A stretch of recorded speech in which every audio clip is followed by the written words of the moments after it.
Episode 15. Marine Captain Tashigi watched in frustration as the little dots above her that were the Shatter Squad ran right past her and the rest of the Koli.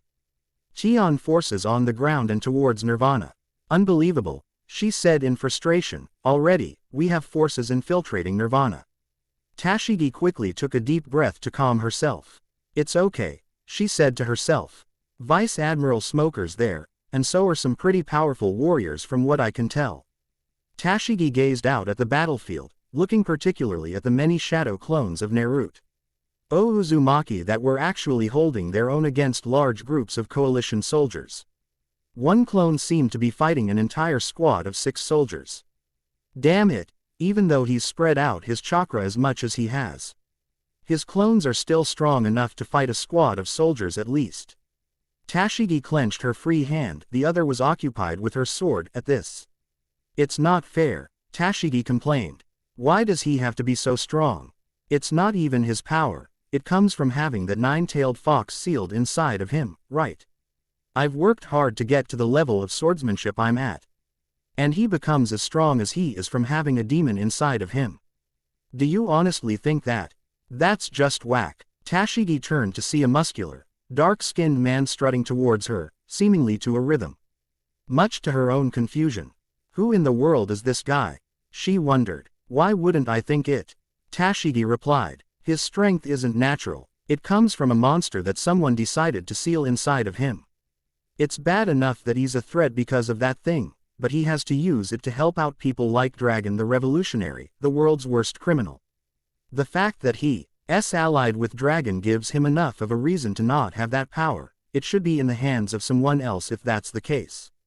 But it's frustrating for someone like me, who actually has to work for her strength. Tashigi continued. Someone like him gets power just from having a demon inside of him. Tashigi's opponent gazed at her for a moment behind his dark shades. He then started laughing, much to Tashigi's surprise. Yo, he said, taking a deep breath from laughing so hard, man, it has been a long time since I've heard the opinion of a hater of Jinchuriki and the tailed beasts. How do you like that, 8-0? B addressed someone who was, well, nowhere, much to Tashigi's confusion. Who in the world are you talking to? Tashigi muttered. Definitely nothing I haven't heard before. And it's nothing you haven't heard before either. You just did a great job at blocking it all out for the sake of the village. Gyuki, the 8 tails, spoke up inside of B's mind. Huh, you're right, I really can't recall all the hate. And you know what, that's just great. B rhymed the 2 final words of those sentences. That don't matter anymore after all, forgiveness is the way to go. Hate, forgiveness. Tashigi was still immensely confused by what she could only perceive to be B rambling. I love them all the same. B ignored Tashigi's confusion. At that moment, Tashigi's eyes went wide as she realized just what B was talking about. You're a Jinchuriki as well. Yep, B grinned, I float like a butterfly and sting like a bee. The name's Killer B, and I'm the 8 tails Jinchuriki. Nice to meet you, hater girl. How you do? B said pleasantly. Where the hell do you get off, addressing me so familiarly, huh? Tashigi demanded, shocked at B's carefree attitude. B ignored Tashigi's words and went back to chatting with Gyuki. Huh, what's that? Sorry, 8-0, I didn't catch that. I was just saying, try not to be too harsh with her. She's young, naive, impressionable. Of course she'd have an opinion like that. What? Come on, 8-0. You know me better than that. B grinned. I would never treat someone badly just because they're naive, and that's a fact. Excuse me. Tashigi looked indignant at this. I'm naive. Well, yeah, the way you're acting right now's a dead giveaway, girl. B grinned. You seriously think that Naruto hasn't earned his strength? He just had it all handed to him by Kurama, his tailed beast. Girl, you couldn't possibly be more wrong. B said to her. How the hell could I be wrong? Tashigi demanded. And you're a Jinchuriki, aren't you a bit biased in that opinion? Maybe, but I also know Naruto personally. B pointed out. And let me tell you, if you think he's strong just because he's got Kurama sealed inside of him, then girl, you are a bigger idiot than me. Tashigi glared at B. Oh, am I? She inquired indignantly. Okay, enlighten me. Naruto didn't gain his power just by having old Nino sealed inside of him, not at all. B told her. The ones who think that probably think I'm 50 feet tall. That was a stretch for one of your rhymes and you know it. Gyuki cut in. In fact, none of the Jinchuriki are strong just because we've got a tailed beast inside our hides. B said. To even think that is nothing short of ignorant. Tashigi glared at B. Here's the deal, yo. B said. We're strong because we put our blood, sweat and tears into making ourselves strong. We worked hard for our strength. We worked hard for the respect we gained from our villages. And above all, we worked hard to gain the trust of our tailed beast. Don't you dare tell me that Jinchuriki don't work hard for what they have. Because when you become a Jinchuriki, you lose everything. And there's no way to get it back without working your ass off. B said. Karui of the Hidden Cloud had arrived Earl Wire and was listening in on Killer B's conversation with Tashigi. Whoa, when Lord Killer B doesn't rap, you know he's serious. She realized. Killer B pointed at Tashigi. Fact is, and I don't really lick to say this because it sounds a bit too cocky, even for me, that nobody works harder than Jinchuriki. That is easy for you to say. Tashigi growled. You weren't born a girl. You weren't born in a LD where certain skills like swordsmanship are typically associated with men. You don't have to associate hard work with just being strong, you know. B folded his arms. Besides, I don't lie about what I've had to work for. I had to work to get as strong and awesome as I was. But when you become a Jinchuriki, you gotta work hard for respect. You've also gotta work hard just to get your old life back. And even then you don't get it back completely. B explained. And you know what, some of us don't even get that, because they were born to be Jinchuriki, they didn't even get to experience what a normal life actually is. You think you have to work hard. You think your life is crap because you're not some prodigy. Girl, you have no idea what it means to have to actually work for something. You've created your own demons to fight against in your quest for recognition. Naruto and we had real demons to fight against to get recognized. Tashigi pointed her sword at B. You son of a bitch. She growled. Why is it that you alliance types always see fit to lecture me, huh? You don't know me. I don't know you. B nodded in agreement, but I do know how you're acting right now. I'm sure you're a nice girl deep down. But you know what I see when look at you. I see an entitled girl, who's taking her frustrations out on anyone who's stronger than her, and that's not cool. B revealed. Entitled. Tashigi was mad at this. Just stop. Stop lecturing me. You agreed that you don't know me, so just stop. From the very start, I was always looked down on, Tashigi revealed, no matter how strong I was. I was always passed up for someone else. There was always someone stronger than me. And that's life, B said. It's not fair is what it is. Tashigi yelled. Roronoa Zoro looks down on me, Trafalgar Law looks down on me. Titania Urza looks down on me, and now you are looking down on me. I'm sick of it, Tashigi yelled. B shrugged. Well, I can't speak for Zoro, I only recently met the guy. He admitted. And Law, well, he's got an attitude I've never entirely agreed with, and that's fine. But Urza, I can imagine she never once looked down on you. How do you know? Tashigi asked. Because I do know Urza, B responded. She doesn't look down on anyone. In your case, I can imagine she only pitied you. That's the same as looking down on someone. Not really, B said. She pities you because she wants you to figure it out. She doesn't want you to live your life behaving the way you are. She's giving you tough love. Show some gratitude, girl. Tashigi gripped her sword tightly at this. She then recomposed herself, taking a deep breath. I am a dedicated Marine captain, she said. And while I don't agree with everything the world government does, I know I also don't agree with the leaders of your alliance. That makes us enemies, and that means I need to surpass every last one of you. Tashigi declared. I want to be strong, Tashigi continued. I want people to look up to me, and above all else, I want criminals below me. No rare swords, no special powers, and above all else, no demons sealed inside of them. Tashigi declared. B sighed. Well, he said, I guess you really do have to be taught a lesson. A lesson in respect for people and the burdens they bear, and subsequently a lesson in perspective. B said before flexing his muscles. And finally, I'll teach you a lesson in strength. Tashigi narrowed her eyes. You self-righteous bastard, she said angrily, I'll be the one to teach you a lesson. I won't let you look down on me. Killer B responded by preparing to draw one of his 7 swords. However, he decided against it. Much to Tashigi's anger, 1 sword should be enough against you.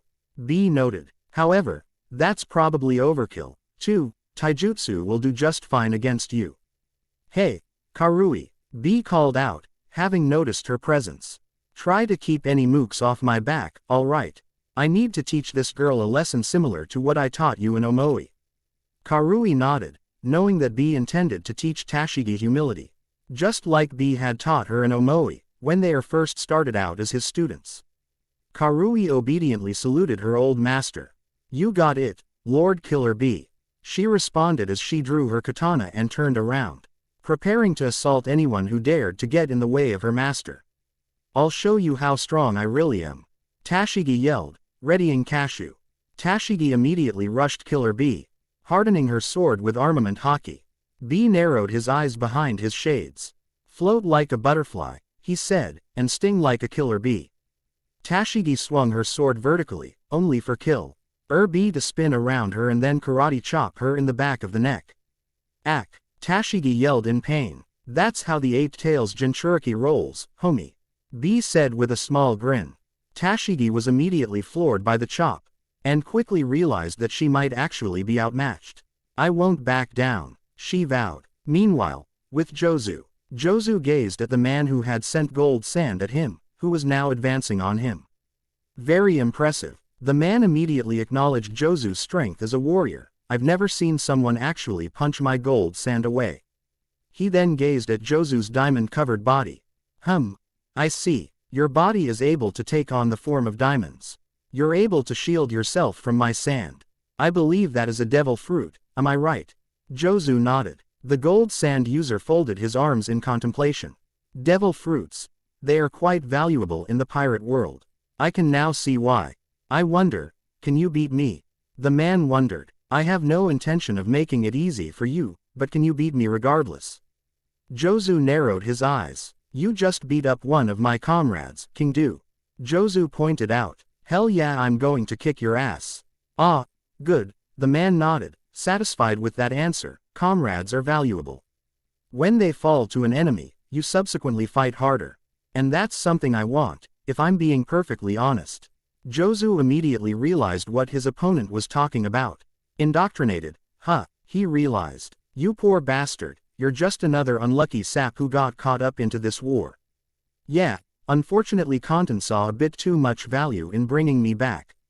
I certainly didn't. My era ended a long time ago. My village is in my son's hands now, and as such I was perfectly content with remaining dead. Jozu folded his arms. Well, I can send you back to the grave, if you'd like. Then again, I probably won't, considering that the Alliance wants to save the indoctrinated. A noble goal, but you shouldn't kill yourself over us. The gold sand user responded. You're far more valuable to the Alliance alive than we are. Well, that itself is debatable. Jozu said. But, enough talk, I say it's time we fight. Even if you didn't willingly do it, you still beat up King Du, a friend. And that's not something I can just let go. I understand completely. Jozu's opponent nodded in understanding. My name is Jozu, captain of the Whitebeard Pirates 3rd Unit. Jozu introduced himself. Mind if I know the name of my unwilling enemy? The man paused for a moment before introducing himself. My name is Rasa, he said, and I am the 4th cage of the Hidden Sand Village. Jozu's eyes widened slightly at this. A cage, I've never fought one of them before. These guys are apparently among the strongest ninja in the world. I've always wanted to see how they stack up against Pops, or Marco for that matter. Jozu cracked his neck in anticipation. Alright, he said, it's been a long time since I've had a decent fight. Show me a good time, Rasa. Jozo said to the cage. Gold sand started flying around Rasa. Diamonds versus gold, Rasa mused, I wonder which is superior. Which one is more valuable? Let's find out, Jozu responded as his body was enveloped in diamonds. Meanwhile, on top of Nirvana, 24 pairs of feet all landed on the ground. Then, 24 pairs of eyes all gazed out ahead of them as they took in the sights around them. The Shatter Squad had reached the top of Nirvana. It's just as creepy and desolate as I remember, Lucy Hartfilia said, giving an involuntary shiver. But it seems to be bustling with a bit more activity, Urza Scarlet noted, as several platoons of coalition soldiers charged the Shatter Squad. Shadow Clone Jutsu. Naruto Uzumaki immediately went to work as several clones of Naruto charged forward to fight the platoons. Akaku Madarame frowned at Naruto's actions. Oi, Uzumaki, leave some for us, huh? Some of us actually want to fight before this is over. Don't worry, Akaku, we'll get our chance later, Yumachika Yasugawa assured his dear friend. After all, I'm sure there are plenty of enemies here that can at least stand against the clones of Naruto. Yo, Akaku, Ichigo Kurosaki gestured to the side, showing another bunch of coalition platoons trying their luck in stopping the Shatter Squad. You might get your wish sooner than you think. Akaku grinned. Oh, now we're talking. He was cut off as an explosion sent the soldiers flying in the air. Akaku's mouth dropped open while Yumachika whistled in slight amusement at what had just happened.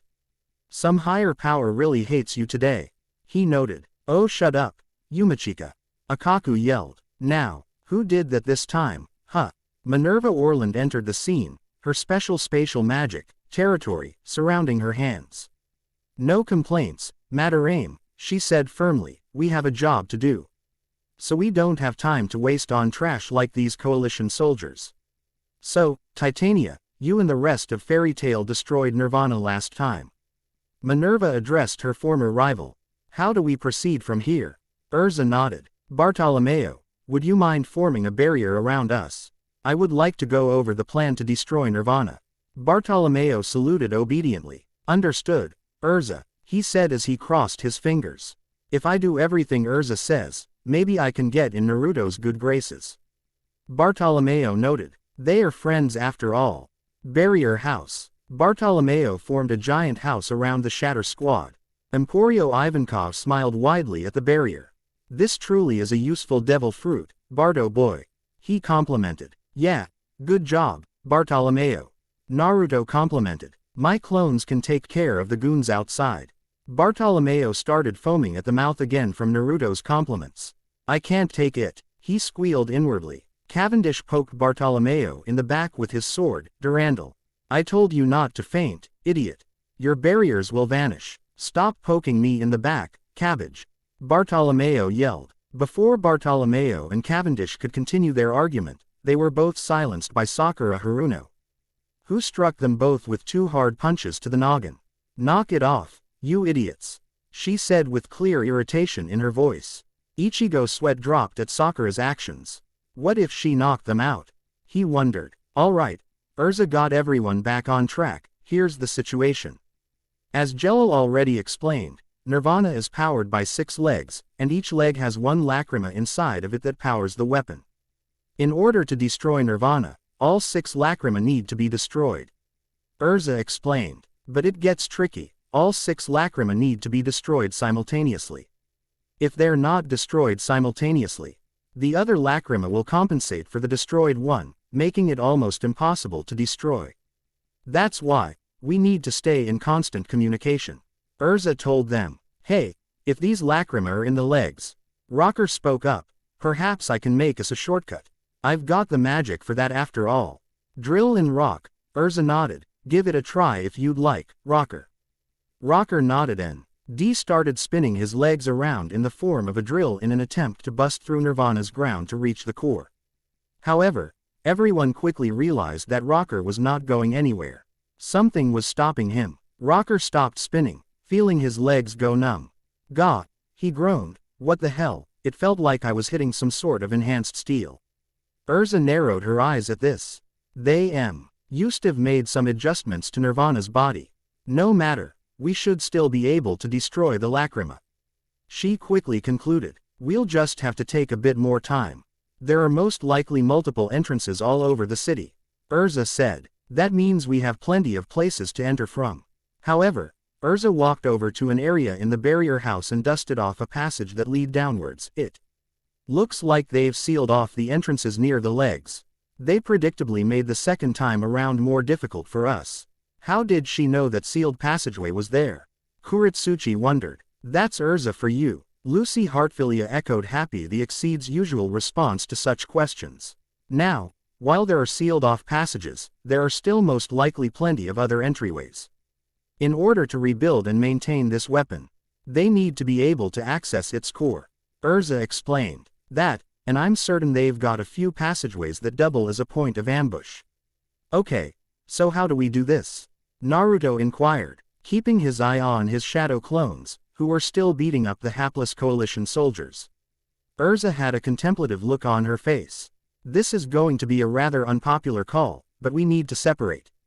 Separate? Yeah, that is definitely a very unpopular call. Lucy pointed out. Vista nodded in agreement. I agree, it would be much safer if we all stuck together. And if we stay clustered together, we attract a larger force to the passageway we inevitably end up at. Urza pointed out. It'll just slow us down. If we spread out though, we'd be in a much better situation by splitting up. This will force the enemy to spread out and devote its attention elsewhere. It still puts us in unnecessary danger, Urza. Vista reminded her. Naruto grinned at this. Hey. Did you guys forget who you've got in this squad? I'm a one-man army thanks to my shadow clones. Urza smiled at this. Excellent idea, Naruto, she complimented. You'll each have 2 shadow clones from Naruto accompanying you to shadow you. Vista nodded once more, now convinced by Urza's plan. All right then, he said, we've got our plan. It's a good plan too, Ivankov said. Bardo boy, would you mind taking the barrier down now that we've got a plan? Before Bartolomeo could do just that, however, the barrier started to twist and contort itself, much to the shock of everyone inside of it. It was going to crush everyone at the rate it was going. What the hell? Cavendish yelled. Bartolomeo, what's going on? I'm not doing this, you idiot. Bartolomeo yelled. Bartolomeo, take the barrier down before it crushes us. Sume Inuzuka yelled. Bartolomeo uncrossed his fingers and the house barrier dropped before it could continue contorting and collapsing on everyone inside. What the hell was that? I've never seen anyone do that to my barriers.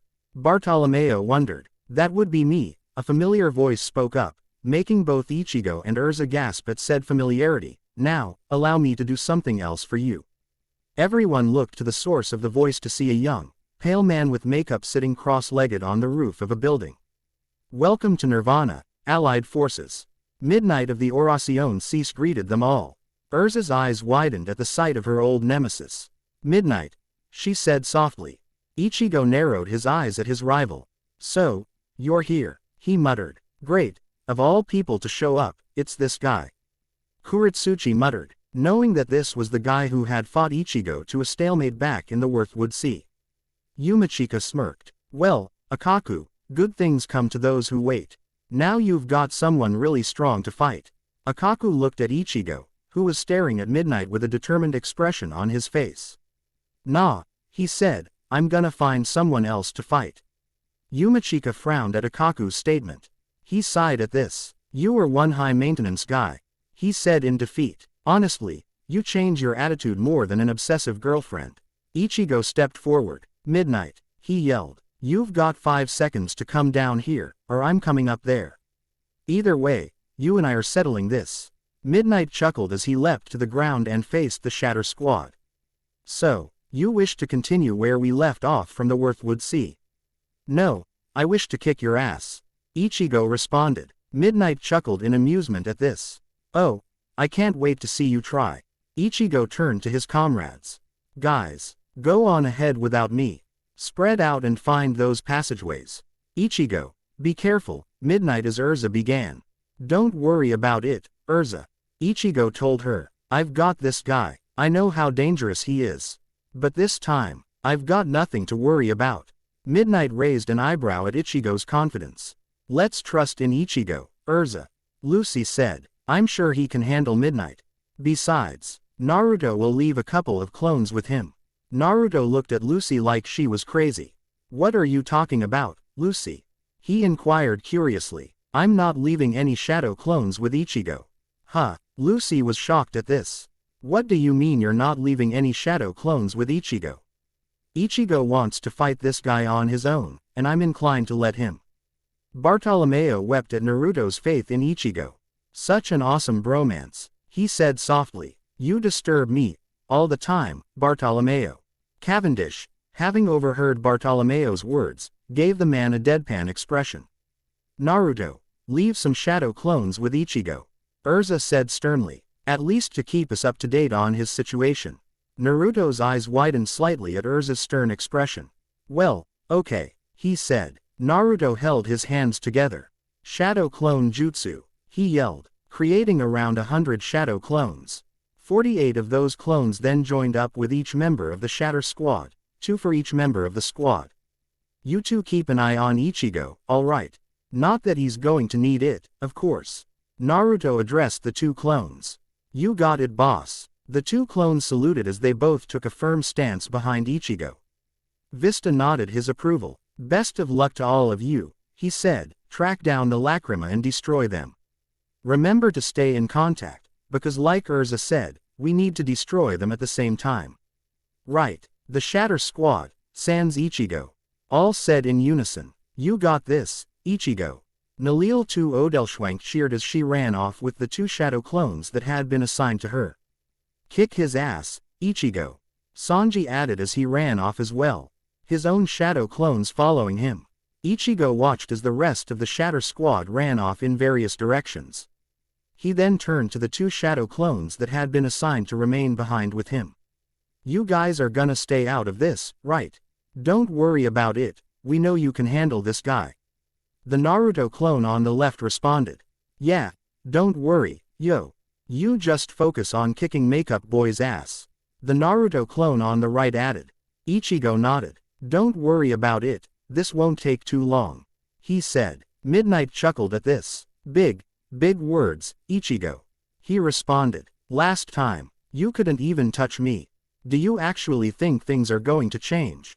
Midnight inquired curiously. Ichigo responded by drawing the smaller blade of Zangetsu. Getsuga Tensho, he yelled, firing a small Getsuga Tensho at Midnight. Midnight smirked and redirected the attack into a building. Oh boy, does this look familiar? Midnight mused. You launching attack after attack at me and none of them working. I mean, have you forgotten about my magic, Reflector? Midnight said arrogantly. Ichigo narrowed his eyes. I haven't forgotten, he said, and I promise you, that's not going to happen a second time. Midnight laughed at this. You say that, and yet you've literally just made the same mistake as before. And you willingly made that same mistake again. How pitiful, eh? ND here I thought you could actually prove to be a challenge. To think I'd be left so disappointed. Perhaps I should just walk away and take a nap. I'll just go and wait for someone else. Ichigo gazed at Midnight for a brief moment before sighing. Geez, he said, I guess that just confirms it. Midnight looked at Ichigo in confusion. What are you talking about? He demanded. You're indoctrinated, aren't you?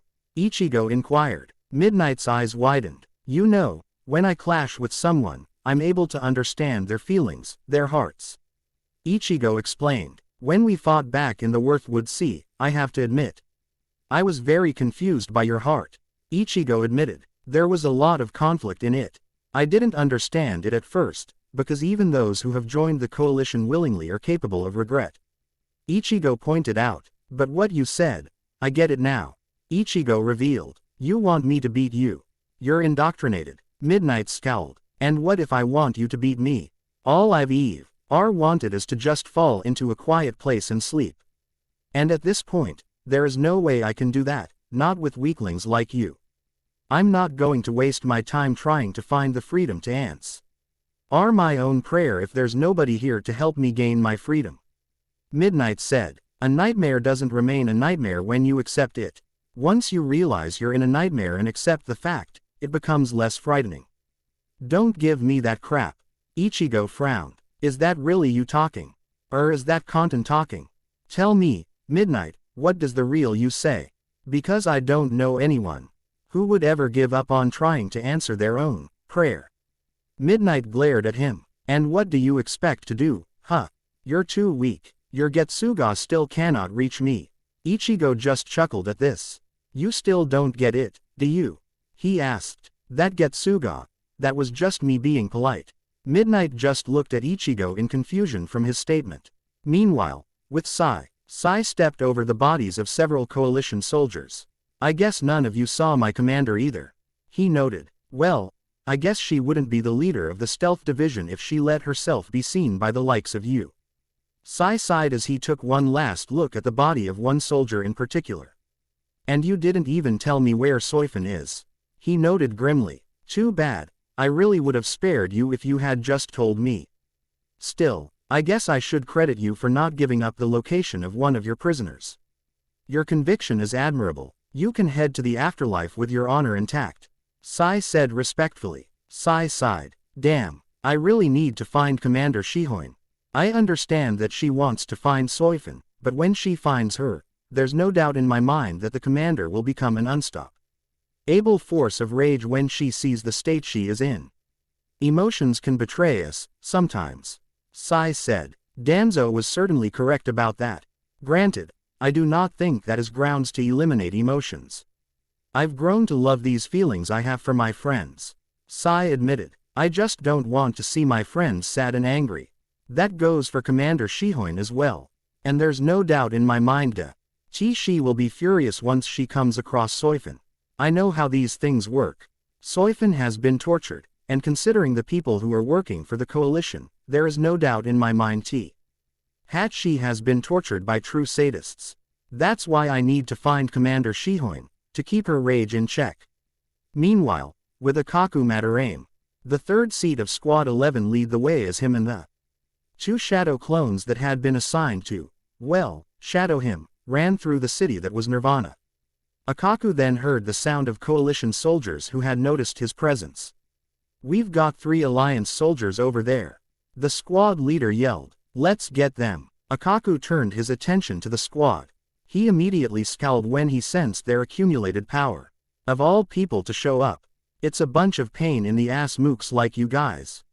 Akaku deadpanned. Akaku drew his Zanpakuto and then took his scabbard from his hip. Well, better not waste any time. With that, Akaku leapt into the crowd, knocking out 2 guys with a swing from both his sword and scabbard. Here we go, he yelled. Akaku spun around and smacked the remaining 4 coalition soldiers around with his weapons, knocking them all to the ground. The Squad 11 third seat frowned at the beaten soldiers. What a pain in the ass, you guys didn't even last 5 seconds. Akaku said in annoyance. The shadow clones watched as Akaku worked. This guy's a bigger battle maniac than Bushy Brows is. One pointed out. Yeah, but Bushy Brows still has him beat in hair. The second added. Akaku immediately saw red when he heard him and hair in the same sentence. You two did not just comment on my shaven head. Shaven, but you're bald. Shadow clone number 1 commented. Yeah, totally bald. Shadow clone number 2 added. Akaku narrowed his eyes. Stupid clones, he snarled as he readied his Zanpakuto to attack the offenders. Shadow clone number 1 wagged his finger teasingly. You can't hurt us, Baldy. Akaku was still seeing red at this. Oh yeah, and why can't I hurt either of you, huh? Because our job is to be Naruto's eyes on the lot of you. Shadow clone number 2 pointed out. And if we disappear, Naruto's gonna get the wrong idea, and you'll be all alone. You make it sound like I actually want the lot of you with me. Akaku pointed out. I can take care of myself. Yeah, well, that's too bad. We've got a job to do and we're gonna do it. That's the reason we shadow clones exist, after all. Shadow clone number 1 pointed out. Yep, we exist to do the boss's bidding. We exist for absolutely nothing else. Shadow clone number 2 added. Akaku stared at the two for a moment. He then frowned. That's a pretty tragic existence, you know that. The shadow clones looked at each other. Maybe, but it's our life. They responded in unison. Well, it's still pretty damn depressing. And I guess as long you recognize it, then it's alright. With that, Akaku and the 2 shadow clones continued their search for passageways to the core. There should be an entry somewhere. Akaku noted. Keep looking. Guys, what a pain. Shadow clone number 1 spoke up. We've got the ability to sense emotions, but there are so many around it's hard to isolate anything. I mean, we cool. D always try to wait for someone to direct their bloodlust and see if they're trying to ambush us. Shadow clone number 2 pointed out. Akaku's eyes widened slightly at what they could do. You guys can do that. I've gotta admit, that's pretty awesome if you are looking for guys who want to fight you. Unbeknownst to the three of them, 2 enemies were tailing them without needing to direct their killing intent on them. The reason for this was because the 2 of them were very familiar with Kurama, the nine-tailed fox's ability to sense negative emotions such as killing intent. They knew that all they had to do was suppress their killing intent. And they did so by focusing on each other. This was easy. They were family after all. It looks like we've finally encountered the true Jinchuriki of the nine-tailed fox, brother. A long-haired blonde folded his arms while hiding in the shadow. What a surprise, to think we'd come across the real deal. You give him too much credit, brother. The silver-haired brother responded. He's trash. No human could possibly control the entirety of the Nine Tails' power inside of them. No Jinchuriki of the Nine Tails could possibly control its entirety, only contain it. Maybe, maybe not, but don't let your guard down. That bastard Jonin from our old home proved that the shinobi today aren't necessarily trash. The golden-haired man chastised his brother. The silver-haired man growled at this. Don't remind me, that guy will pay soon enough. Ginkaku, calm down. Golden Hair said firmly. If you keep projecting your bloodlust like that, you'll attract their attention.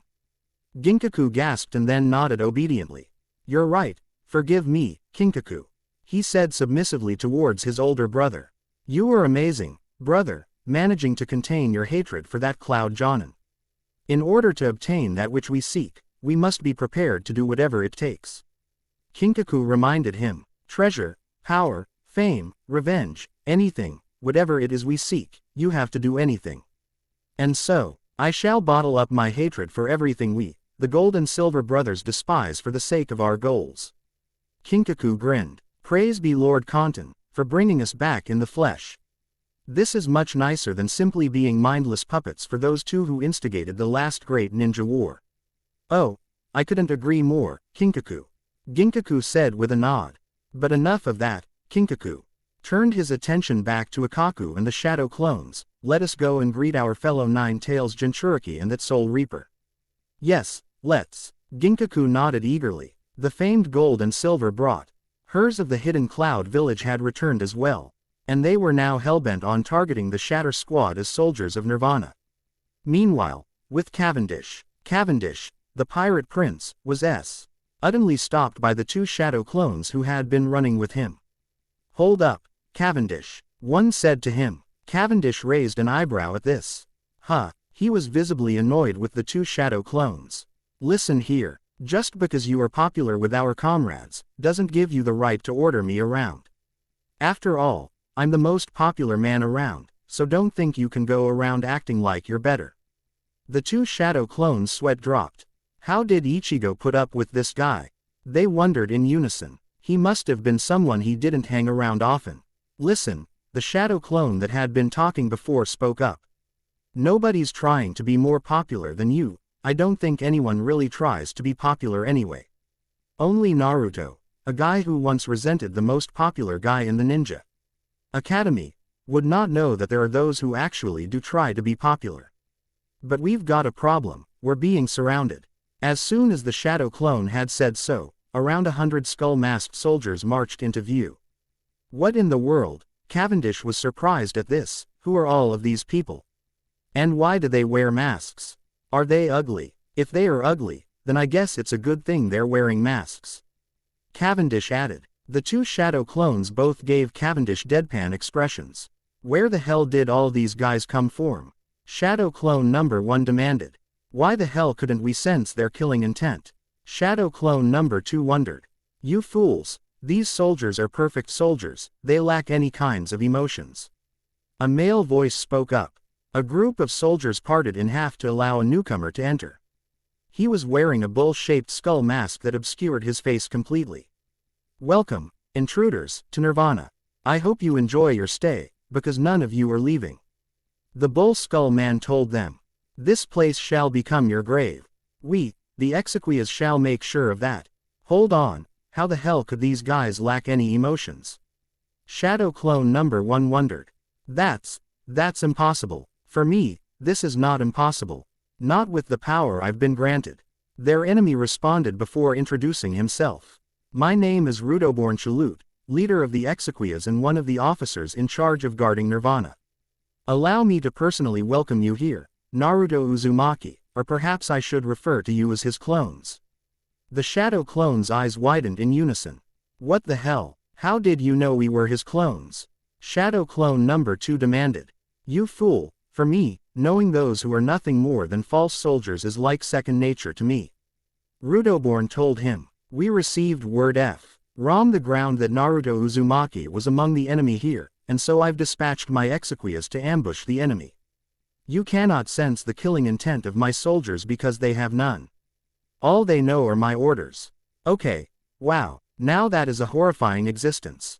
Shadow Clone number 1 could not believe what he was hearing. Cavendish narrowed his eyes. This just got tricky. Still, as we speak, my Exequias are beginning their hunt for the infiltrators. Rudoborn revealed. I will single-handedly crush all notions of destroying this weapon. And then, Nirvana will wipe out the allied forces. The Shadow Clones both chuckled at this. Stupid bull-faced bastard, Shadow Clone number 1 said derisively. You overestimate your boys, and you underestimate us. Yeah, here's the thing with emotions, your soldiers have no creativity. No sense of strategy because they lack those emotions, all they have to go on are your orders. Shadow Clone number 2 pointed out. As we speak, they're probably wrecking your boys. And that's the least of your worries.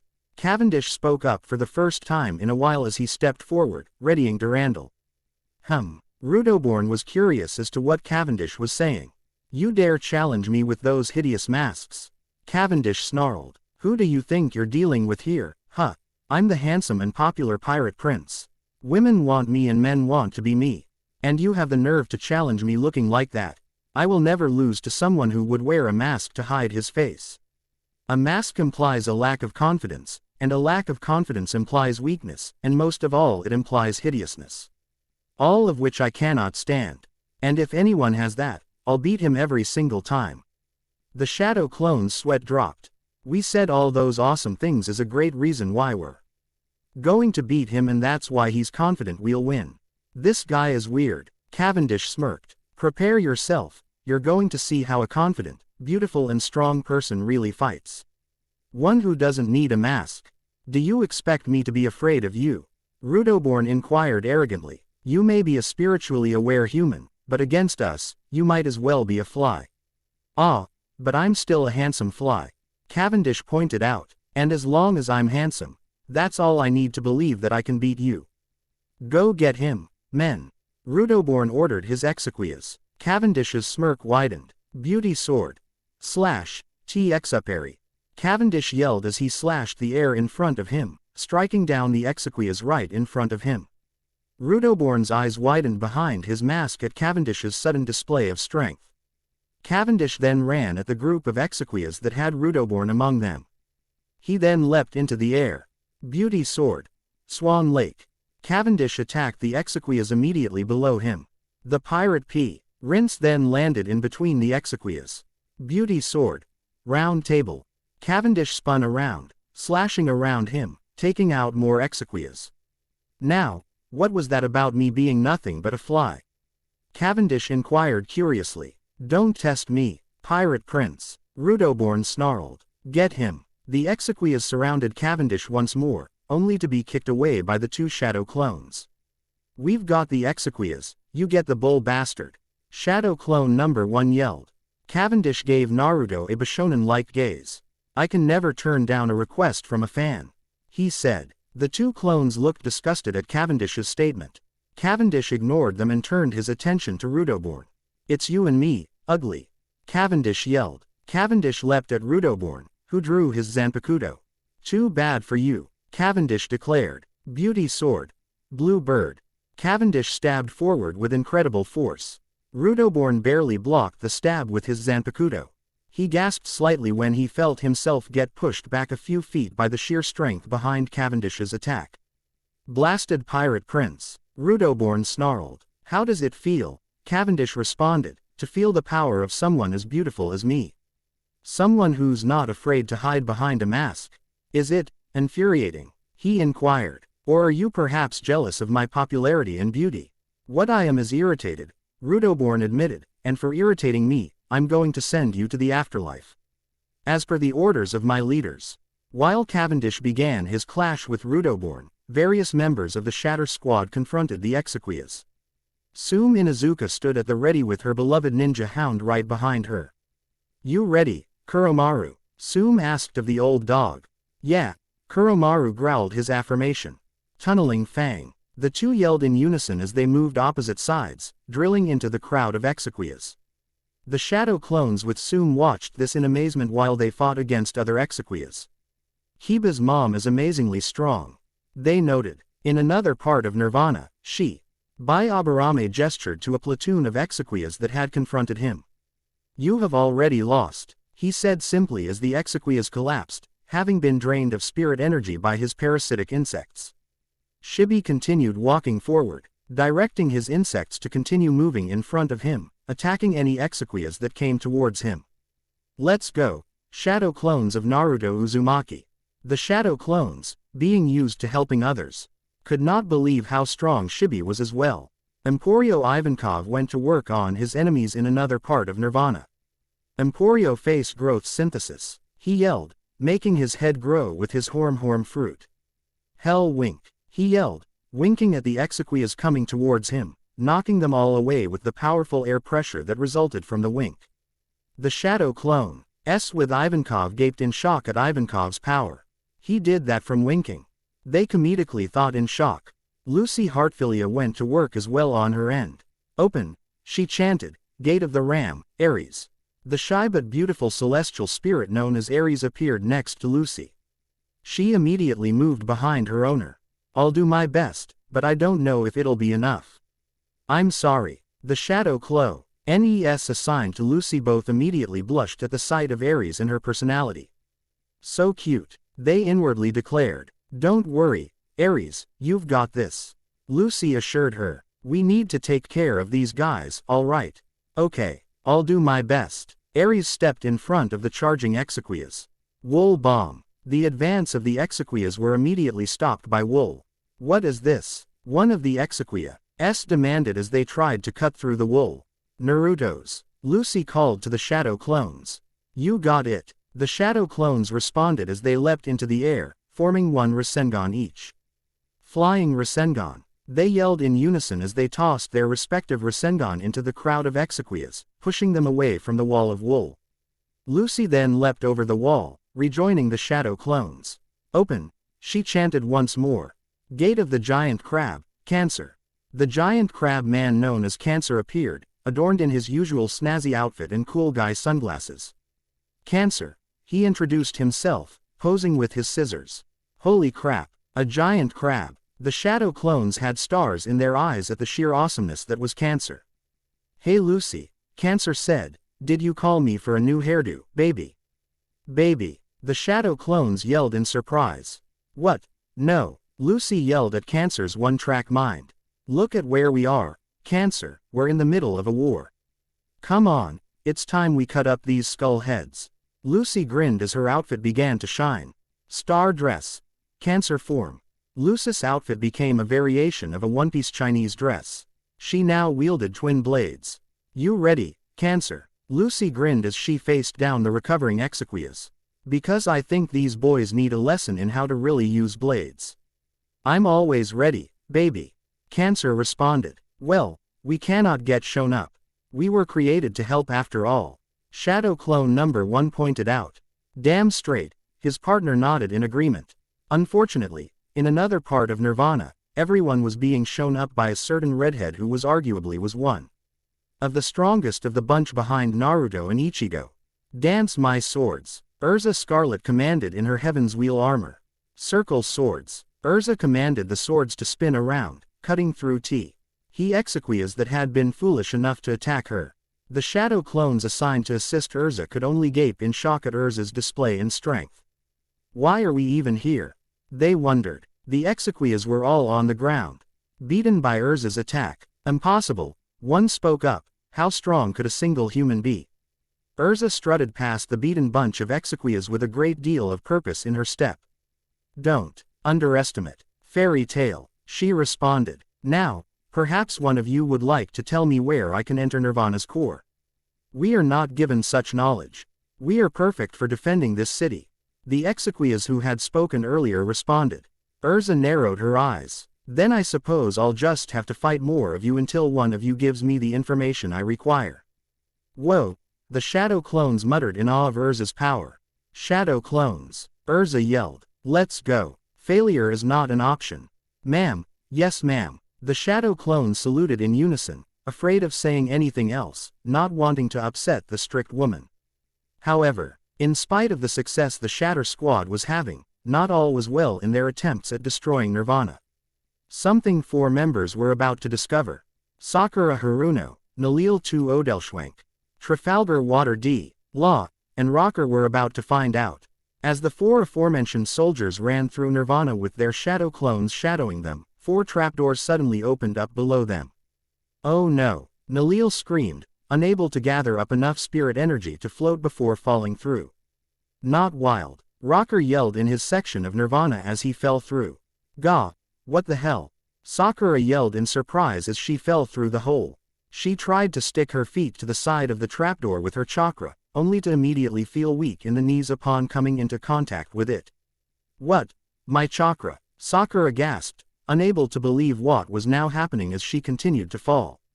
Sakura. The shadow clones behind her tried to grab her and pull her up, only for the door to close. Well, one clone spoke up. I mean, they were trying to get inside of this place, right? I don't think this was the way they wanted to. His partner pointed out. Law started sliding downwards. A slide. Even while in the midst of sliding down a trap set for him, he still retained a rather emotionless gaze. Law raised his hand up in the air to use his op fruit and teleport himself out of this trapdoor. However, much to his surprise and confusion, his body suddenly felt weak and his devil fruit powers were not working. Law's eyes were now wide. This is Seastone Prism. Law could not believe what he was touching at the moment. Law tumbled into a large, cubed room. His body continued to weaken. What in the world is this room? Law wondered. Is this a room made of Seastone Prism? It appears that the one who fell into this trap has a measure of intelligence. Certainly not at my level, but you're at least not an ape. A flamboyant and arrogant voice spoke up. Law Nair owed his eyes as he forced himself to stand up straight. And it looks like I've just met the designer of this new hell of mine. He noted. A pink-haired, bespectacled man in the classic Arankar uniform. Strolled casually downstairs to face off against Law. Ah, I'm so glad you immediately recognized me as the designer of this lovely little room. It's always good to be recognized for your genius. Law frowned. Oh great, he muttered. One of those kinds of people. I just had to get you as my enemy. Oh don't be such a downer, my boy. The bespectacled Arankar said flamboyantly. It's not every day you get to be graced with the presence of someone like myself. Be honored. I think I'd rather eat dirt. Law frowned. Law's new opponent frowned back at Law's disrespect. Considering that you will soon be 6 feet under, as some of you lesser beings so eloquently put it, I think that can be arranged. My name is Zael Aporo Grants and I am a Spada 8. Grants introduced himself flamboyantly. I am a genius among geniuses. A being of great intellect and beauty. And you are Trafalgar Law, the famed surgeon of death with a bounty of 500 million Barris. Most of all, you are the wielder of the op fruit, Grants noted. I make it a point to keep tabs on my enemies. Law panted. Wielder of the op fruit. Yeah right, at this point, I might as well be just a regular guy. Grants chuckled at how tired Law already looked. What's wrong, Law? He inquired mockingly. Have you been slacking off? Have you not been staying in tip-top shape? Shut up, Law growled. I think you would know what's happening to me right now, Mr. Brilliant Scientist. Grants chuckled at this. Well, since you seem to recognize that I am brilliant, I suppose I can tell you. He said. This entire room is made of Seastone Prism. The walls, the floor, the ceiling, even the stairs I came down on, all of it is made of Seastone Prism. In other words, This room is death for any devil fruit users. Grants revealed with a sadistic smirk. You've fallen into a simple but very effective trap. How the hell did you make multiple rooms like these? Law wondered. Goodness no, Grants said. I also placed sensors all over Nirvana that will open up trapdoors that lead to various rooms based on what kind of power they have. It just depends on who sets off the sensors. They are prototypes at the moment, but they will soon be commonplace among the coalition. I have a room that interferes with spirit energy, one that interferes with magic, one that interferes with chakra, and finally the Seastone Prism room that shuts off your devil fruit powers. What, were you so frightened of a direct fight, you had to handicap me? Law growled at this. Well, I certainly cannot deny that among the Espada I am the least combat-oriented of the bunch. Grants freely admitted with a shrug. So what happens now then? You gonna fight a man worth 500 million while he's barely able to fight back? Law taunted Grants. Goodness, no, Grants smiled. Like I said, I'm the least combat-oriented of the Espada. I don't wish to fight. What I wish to do is run some experiments on you. Now then, let us open this experiment with a question. Grants said. Do you feel tired? Weak? What old you say is your current level of power? Law responded by leaping at Grants, taking his Kikoku from his back. Grants drew his Zanpakuto and easily blocked Law's attack. Considering how slow you are, I'd wager below 50% in terms of power. However, I would still like to hear it from you, Law. Grants told him. Probably between a quarter and half of my full strength, Law admitted, and I'll be damned if it's not enough to kick your ass.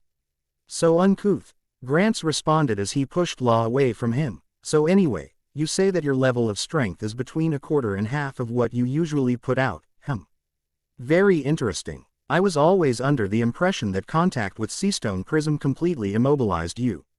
Not quite, Law responded, we can still move around freely. In fact, I think the only reason I even feel weakened by this is from being surrounded by Seastone Prism and coming into contact with this very large amount. Oh, Grants's eyes widened at this. Very interesting, I need to keep this in mind for the future. Now, next question, how does this room affect your reaction time? Grants pointed his hand at Law. Bala. Law quickly dodged, much to Grants's surprise. Interesting, he said, so your mind is still in shape but your body not so much. If not for that, it would have hit you. Scratch that, if you hadn't figured out the appropriate reaction time to compensate for your new lack of strength and speed. My Bala would have hit you. Very impressive, Trafalgar Law, Grants complimented, you've already adjusted to your condition. Alright, so your reactions are still good. Grants said. Now then, let's move on to the next part of our experiment. Law narrowed his eyes in frustration. This is bad, he thought. This guy, he doesn't even care that this is a fight to the death. He's treating this like it's all an experiment. This guy's just like Caesar Clown. While Law began his desperate struggle with the terrifying Urankar scientist known as Grants, Nalil Tu Odelschwank took a moment to gauge her own situation. This room, she muttered to herself, it looks so familiar. It looks almost like some of the rooms back in Las Noches. No, it couldn't be. Nalil then heard the sound of inhuman growling. She turned to see several monstrous-looking Urankar of varying sizes entering the room. Enemy, the one in the lead growled, must eliminate. Mindless Urankar. Nalil's eyes widened slightly before they were narrowed, realizing who was responsible for this. These Urankar. There's no doubt about it, these are Zael Aporo's twisted experiments. Nalil then heaved a sad sigh. You poor things, she said sympathetically as they came towards her. Zael Aporo has completely taken your lives and turned them into a living hell. Where all you know is slaughtering whatever it is our master tells you to in the name of his twisted experiments. Nalil pointed a finger at the modified Urankar. I detest violence, but never am I above putting the perpetually suffering out of their misery. She said. Saro. Then, much to Nalil's surprise, she was completely unable to use spirit-based attacks. It was almost as though they had been shut off by some sort of outside interference. Nalil yelled in comical horror at this. What happened? I'm usually so good at this. Nalil then screamed in terror as she was forced to avoid the giant fist of one modified Urankar of Grants's. Wait, Grants. Did Zael Aporo trap me in a room where spirit energy is blocked? She wondered. That is so mean. Nalil turned her attention back to her opponents. She pouted in annoyance at the situation she was in. Now I have to fight back more violently than I'd like, this sucks. She whined, showing off that childishness that people like Ichigo had grown to know about in her child form, Nell too. Nalil sighed and drew her Zanpakuto. Forgive me, she said to the mindless modified Arankar. I will try to end this as quickly as possible. With that, Nalil sonidoed towards the modified Arankar, not H. Happy about the bloodshed she was about to cause. Meanwhile, Sakura Haruno was confronted by several modified Arankar that grants lead as well. Arankar, huh, Sakura frowned slightly. Well, if you guys are going to get in my way, I might as well take care of you and then Nirvana. But don't say I didn't warn you. Sakura yelled, leaping at the one in the lead.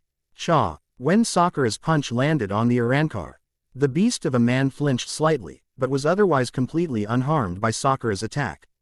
Sakura's eyes widened, unable to comprehend her failure to damage the Arankar. No way, she said, what happened to my strength?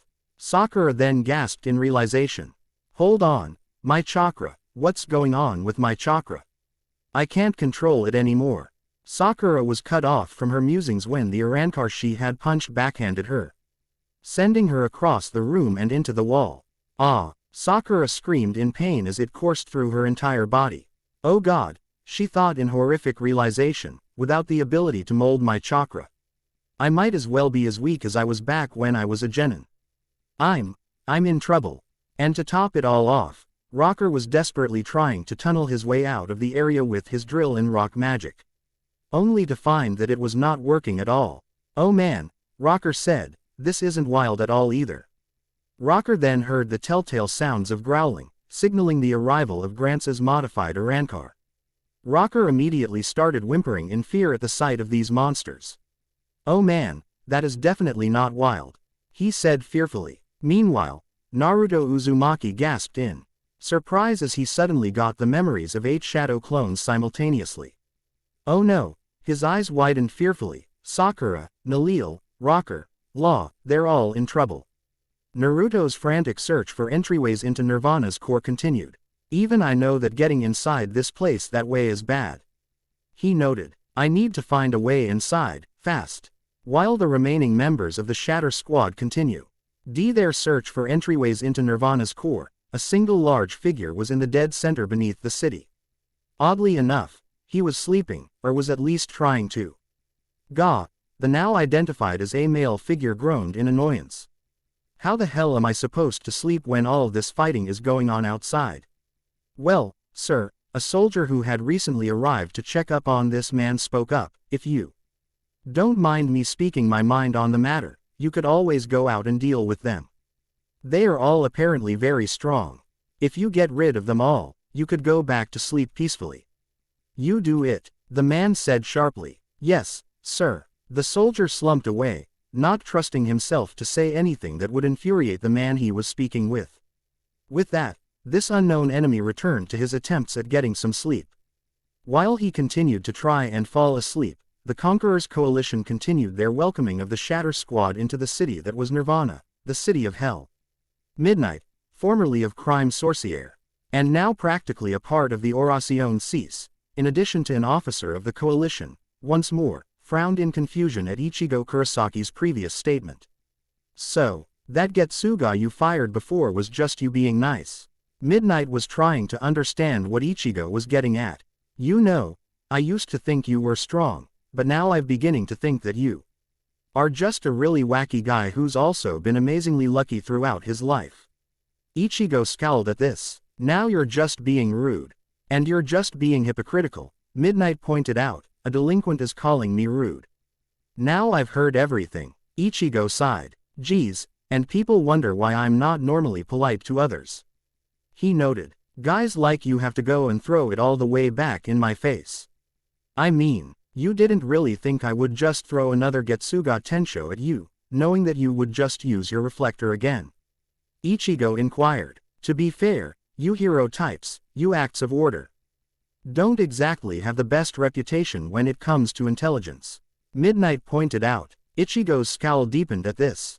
Okay, now you're being really rude. I'll have you know that I am without a doubt the smartest of the acts. From what I understand, that's not much of an accomplishment. I barely know just one of them and he is a complete idiot. Midnight pointed out. You're talking about Natsu, right? Ichigo nodded in understanding. Yeah, he's not really known for his intellect. The guy's got amazing instincts in battle though. Honestly, Ichigo came to a realization on his own. The guys are actually pretty smart. They're just only smart in fights.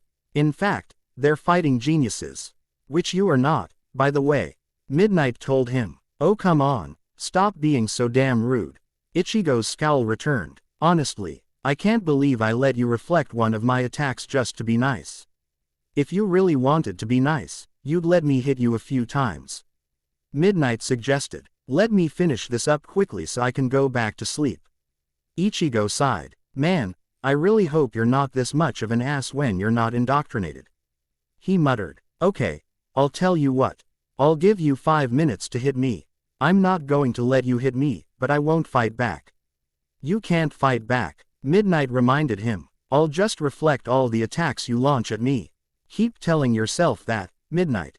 Ichigo shrugged. Hell, you'll find out that I'm not lying to you in 5 minutes.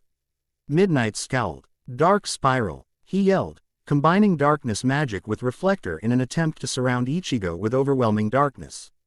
However, unlike in the Worthwood Sea, Ichigo was ready for it. He quickly flash-stepped away from it, avoiding Midnight's dark spiral with ease.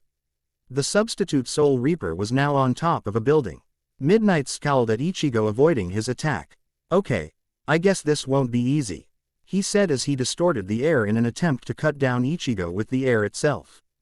Ichigo quickly flash-stepped away from Midnight's attacks a second time. Midnight's scowl deepened at this. He decided to try a different approach. Dark Rondo, Midnight yelled, firing a beam of darkness magic at the substitute Soul Reaper. Fall into darkness, Ichigo Kurosaki. Midnight yelled as the beam shot towards Ichigo. Ichigo flash-stepped away, only for Midnight to reflect it with his own magic, bouncing it further towards Ichigo. However, Ichigo still managed to outrun it, in spite of Midnight continuously reflecting it numerous times. So, I guess all you know how to do is run now. Midnight's scowl deepened even further. Hey, you agreed to this, Ichigo pointed out. I'm not just going to let you hit me. Well, Ichigo continued speaking. 4 minutes left, Midnight. Then you'll see that I'm no liar when it comes to claiming I can kick somebody's ass. Trafalgar Water D. Law vs. Zale Aporo Grants. Now, let us begin another experiment. Zale Aporo Grants grinned maniacally. How do you feel right now, Law? Do you feel like you're losing stamina quicker than usual? Trafalgar Water D. Law growled weakly as he blocked another swing from Grants's Zanpakuto. I'll have you know that I'm feeling just fine, he said. My devil fruit may be gone, and a good portion of my strength may have been sapped away, but I'm still able to fight. I see, thank you for being so cooperative, Law. Grants smiled cruelly. You were providing me with plenty of useful data. Law narrowed his eyes. It had been like this ever since their fight had begun. Grants had been interested in nothing else except for conducting whatever experiment came to mind. All he was really interested in doing was understanding his newest creation, the Seastone Prism Room. Of course, he was also very interested in the results of the chakra-suppressing room that was currently the bane of Sakura Haruno's existence, and the magic-suppressing room that was giving Rocker hell. It's too bad you're not going to have a chance to take these results and modify your little experiments, Law said. Because I'm going to end you before this is over. I am not going to let some mad scientist be the death of me. Grants chuckled. Oh, I'm sorry. Experiments don't get to tell me to do. They just respond to what I do to them. You and your damn experiments. Law growled. I'm a scientist. Grants chuckled sadistically. Experiments are what I do, yes. Hypothesize, test, and conclude. It is just what I do. Grants continued. It would be wrong of me to deny who I am. Law growled. Yeah, well, I'm going to end your experiment prematurely, he vowed. And in its place, we're going to start a brand new experiment. Hypothesis, I cut you to pieces. I'll test this hypothesis by actually doing it with the sword in my hands. And my conclusion is that you are going to regret that you crossed me. Scary, Grant smiled, but bravado will get you nowhere against me. Now then, let's continue our experiment, Law gripped his kikoku tightly. Damn it, this really is easier said than done. He thought, if I was at 100%, I'd kick his ass. This is really bad. Law realized with horror, if I can't figure out how to beat this guy soon, I'm really going to end up as his little test subject until I'm dead. Meanwhile, in the fight against Orochimaru, Kimimaro and Naga hissed as he spat acid at Nanao's eyes, destroying the ground in the spot W. Here the Squad 1 lieutenant had once been. The giant cobra then slithered about to try and get to Nanao so that he could lunge and then devour her. Nanao narrowed her eyes as the beast came close to her. That's right, come and get me. Nanao thought to herself, show me that you are a predator just like every other predator. Naga hissed and then lunged at the girl. Nanao flash stepped above Naga and struck. Bakudo number 90, Dai Hyaporankan. Nanao tossed a giant rod at Naga. The rod then expanded into several hundred smaller rods that pinned the giant snake to the ground. Gah! Naga yelled in pain before hissing angrily at Nanao. You bitch! Hado number 77, Ryan. Several balls of lightning appeared around Naga before striking the cobra in multiple places. Gia! Naga screamed as he was forced to return to the summoner's plane. Shunsui Kyoraku took his eyes off the fight to grin in a cheesy manner at Nanao's victory. That's a win for you, Nanao my sweet, he noted, was that your first win of the war? Because that is just great. Nanao glared at Shunsui. Head captain, she said sharply, focus on the fight. Commander Fernandez looks like he's struggling. Jelal, well, I guess I can help him. Shunsui Liu, ked to see Jelal engaging Orochimaru in a hand-to-hand fight. But, really, Nanao, you should have a bit more faith in your commander. You should have the same amount of faith you have in me. Nanao had to resist a biting comment at that. None at all then, was what she wanted to say. That would have been a big lie, too. Nanao did deeply respect Shunsui, and did have a lot of faith in his abilities. But damn it, did she really want to take him down a couple notches when he acted like a freaking idiot? Shunsui readied both of his swords in an attempt to launch a sneak attack on Orochimaru. However, he was quickly stopped mid-attack by the bone swords of Kimimaro. Oh yeah, I forgot about you. Shunsui muttered. You dare try a sneak attack on Lord Orochimaru? Kimimaro frowned. Scum like you isn't even worthy of licking his boots. Oh, now that is not very nice.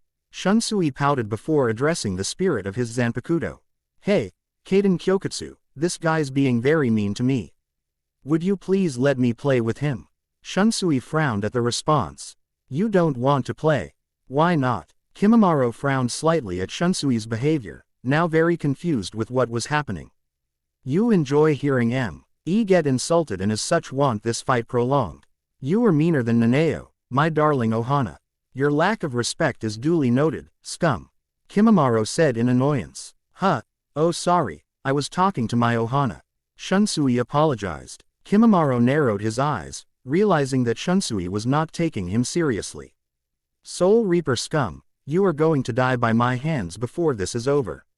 He said. The black K markings of Kimimaro's curse mark appeared, covering his body and showing that he had moved to level 1 of the curse mark's power. Shunsui's mouth opened up in surprise and wonder at what had just happened to Kimimaro's body. Oh, are those tattoos? If you like them, that's fine, but honestly, I never did see their appeal. Look at this beautiful skin of mine, I would never ruin it with tattoos. Shunsui said smoothly. Oh yeah, Nanao rolled her eyes at this. Constantly half-shaven, covered in body hair, and always looking half asleep, you are just a picture of attractiveness among men. I will make you respect me, Kimimaro vowed. You will respect Orochimaru's finest warrior. While a not-so-serious Shunsui dueled Kimimaro, Jalal's body lit up. Meteor, he yelled as he punched Orochimaru square in the jaw. He sped behind the snake Sanin, turned around, and prepared to attack the man again. Orochimaru then twisted his body around and attacked the speeding Jelal. Multiple striking shadow snakes. He yelled. creating giant snakes from his arm. Jello speedily weaved his way through Orochimaru's wave of snakes. However, Orochimaru himself suddenly came out of the mouths of one of his snakes and punched Jello to the ground. Orochimaru then opened his mouth and the Kusanagi blade shot out. Jalal's eyes widened and flipped his body over, allowing him to barely avoid the blade. The 5th Division commander then kicked Orochimaru in the stomach, knocking him away. Jello then formed a bow made of light and created a large arrow of light. "Take aim, arrow of the heavens," he chanted. Nova. The arrow was then let loose from the bow, impaling Orochimaru in the stomach. The arrow then exploded, blasting Orochimaru's upper body off of it. Jello narrowed his eyes. "Don't try to play dead, I know you're not," he said. Snakes then came out of Orochimaru's lower body and attached themselves to Orochimaru's upper body, before putting itself back together. "Ah," Orochimaru wheezed, "I've truly grown accustomed to that over the years." "I haven't," Jello muttered in disgust. Jello prepared to attack Orochimaru once more with Meteor, but Orochimaru's next words froze him in place. "Tell me something, Jello," he said. "How are you feeling, right now?" What? Jello was confused by Orochimaru's question. "What the hell are you talking about?" "Oh come now, you heard what I was saying." Orochimaru smirked. "How are you feeling right now?" Jello narrowed his eyes. "I'm feeling just fine, thank you for asking." "Are you sure about that?" Orochimaru chuckled darkly. "Are you sure your hatred or me isn't turning into something much worse? Are you sure you're not feeling the darkness that once inhabited your heart returning to you?" Jello gazed at Orochimaru in confusion before gasping in realization. You get it now," Orochimaru said cruelly. "You bastard," Jello growled, "you modified Nirvana, didn't you?" "Indeed," Orochimaru nodded. "As I'm sure you may know, Nirvana has been revived in its final stage. However, Grants and we may have made a couple of modifications to make it just as dangerous, even while it is charging up. As I'm sure someone like you may understand, after 8 years of being inactive due to the destruction of its power source, it needs to recharge its strength. So, working with Grants, we were able to make Nirvana obtain a state similar to its first stage while it charges its magic. Now, while it gathers up the negative magic that gives it the ability to change from light to dark and dark to light, it has the ability to affect people the way it did in its original first stage. And now, until it has fully charged its magic, anyone who is teetering on light and darkness, they will be changed. So I will ask you again," Orochimaru grinned, sadistically, "are you feeling alright? Do you not feel the temptations of darkness once more? After all, you are someone who dabbled in darkness the same way I did. If anything, we're both quite similar in our own way. We both conducted experiments. We both dabbled in the dark side of nature in our respective worlds in the name of something we believed immensely, whether it was the revival of Zirf, or my immortality. Do you not feel the temptation of darkness once more?" Orochimaru inquired curiously. "After all, once you enter the darkness, you never stop feeling her tempting grasp. Surely someone like you would feel its pull once more." Jello sighed at this. "Yeah," he said, "I do often feel the temptations of darkness. I will admit that, once you have truly sinned in your life, you will always feel the temptation to sin again and again. Granted, even those who are pure of heart will have that temptation as well. However, it will always be strongest among those who have already sinned before. Yes, Orochimaru, I do feel the temptation to fall into darkness and commit sins once again," Jello admitted. "In fact, it is sometimes for the purest of reasons. Sometimes, I feel the temptation to return to my cold and cruel ways once more. If it protects my comrades. But know this, I will never fall into darkness again," Jello said. "And Nirvana certainly won't pull me into it either." "That's rather arrogant, don't you think?" Orochimaru inquired. "After all, everyone is vulnerable to Nirvana's power. In fact, we on the ground have explicit orders to retreat as soon as Nirvana has been activated. Becca. Use it as indiscriminate in who it affects. For a brilliant scientist, you are rather stupid, Orochimaru," Jello said. "You looked at all the upside, and never once looked at the downside. It's no wand. All your attempts at becoming the ultimate being failed miserably." Orochimaru scowled at this. The first stage only works on those who are truly teetering on light and darkness. Jelil explained. I may feel the temptation of darkness, but I never truly teeter on the boundary of light and dark. The only true negative emotion I feel is rage and desire. Jelil admitted. Rage on behalf of those who are hurt by those who willingly enter the darkness I allowed to overtake me. In a way, I feel responsible to take those people down. And the desire I feel is a desire to protect the light that pulls me away from the darkness every time I feel its temptation. Jelil smiled lightly as an image of a smiling Urza Scarlet appeared in his mind. As long as that light is in my life, there is no way I will ever fall into darkness again. And I will always have the desire to protect that light.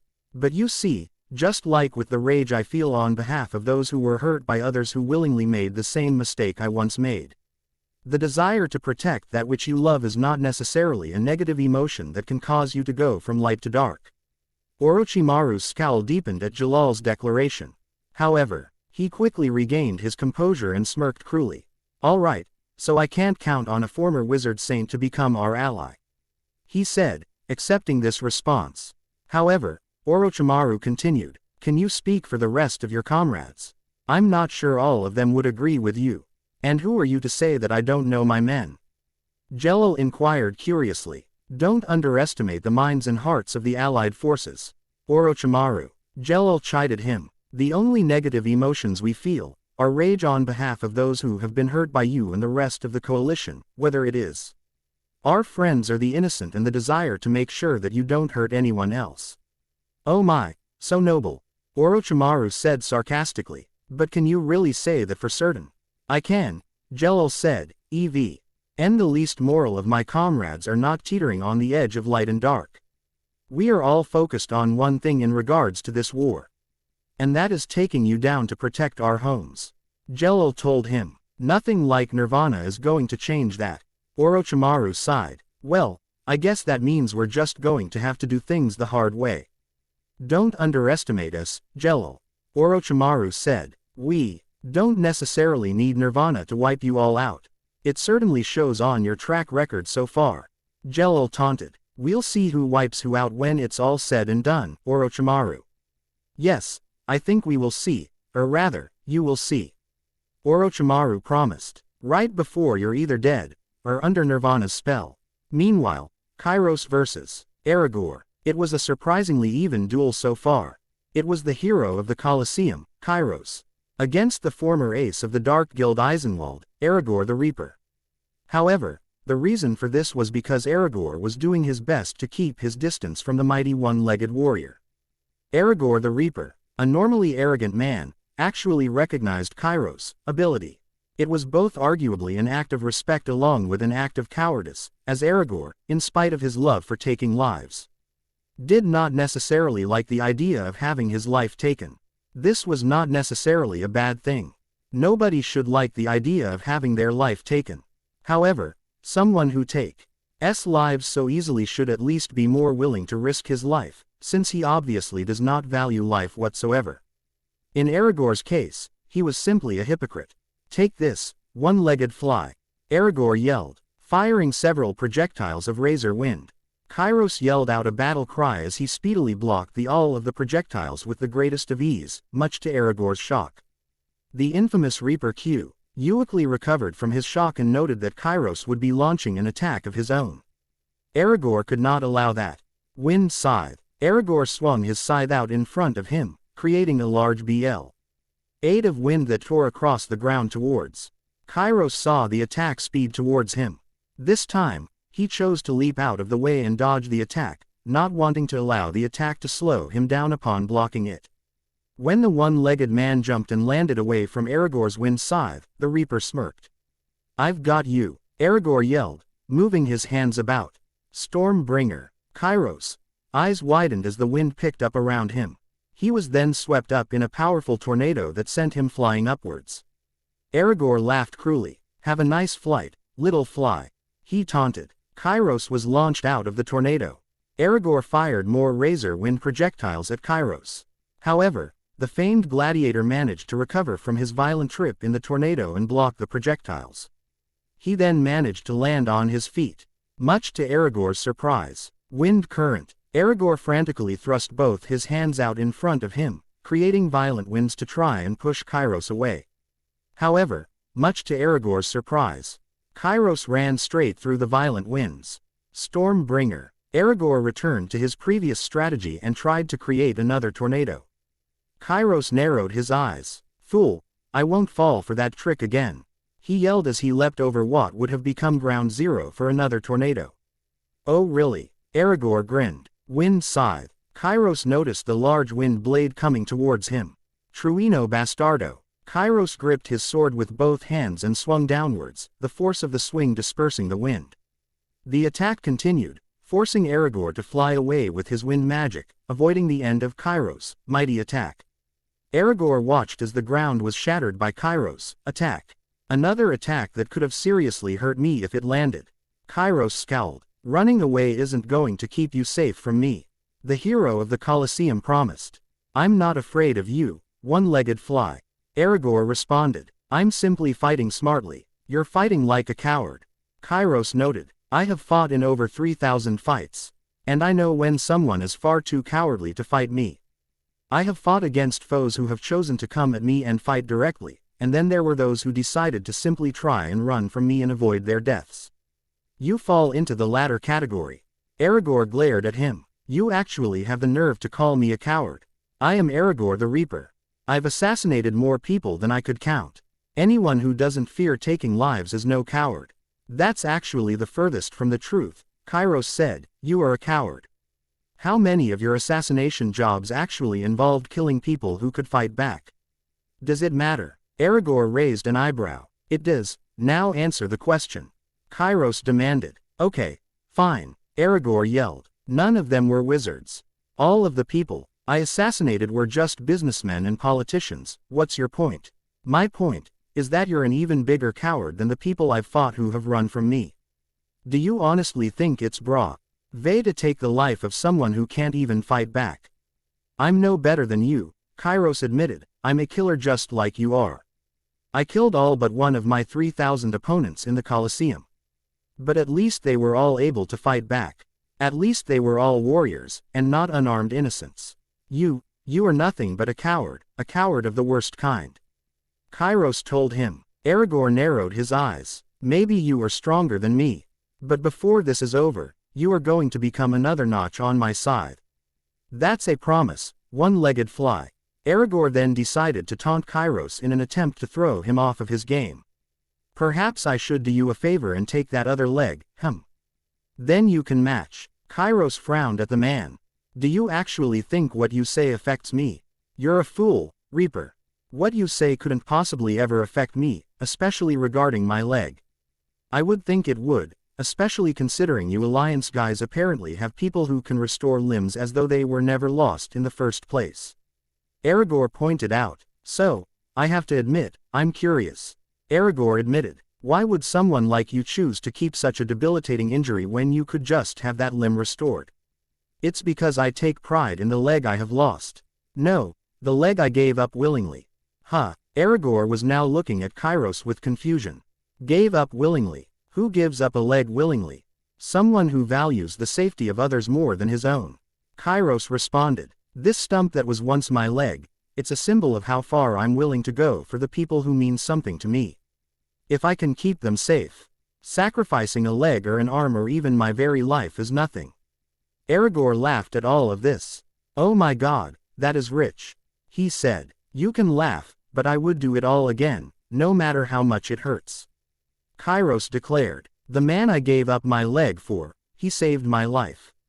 No, he gave me a life in the first place. I was a murderous thug in the slums, and yet he still took me in and made me a part of his family. The fact that you can't even comprehend the idea of sacrificing things for the sake of those who mean the world to you, if it weren't for the fact that I have nothing but contempt for you and your cowardice. I would actually pity you. Kairos admitted. Hey, I'm a Reaper who's only interested in taking lives, stupid one-legged fly. Aragorn said. I don't need your pity, I simply need you to die. Kairos scowled. As if a weakling like you could kill me. Compared to me, you are the fly, you fool. Aragorn scowled. You bastard. Father. Aragorn's scowl deepened at being cut off while Kairos' eyes widened in horror. A pink-haired girl then got between him and Aragorn. Rebecca, the daughter of Kairos, addressed her father. "Father, let's work together against this one," she suggested. "We can finish him off sooner if we work together," Rebecca pointed out. "So, let's fight together this time, all right?" "Rebecca, no," Kairos yelled. "I can fight this man on my own, don't get involved." "I don't want you to dirty your hands against someone like him." Aragorn's eyes widened in slight surprise. "Father and daughter," he smirked, realizing that he now had the advantage. "Hey, a father and daughter, huh? Wonderful." Wind scythe. Aragorn fired an attack at Rebecca. "Rebecca," Kairos yelled out to his daughter. The former gladiator quickly caught on with her observation hockey and avoided the attack. The wind scythe then traveled towards Kairos, who blocked the wind scythe, and was now glaring at Aragorn for daring to attack his daughter. "You bastard," he snarled. Aragorn grinned maniacally. "Now I've got his attention." Aragorn then noticed Rebecca coming towards him. "I refuse to allow my father to fight alone," she yelled. "I am a soldier of the 5th Division as well. I have every right to fight for others as he does." "Rebecca, don't dirty your hands, don't become like me." Kairos forgot his anger towards Aragorn and took a moment to lecture his daughter. Rebecca ignored Aragorn and swung her sword at the infamous Reaper. Aragorn frowned at the fact that Rebecca's swing seemed a bit slow for someone who intended to fight him. And is she using a blunt sword? Why is she using a blunt sword? Aragorn wondered. "Don't give me that weak crap. Fly," he yelled as he swung his scythe at Rebecca. At that moment, Rebecca vanished in a sudden burst of speed that made Aragorn gasp in surprise. Rebecca then took Aragorn by the arm and tossed him over her shoulder, showing a surprising amount of physical strength. Aragorn's eyes widened at Rebecca's strength as he was slammed to the ground. "Father," Rebecca yelled. "Now," Kairos nodded and leapt at Aragorn, who quickly took flight with his wind magic once more before the legendary gladiator could cut him down. However, in spite of managing to avoid death, or at least serious injury, at Kairos' hands once more, Aragorn's focus was now on Rebecca. The deceptive fighting style, the speed, the surprising strength, the fact that her sword is blunt. Aragorn's eyes widened in realization. If she had any intent to kill whatsoever, she could crush me with ease. He realized. This girl, she really is the one-legged fly's daughter. Kairos still seemed to be focused on lecturing his daughter. "Rebecca," he said, "what in the world do you think you are doing?" "Father," Rebecca blushed in embarrassment. "The only reason I let you join in the first place was to make sure you stayed by my side." Kairos said, "But I told you not to hurt anyone." "But father, I can't just let you fight alone," Rebecca said. "Besides, it's not like I am hurting anyone. I do have this blunt sword, right?" "Rebecca," Kairos tried to reason with her, the reality of the situation he had allowed his daughter to become a part of sinking in. Dealing with the two tales was one thing, but seeing Rebecca rush into danger voluntarily was another. "Father, you trained me to protect myself, what's the point if I'm not allowed to use your training? I'm not a toy anymore, I can protect you now." Kairos pointed out. "Father, if you didn't want me to fight, you should have kept me from joining the alliance in the first place." Rebecca said. "And again, I'm still using a blunt sword. I'm not hurting anyone, but I'm still doing my part. And I want to do my part. Lucy is doing his part." Rebecca still referred to Monkey D. Luffy as Lucy, his alias from the Kurita Coliseum. Aragorn could not believe what he was seeing. These two were more focused on a quarrel between father and daughter than actually fighting him. "Nobody disrespects me." His grip on his scythe tightened. "You damn flies," he screamed furiously, getting Rebecca and Kairos' attention. "You have the nerve to use a blunt sword against me." Aragorn addressed Rebecca before turning his attention to Kairos. "And you have the nerve to focus more on your daughter than me. I'll teach you both to respect me." Wind started to gather around Aragorn, forming a suit of armor made of wind. Storm Mail. Aragorn introduced his most powerful defensive technique. "Let's say, you two swordsmen get through my defenses now.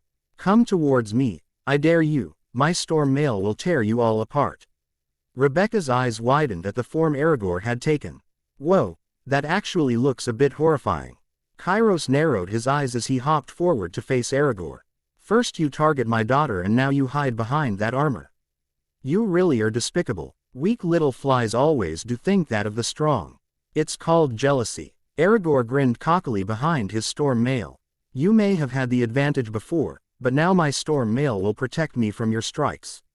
This storm mail has broken as many swords as I have killed people, Aragorn admitted. When the Magic Council sent Rune Knights after us after declaring Eisenwald a dark guild, I single-handedly killed them all with storm mail to protect me. And now that I have a strong defense to protect me from your attacks, I can do this with no fear. Aragorn rotated his arms and created a magic circle in front of him. Kairos and Rebecca watched this happen. Rebecca, be careful, Kairos said, instinctively showing his protective streak of his daughter.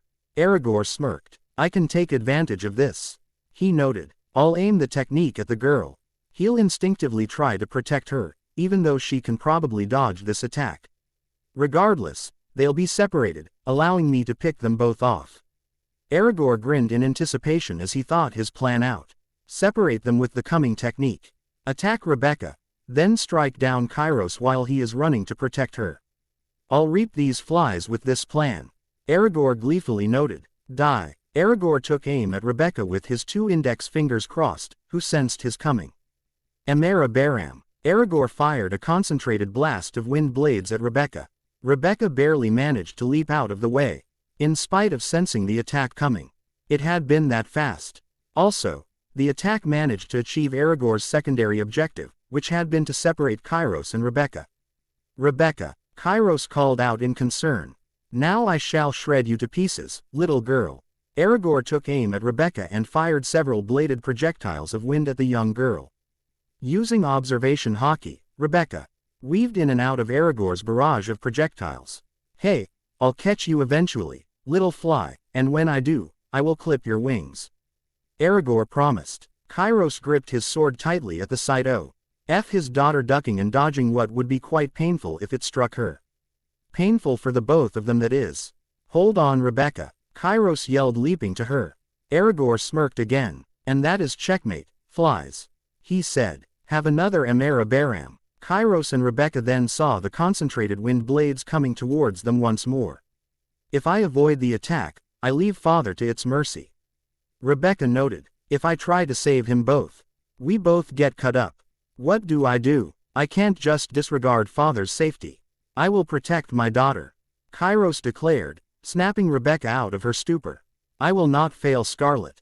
Kairos started twirling his longsword in front of him, serving as an attempt to defend himself from Aragorn's Amara Baram.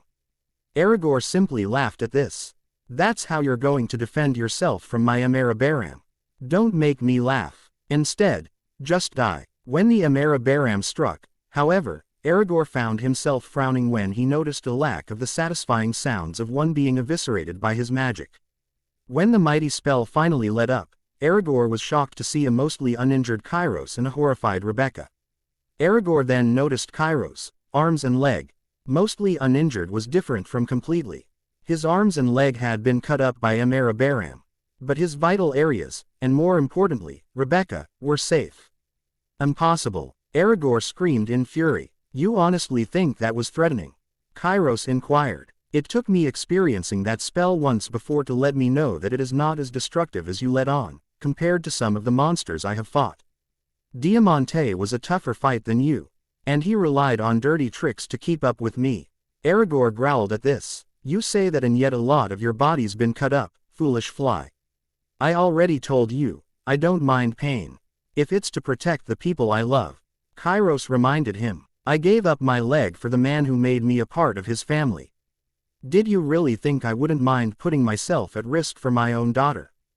Don't underestimate me, Kairos yelled. I may be a killer, but I am still a man with a child to protect.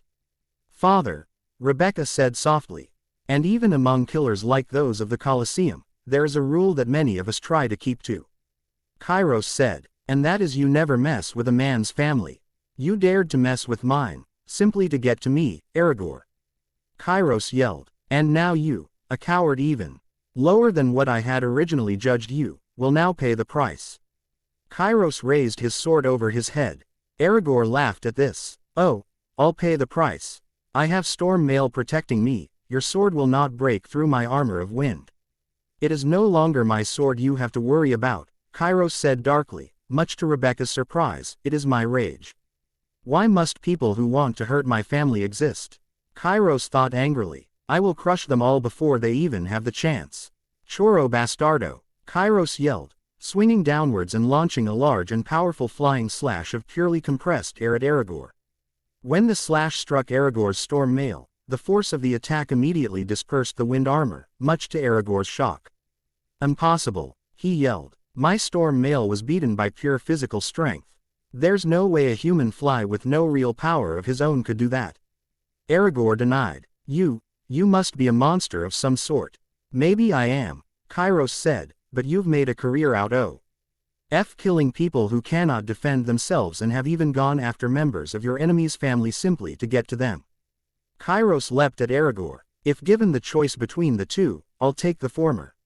No, no, no, Aragorn yelled, trying to swing his scythe to take out Kairos. Raw, Kairos roared, knocking Aragorn's scythe out of his hands with a single swing of his sword. I told you, it is now my rage you must worry about. Kairos then shockingly dug his sword into the ground and punched Aragorn in the stomach. Aragorn gasped in pain as blood rocketed from his mouth. Kairos grabbed him by the throat. And no sword. Aragorn was confused. Kairos glared at him. Let me explain something to you, something you should already understand. Kairos responded. Blades make things end too quickly. But fists, those are far more effective when you want to let your enemy know that you've infuriated them. It's much more personal. With that, Kairos punched Aragorn in the face. Now, how many people have you killed in your lifetime, Aragorn, tell me? He asked in between punches. I don't know, Aragorn yelled. I've lost count. Kairos scowled. Then I'll simply keep punching you until I'm satisfied. He decided as he punched Aragorn repeatedly.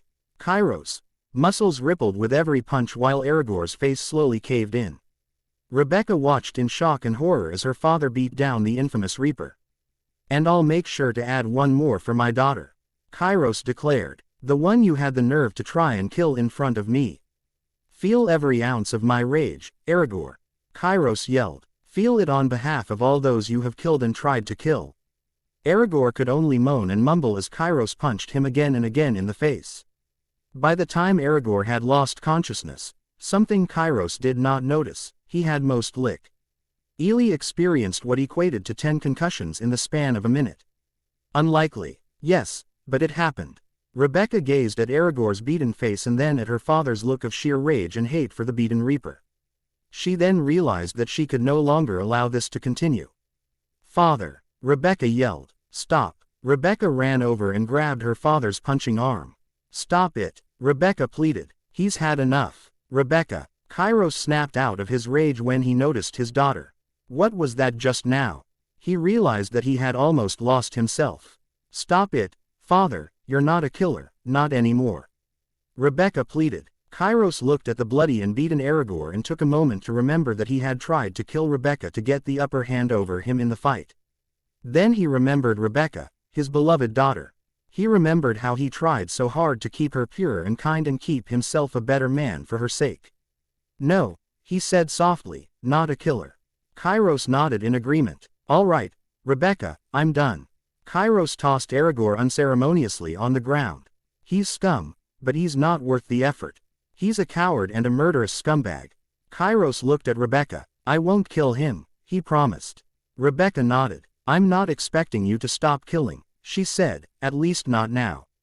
We are at war after all. But what you were doing, it was far too brutal. Even he did not deserve to die like that, Rebecca said. Kairos sighed. This is what I warned you about when you ran from the palace. He said, this is who I am. I can't change it. I am still every bit the brutal man I always was. I'm still the violent gladiator named Kairos. Rebecca then embraced her uncomfortable father. A few coalition soldiers tried to take advantage of their distracted state, only to be knocked away by a visibly angered Hana Inuzuka and her ninja hounds. The Heimaru brothers, you're seriously going to interrupt a warm family moment? Hana frowned at them. Now that's just not cool. Regarding who you are, Rebecca said. There's only one thing that matters to me. And that is you are my father, and I love you. And I know you love me. Rebecca said with a smile. No matter what, I will always want you as my father. Kairos wanted to cry, but managed to hold back the tears. He embraced his daughter. So kind. Just like your mother. I love you, Rebecca. I love you too, father. Still, Kairos thought, for a brief moment, if Elp the pull to commit cold-blooded murder. Is this the power of Nirvana? Oh well, I'll worry about it later.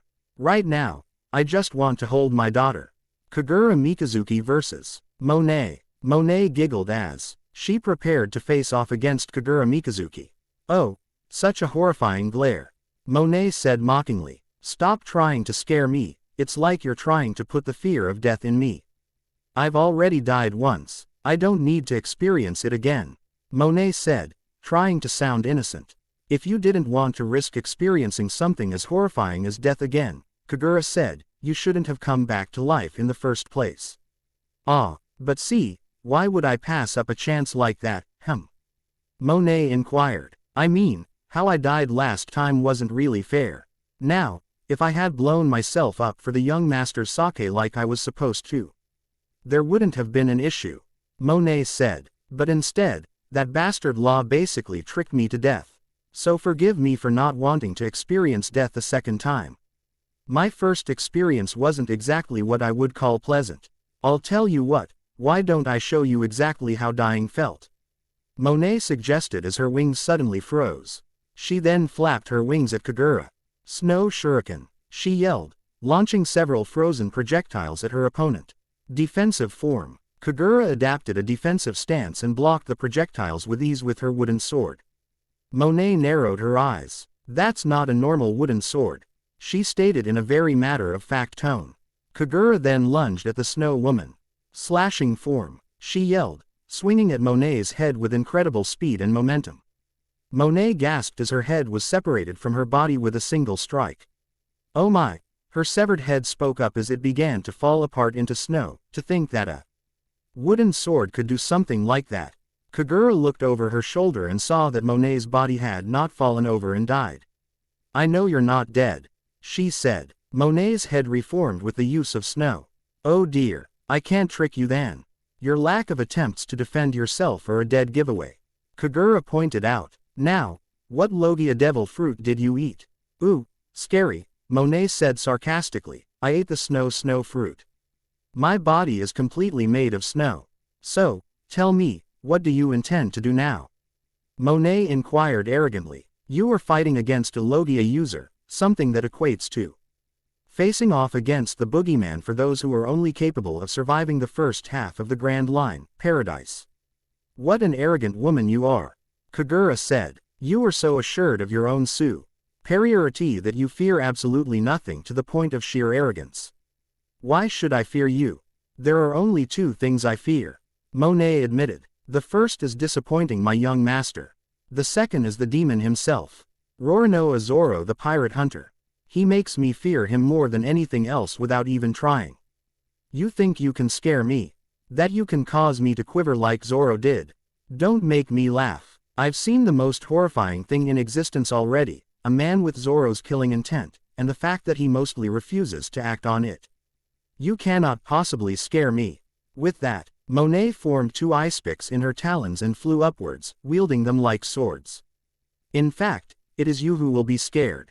Kagura narrowed her eyes. You think that just because you have the power of a Logia that you have no reason to fear me. Kagura's wooden sword then hardened with haki. Know this, I despise the arrogant. Taking you down a couple notches will be immensely enjoyable. Monet was now frowning. Oh I see, so that's how your sword didn't shatter when I attacked you with my snow shuriken. Kagura nodded while Monet frowned. Well, that's certainly a pain, she said. Fighting haki users is a real pain. Happy to inconvenience you, Kagura responded emotionlessly. Oh my, is that humor? I didn't think you were capable of that. Monet laughed at this. Alright, if you are capable of emotion, let's see if I can make you scream. Monet licked her lips as she lunged at Kagura.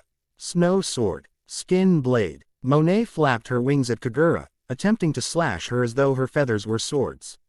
The two clashed with their variants of blades. Such an odd clash, actually. Wood versus snow. Not a fight you would see every day. Monet faced Kagura with a cocky and fanged smirk on her face. Our sadistic and violent side was starting to come through. Snowstorm. Kagura winced slightly as a blizzard from Monet's mouth surrounded her body. Monet smirked and aimed both of her ice picks upwards. Die. She moved her talons up, intent on impaling Kagura in the stomach with the ice picks.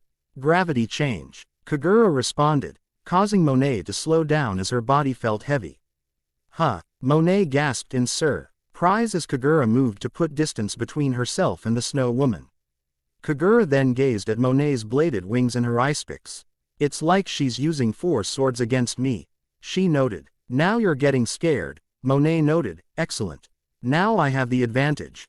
I lost last time because I got scared of that pirate hunter. If I had been able to keep my composure, I could have come up with a strategy to beat him. And now that I have the psychological advantage, I'm going to crush her. Monet smirked. Snow is actually quite terrifying, she pointed out. Imagine it for a moment, buried in a cold unforgiving sea that you cannot escape from. And then slowly, you freeze over and die. Terrifying and painful, Monet noted, just the way I like it. Don't talk about fear as if you are above it. You yourself admitted to being afraid. Kagura pointed out. Oh, cry me a river, I can talk about fear if I want. So I'm afraid of upsetting the young master. Monet shrugged. And so what if I'm afraid of the pirate hunter? It's not like I'll ever upset my young master. And it's certainly not like I intend to ever confront the pirate hunter again. Kagura narrowed her eyes. You're seriously not going to try and overcome that fear? It's better that way, Monet pointed out. What's the point in confronting something that frightens you immensely? Better to avoid the problem. Kagura frowned, remembering what Roronoa Zoro had said to her. Ironically, Monet, an opponent of Zoro's, was showing off just what he was trying to teach her. No one became strong by only fighting against opponents they know they can win against or are at most evenly matched against. They became the strongest by not backing down against anyone. Then you are nothing but a despicable coward, one who refuses to acknowledge her faults and move forward. Kagura pointed out. A lecture, really? You have some nerve to think that you have the luxury of lecturing me in the middle of a fight. Monet was now frowning. I'm no better in the end, Kagura freely admitted. I fear enemies that I know are stronger than me. I am confident most of the time, but if I know they are superior, I want to run from them. I conditioned myself to run from the stronger throughout most of my life. Kagura said. At the time, I did it because I wanted to live long enough to kill a certain man for revenge. But when I let go of my revenge, that cowardice remained with me. I did not realize it at the time, until I realized the gap between mine and Roronoa's power. And now, I have to recondition myself, and not back down against my enemies. Kagura said. I need to recognize that I am scared and refuse to back down. That is what real courage is, after all. I call it stupidity, Monet responded. Confronting someone you know is stronger than you is just stupid. I don't know about that. Perhaps Roronoa was right, after all. Kagura suggested. Sometimes, we do have to fight against things are stronger or more frightening than we want to deal with. We can't advance without putting ourselves at risk. Monet scowled. Is naivety just commonplace among you alliance types? She wondered. This is survival of the fittest. You need to survive, not be brave. Courage is stupid. Whether you're alive at the end of the day or not is how someone's strength and worth is defined. As someone who tried to die for the sake of someone else, I understand that very well. Then your existence is both cowardly and tragic, Kagura said, and your existence is about to come to a painful end. Monet yelled as snow surrounded her body. Snow armor. Monet was now covered in a suit of armor made of layers and layers of snow. You may be irritating, but your hockey makes you a very troublesome opponent, Monet admitted. So, I'm going to take steps to make sure your hockey can't reach me. Your sword will never reach me. It'll be stopped by layers and layers snow before it comes anywhere near me, Monet said confidently. You are such a fool, Kagura said with a hint of pity. Excuse me, Monet glared at the girl. Gravity change, Kagura yelled. Monet gazed at Kagura in confusion as her weight suddenly increased from Kagura's magic. What is she trying to pull? My weight may change but my armor will still be there. Then, much to Monet's horror, her snow armor fell off of her body. Ah, what happened to my armor? You are such a fool, that armor is in contact with your body, it is just as vulnerable to my gravity change as your own body is. My gravity change manipulates the gravity of an individual, and that includes what the individual wears. Kagura explained. Snow may be terrifying to some, but it is also extremely impractical to use in battle, especially the way you use it. Just like when snow accumulates too much on the roof and becomes too heavy, it falls off. No way, Monet muttered in shock. No way, no way, no way. How the hell could you be stronger than me too? That's checkmate, Snow Woman. Kagura said to her, you focused so much on defending yourself because of your own fears and insecurities that you never once tried to play offense. And that has cost you, I'm afraid. Kagura leapt at Monet, coating her wooden sword in armament hockey. No way, Monet screamed in shock. Strong form. Kagura stabbed forward, striking Monet in the stomach.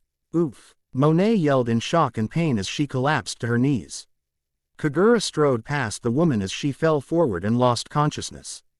This world is no place for people who won't even try to improve themselves. Yasutora. Chad. Sato vs.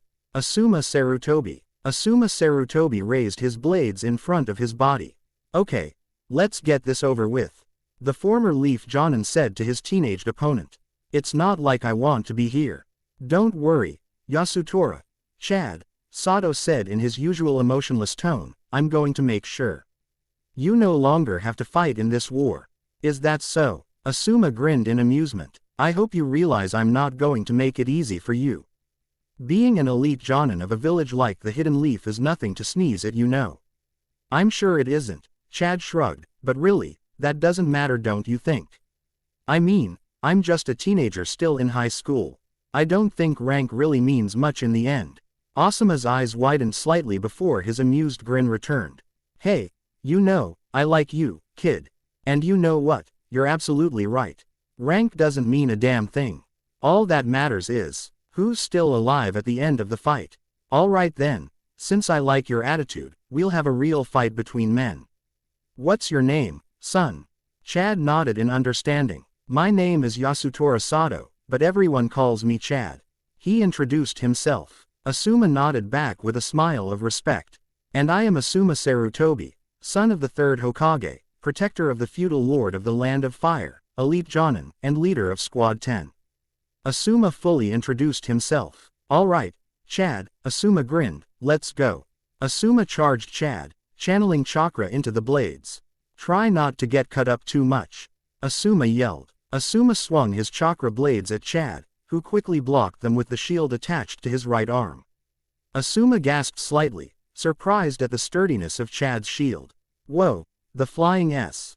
Wallow should be able to cut through anything. He noted. Brazo derecha del gigante, Chad said, this arm is a representation of my will. My desire to fight and defend my friends.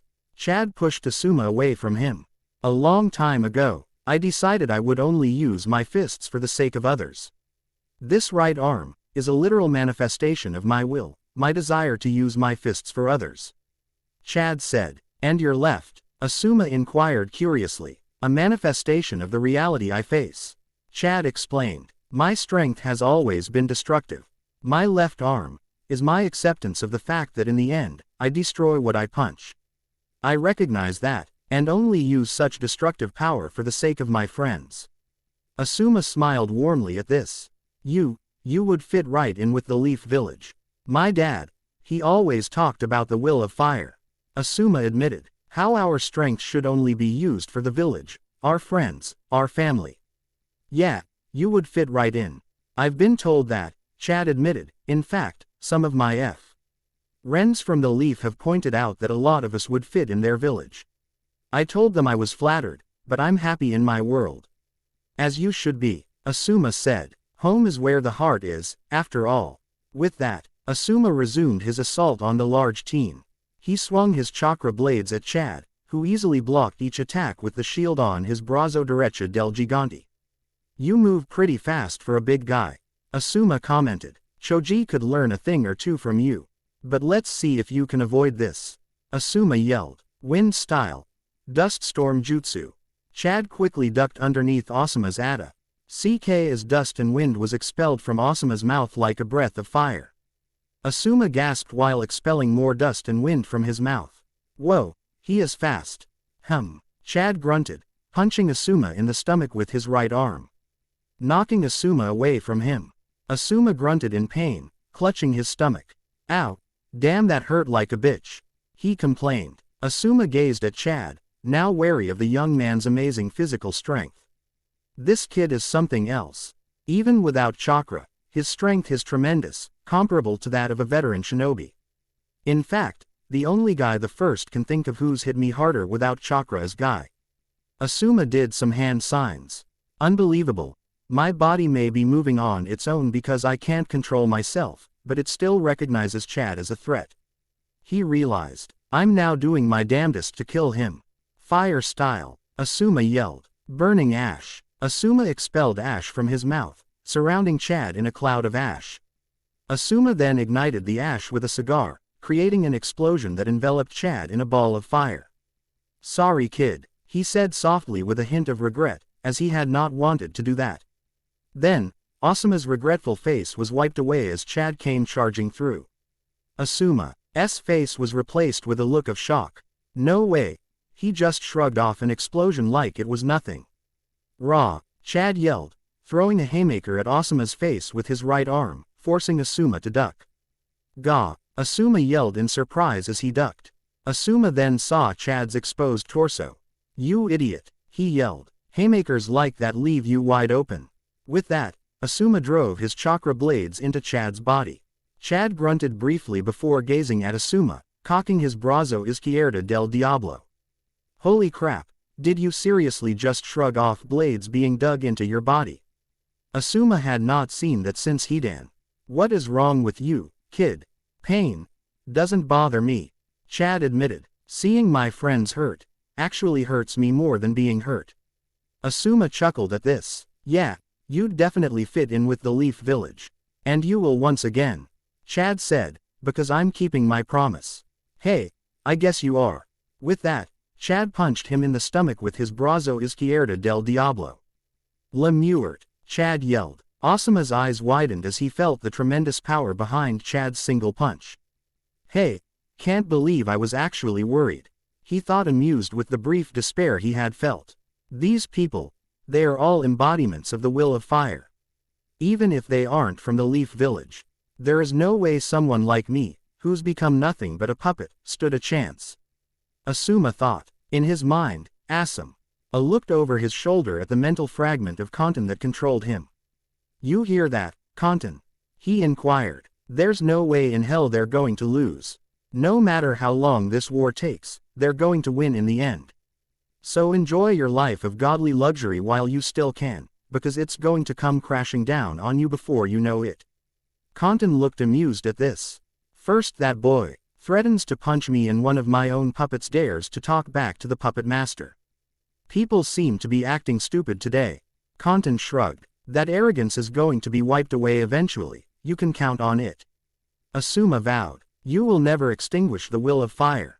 Kanten chuckled in amusement. Well, I can certainly try. And I'll keep trying. In the real world, Asuma Sarutobi fell forward, losing consciousness before he hit the floor. However, he never did hit the ground, as Chad caught him and held him on his shoulder. The hulking teen then took Asuma's chakra blades out of his body, not even wincing while doing so. Okay, Chad said, you're coming with me.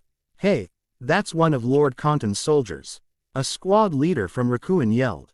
You can't take him. The squad of Rikuin soldiers charged Chad. Chad glared at the squad. Watch me, he responded. The squad froze at Chad's words. Eek, whatever you say, sir, they said in unison, as they all collapsed in a heap, fearful of Chad. Ad gazed at them for a moment before he started walking away with the unconscious Asuma in tow. You're staying with me, all right, Chad suggested to the unconscious Jonin. Oh right, you can't hear me. Chad realized. Killer Bee versus Tashigi. Yeah, Tashigi yelled, swinging her kashu at Killer Bee. The hero of the hidden cloud calmly and casually swung his body from side to side, avoiding all of Tashigi's attacks with the greatest of ease.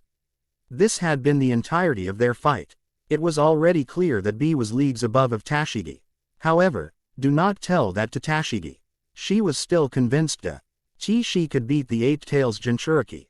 She was still convinced that she was not beneath him and that he was ultimately going to pay for looking down on her. Tempest Kick, Blade Variation, Buzzsaw. Tashigi launched a buzzsaw-like blade of wind from her cashew. B easily dodged the attack with a flip over the buzzsaw. Not enough buzz, girl. He yelled, unable to resist making a joke about her attack. Shut up, Tashigi yelled, stepping towards him. Sword pistol, break it down, yo. B yelled, kicking the flat end of Tashigi's blade and redirecting her sword pistol off course. Ah, Tashigi gasped at what she had just seen. B landed on the ground and then went on the offensive. Pick up the beat. He grinned as he rushed Tashigi as he stabbed at her repeatedly with his single sword. Tashigi gasped at B's tremendous speed as she frantically avoided his attacks. Shave, she yelled, vanishing from sight with her suddenly increased speed to put some distance between herself and B. Real fast. B grinned as he got into a sprinter stance. But not fast enough. B sprinted forward to try and take Tashigi. Dropkick. B caught up to Tashigi, leapt into the air and drove both of them into Tashigi's stomach, knocking her to the ground. Tashigi coughed painfully as she struggled to her feet. B allowed her to get up, watching her with an impassive look on his face. Meanwhile, soldiers from the G5 Divisi noticed the dilemma of one of their two superiors, the other superior being Vice Admiral Smoker, and tried to help her. Captain Tashigi, they yelled in worry. Karui appeared between them and Killer B and Tashigi. You are not getting Lord Killer B's way, boys. She promised. Get out of the way. The man in the lead demanded. We are not going to let your boss hurt Captain Tashigi. Admirable, she said, but Lord Killer B wants to teach her some humility. And Lord Killer B's lessons are quite helpful. You'd be foolish to get in his way. Tashigi glared at B. What the hell is wrong with you? Tashigi demanded. You had me wide open and you didn't finish me off. I said not to look down on me and you go and do that. I'm not trying to kill you, girl, I'm teaching you a lesson. Killing someone like you would just make me hurl. And now you are back to rhyming. Gyuki sighed. Because you look down on me. Tashigi accused. Why do you look down on me? Because you think I'm weak. Is it because I'm a girl? Why do you look down on me? B shook his head. Geez, you are something else. B said. Why do you have to play the role of a victim whenever you get your ass handed to you? Excuse me, Tashigi demanded. How do you expect anyone to take you seriously when you act like that? Zoro, Urza, and Law don't look down on you. Well, okay, maybe Law does, but Law looks down on people who are weaker than him in general. You're the only one who looks down on you. You want to know what makes you weak, your crappy attitude. Stop lecturing me, Tashigi demanded. I came here to fight, not be lectured by the likes of you. Someone's gotta lecture you, because your superiors clearly haven't done it enough. I'm sure your mentors have taught you well, but they failed to teach you to take responsibility for your own failures and not pin them on someone else. What? Time to grow up, Tashigi. B said. You want to be strong. You want people not to look down on you. Accept the fact that there are going to be people stronger than you. And most of all, when you lose to these people, accept the fact that they are stronger than you for the time being. Admit defeat gracefully, and then get stronger. Honestly, I'm shocked that nobody's taught you this yet. B continued before adding sarcastically. Then again, I guess the world government, the poster children of taking responsibility, wouldn't teach you that kind of stuff. And what's that supposed to mean? Simple, B said, your government be whack, girl. If anyone in the cloud tried half the stuff you guys tried, my big bro would iron claw their asses to death. Isn't Cloud pretty militant? Tashigi asked. You're a bit hypocritical for saying something like that. Yeah, I guess early in my bro's reign, he wasn't the most decent guy. B admitted freely. He'll even tell you that himself. But he learned his lesson after an incident with the Leaf Village.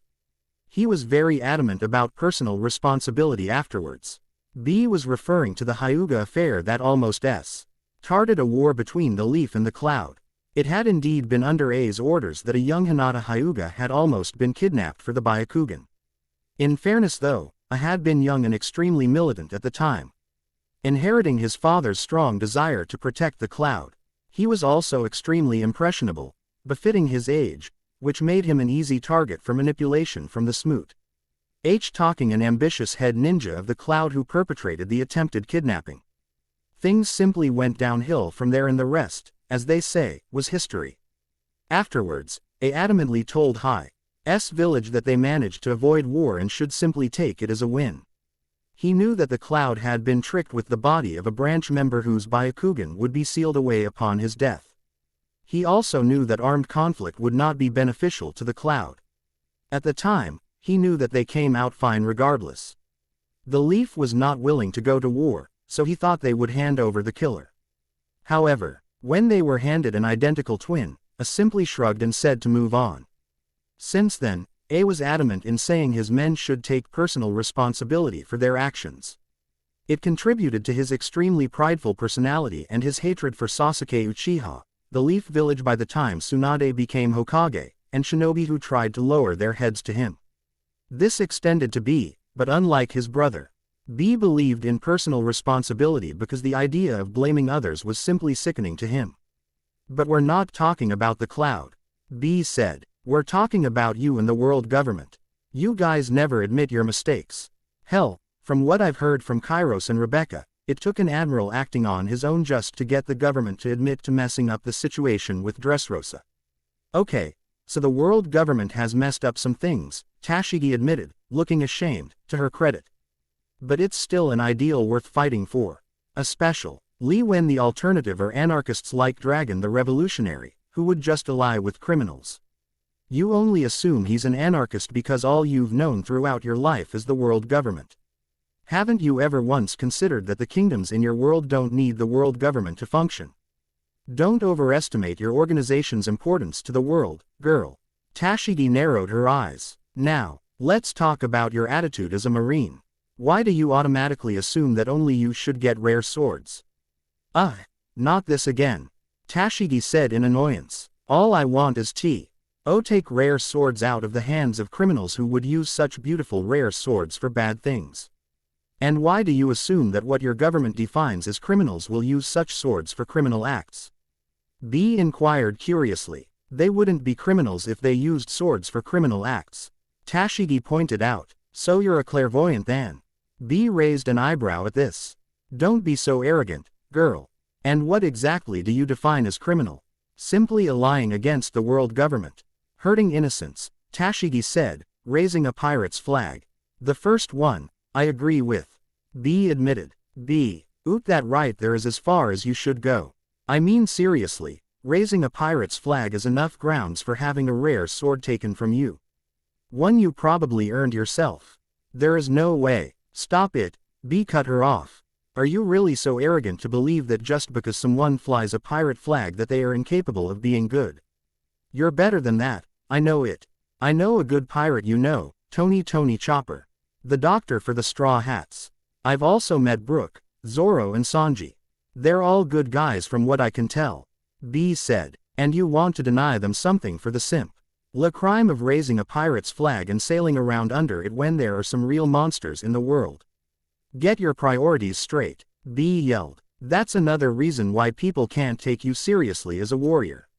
You preach and preach your justice and how you'll deal it to pirates who deserve to be brought to justice, but you do absolutely nothing to fix the broken justice you Marines follow. How do you expect people to take you seriously as a warrior of justice when you work for an organization as corrupt as the world government? God, it's so weird to see that you are barely do any rapping right now. Gyuki said in amazement. Tashigi yelled in anger as she charged B. B quickly parried the attack and disarmed Tashigi.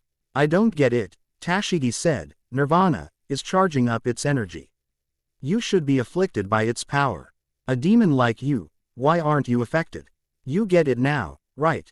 B frowned. Edo and me, we're not the same person. But Jinchuriki means power of human sacrifice. B told her. Think about it for a minute. I'm no demon, girl.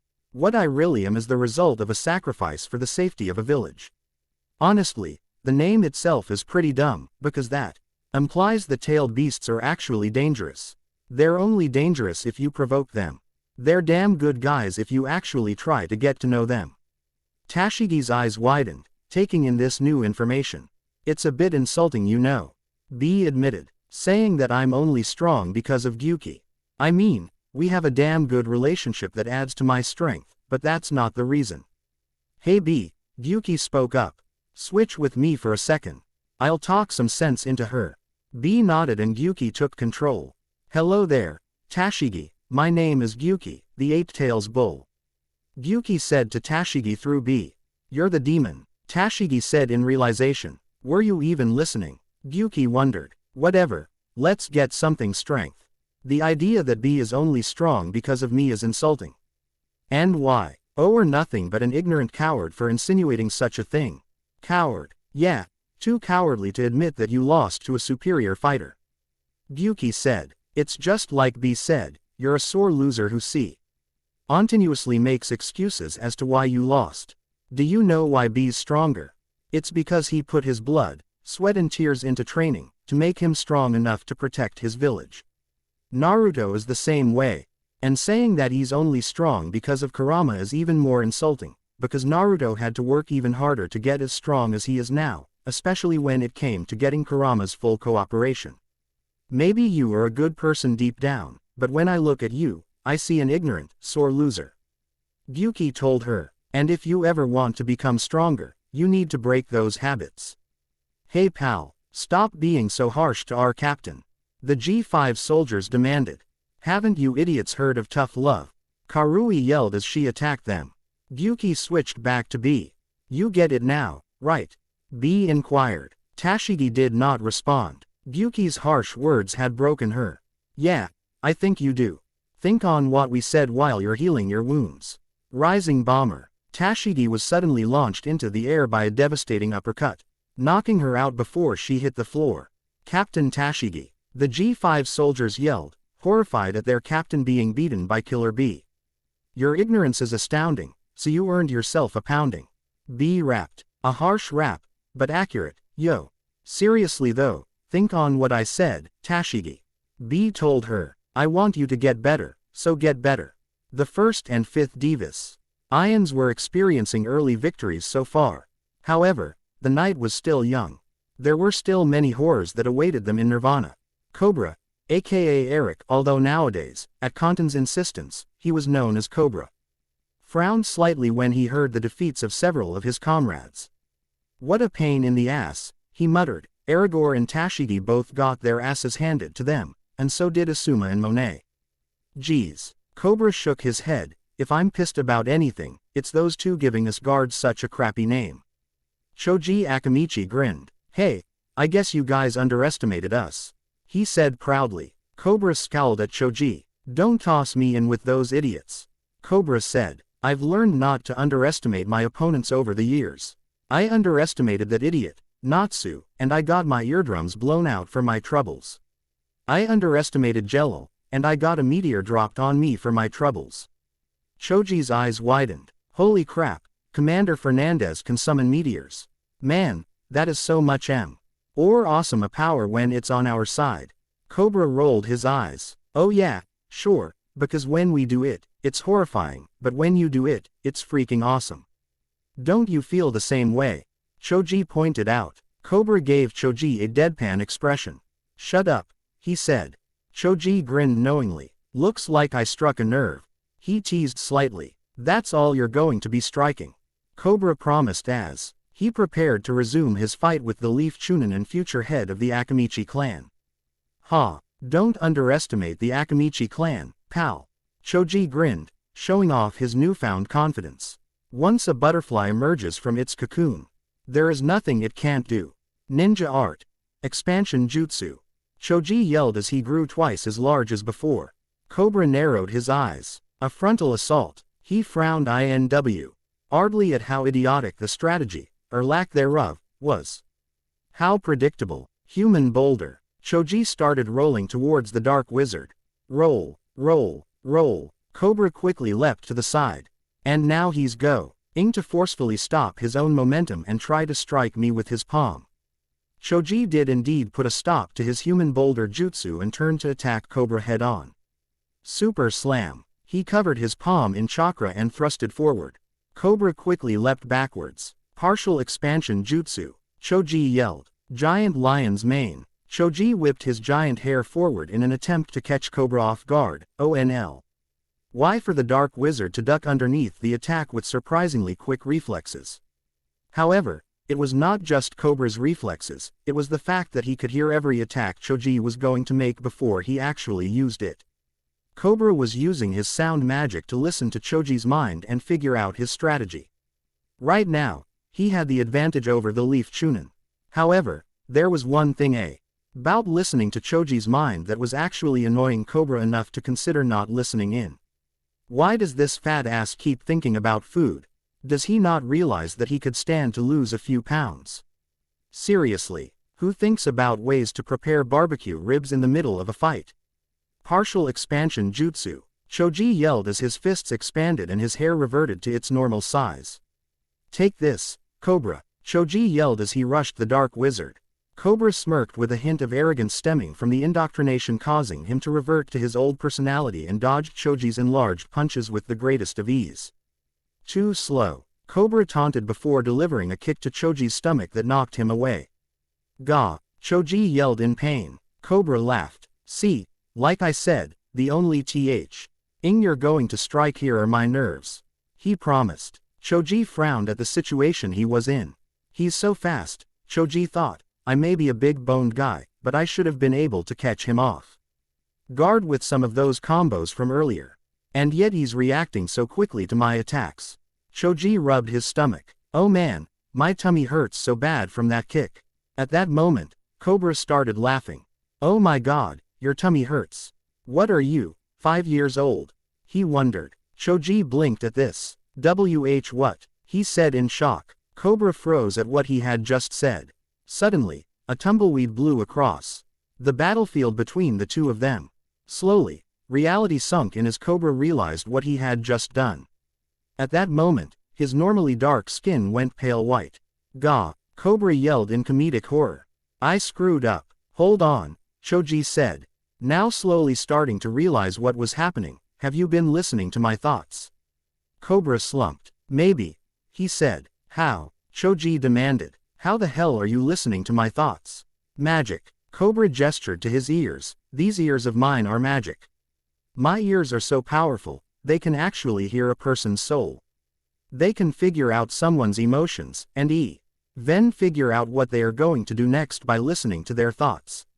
Oh, that is so cheating. Choji complained. Shut the hell up, Cobra yelled. There's no such thing as cheating on the battlefield, only winners and losers. Choji then grinned and folded his arms. Well, I guess it really doesn't matter in the end. He said. Your secret is out. Cobra frowned. Yeah, and this changes things. How exactly? You still haven't been able to land a single hit on me. You said that you were able to hear someone's inner thoughts, right? Choji inquired. Yeah, that's basically how I use my sound magic. Cobra said. It's a damn good defense if I do say so myself. The only downside is that I hear everything. Cobra said. I've had to do some serious mental training to keep myself from going crazy from being overwhelmed by everything going on around me. Choji then rushed Cobra. Cobra scowled. This again, huh? I told you, even if you know what my ears can do, it's still not going to change anything. He told him. You're still going to get your ass handed to you. The best way to make the meat tender and less tough on the jaw is to tenderize it. Cobra suddenly heard Choji think. Wait, what? Cobra's eyes widened, unable to comprehend what he was hearing. Choji then took advantage of Cobra's distracted state and put his hands together, creating a makeshift hammer. Partial expansion jutsu. Choji's hands expanded into greater size. Super meat tenderizer. Cobra then gasped in pain as he was suddenly hammered into the ground, face first by Choji's super meat tenderizer. Ack! Cobra gasped in pain, unable to comprehend the fact that he had just been floored by a single attack from Choji's incredible strength. No way, Cobra thought in disbelief. Always remember to flip pancakes over with a spatula so they cook properly on both sides. Choji thought. Choji then got to Cobra's side and scooped him up with his enlarged palm. He then flipped him into the air. Super spatula. Choji slapped Cobra into the ground. Son of a bitch. Cobra wheezed in pain. What the hell are you thinking right now? Choji grinned. When you really stop to think about it, cooking is a lot like fighting.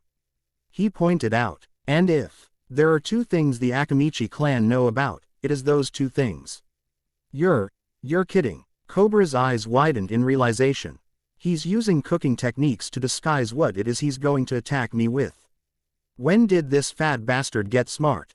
Cobra recovered from being hit by Choji's super spatula and rolled away before Choji could attack him again. He then got to his feet and frantically tried to think of his next move. He's more confident now, Cobra noted. I can hear it. I can hear how confident that little bastard is. Regardless of whether Cobra was indoctrinated or not, he was still an insanely competitive individual. Perhaps it came from being a dragon slayer. Honestly, there was only one dragon slayer that was not competitive, little Wendy Marvell. So, because Cobra was competitive, he hated the fact that Choji now had the advantage and thought he could win. Cobra then regained his composure as he remembered that he had a trump card that he could bust out against Choji. I'm not sure I like that new look on your face, pal. He said, and I definitely don't like that I couldn't keep my promise that nerves would be the only thing you managed to hit. Choji smirked. Wah, chi was all that about knowing not to underestimate me, huh? Don't get ahead of yourself, you ass. Cobra scowled. Just because you caught me off guard doesn't mean that I underestimated you. With his composure now regained, Cobra's confident grin returned. If anything, you're the one who is underestimating me. Do you honestly think that just because you managed to figure out a counter for my sound magic means that you've won this fight? Wrong. Cobra's grin widened as he answered his own question. You haven't beat me yet.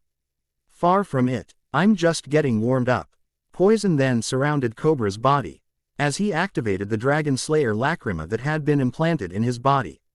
Since I can hear your confusion, allow me to reintroduce myself. Cobra said. My name is Cobra, and I am a poison dragon slayer. Choji's eyes widened as Cobra took on a more twisted and feral appearance. He then gasped in realization. Oh, so that's why they call you Cobra, he said. Cobra's sweat dropped, which looked extra comical because of his feral appearance. He then heaved a sigh. Yes, he responded, that is why they call me Cobra. With that, Cobra resumed his focus on the fight. You're gonna regret turning me into something meant to be cooked, he promised. I don't take disrespect well. Now, Poison Dragon Twin Fang. Cobra swung his arms out in front of him, creating two tendrils of poison that looked like snakes. Choji's eyes widened at the tendrils speeding towards him. The Chunin weaved his large body in and out of the tendrils, trying to avoid Cobra's assault. Got you, Cobra yelled. Poison Dragon Scales. Choji gasped as several scale-shaped projectiles were fired at him in between the two tendrils from before. He gasped in pain as the scales were driven into his stomach. Damn it, Choji cursed, so that's Dragon Slayer magic. Damn right it is, Cobra grinned, and now that my scales have stricken your body, I'm afraid you are already dead. Choji immediately felt sick to his stomach. His vision started to blur. Oh no, you're not kidding, he said. Yeah, this is definitely poison. Cobra chuckled. Remember, it's not just any kind of poison, it is magic poison, he said. And I'm afraid once the poison enters your body, regardless of where it is, you're a dead man. It's just a matter of how long it'll take. Considering your size, Cobra continued, I'd wager your death will take a while. Did you just call me fat? Choji inquired, becoming exhausted. You did just call me fat, didn't you? Cobra raised an eyebrow at Choji's statement. Well, yeah, I'm not fat, I'm big-boned, Choji said angrily. The EAF Chunin prepared to go on a rampage for the comment on his weight. However, he found himself quickly losing energy due to Cobra's poison working its magic on him. Oh crap, getting too drained to kick your ass for that comment. Cobra smirked. Good, he said as he prepared to attack Choji again. Now, why don't I speed things up for you? I'm not so much of a sadist that I won't grant someone a quick end after all. Eat this. Poison dragon roar. Cobra yelled. Choji's eyes widened in horror as Cobra's roar shot towards him. Before he could do anything, he was enveloped by Cobra's attack. By the time Cobra's attack let up, Choji was left swaying on his feet, nearly beaten by Cobra's roar. Looks like you bit off a bit more than you can chew, fat ass. Cobra taunted. Meanwhile, Kiba Inuzuka vs. Machvis. Machvis grinned as he pirouetted on one of his tiny feet. Hi. The officer of the Don Quixote pirates laughed. Sugar will probably hate me for crushing something so cute, but I'm going. To kill you and that doggy of yours iin. Kiba Inuzuka grinned right back. Yeah right, he said, you act like it's going to be easy. I'll have you know that dogs are not just man's best friend. They are also very effective fighters. The way I see it, since we're in a stalemate right now, you have no reason to be so confident. The way I see it, we have the advantage because it's still 2-on-1 and neither of us has gained ground yet. In fact, I'm confident that Akamaru's gonna turn you into his new, big, fat chew toy before this is over. Kiba vowed. I just hope Akamaru doesn't break his jaw trying to tear into all that chewy fat of yours. Akamaru barked in agreement. Machvis's grin widened. Hi. He laughed. You're so confident, but I think you'll find out soon enough that you can't win. Kiba grinned in a feral manner. Let's go, Akamaru. He growled like a wild beast. Fang over fang. Machvis laughed as Kiba and Akamaru spun towards him like cyclones in an attempt to drill into him like before. The large man pirouetted on his feet, avoiding Kiba and Akamaru's attacks with the grace of a ballet dancer. You know, you say it's 2-on-1, but I don't think that is necessarily accurate iin. Machvis noted. Here's the thing, the way I see it, it might as well be 1-on-1. Kiba and Akamaru landed on Machvis's left and right. Oh yeah, how do you figure, fat ass? Kiba demanded. Oh come on. Machvis grinned maniacally. Do you not realize it? That dog may be your partner, but he is still your dog iin. And because he is your dog, Machvis continued, he's only as useful as you are. And if you are taken out, that means your dog is left with no one who can give him commands. He's useless, like any other dog without its master. This made Kiba frown in anger. Watch it you fat bastard, he snarled. Akamaru's not just my dog, he's my friend. I won't let anyone badmouth him and say that he's something less than that. Akamaru barked in agreement. Keep telling yourself that, but the fact is if you die, that dog is going to be useless against me. Of course, neither of you are very useful against me either. Kiba growled in anger, not liking the fact that Machvis was continuing to badmouth his best friend. Akamaru, let's kick this fat bastard's ass, he yelled. Akamaru barked once more, as the two prepared to assault Machvis once more. Machvis grinned. And since your dog is useless without you, I think it's smart that I take you out first, the officer declared. Machvis leapt into the air. Here we go, Machvis said. Time to get crushed into paste iin. 10-ton vice. Machvis yelled, increasing his weight to 10 tons in an attempt to crush Kiba. He moved his new shield out in front of him. Kiba quickly leapt away from Machvis, watching as the 10-ton fat M. And created a large crater where had just been. Whoa, Kiba thought to himself, if that had landed, I would have been turned to past, just like he had said. Hi. Machvis laughed cruelly. I love that look on your face. It means you've just now figured out that you're in real trouble against me. That must be a devil fruit, right?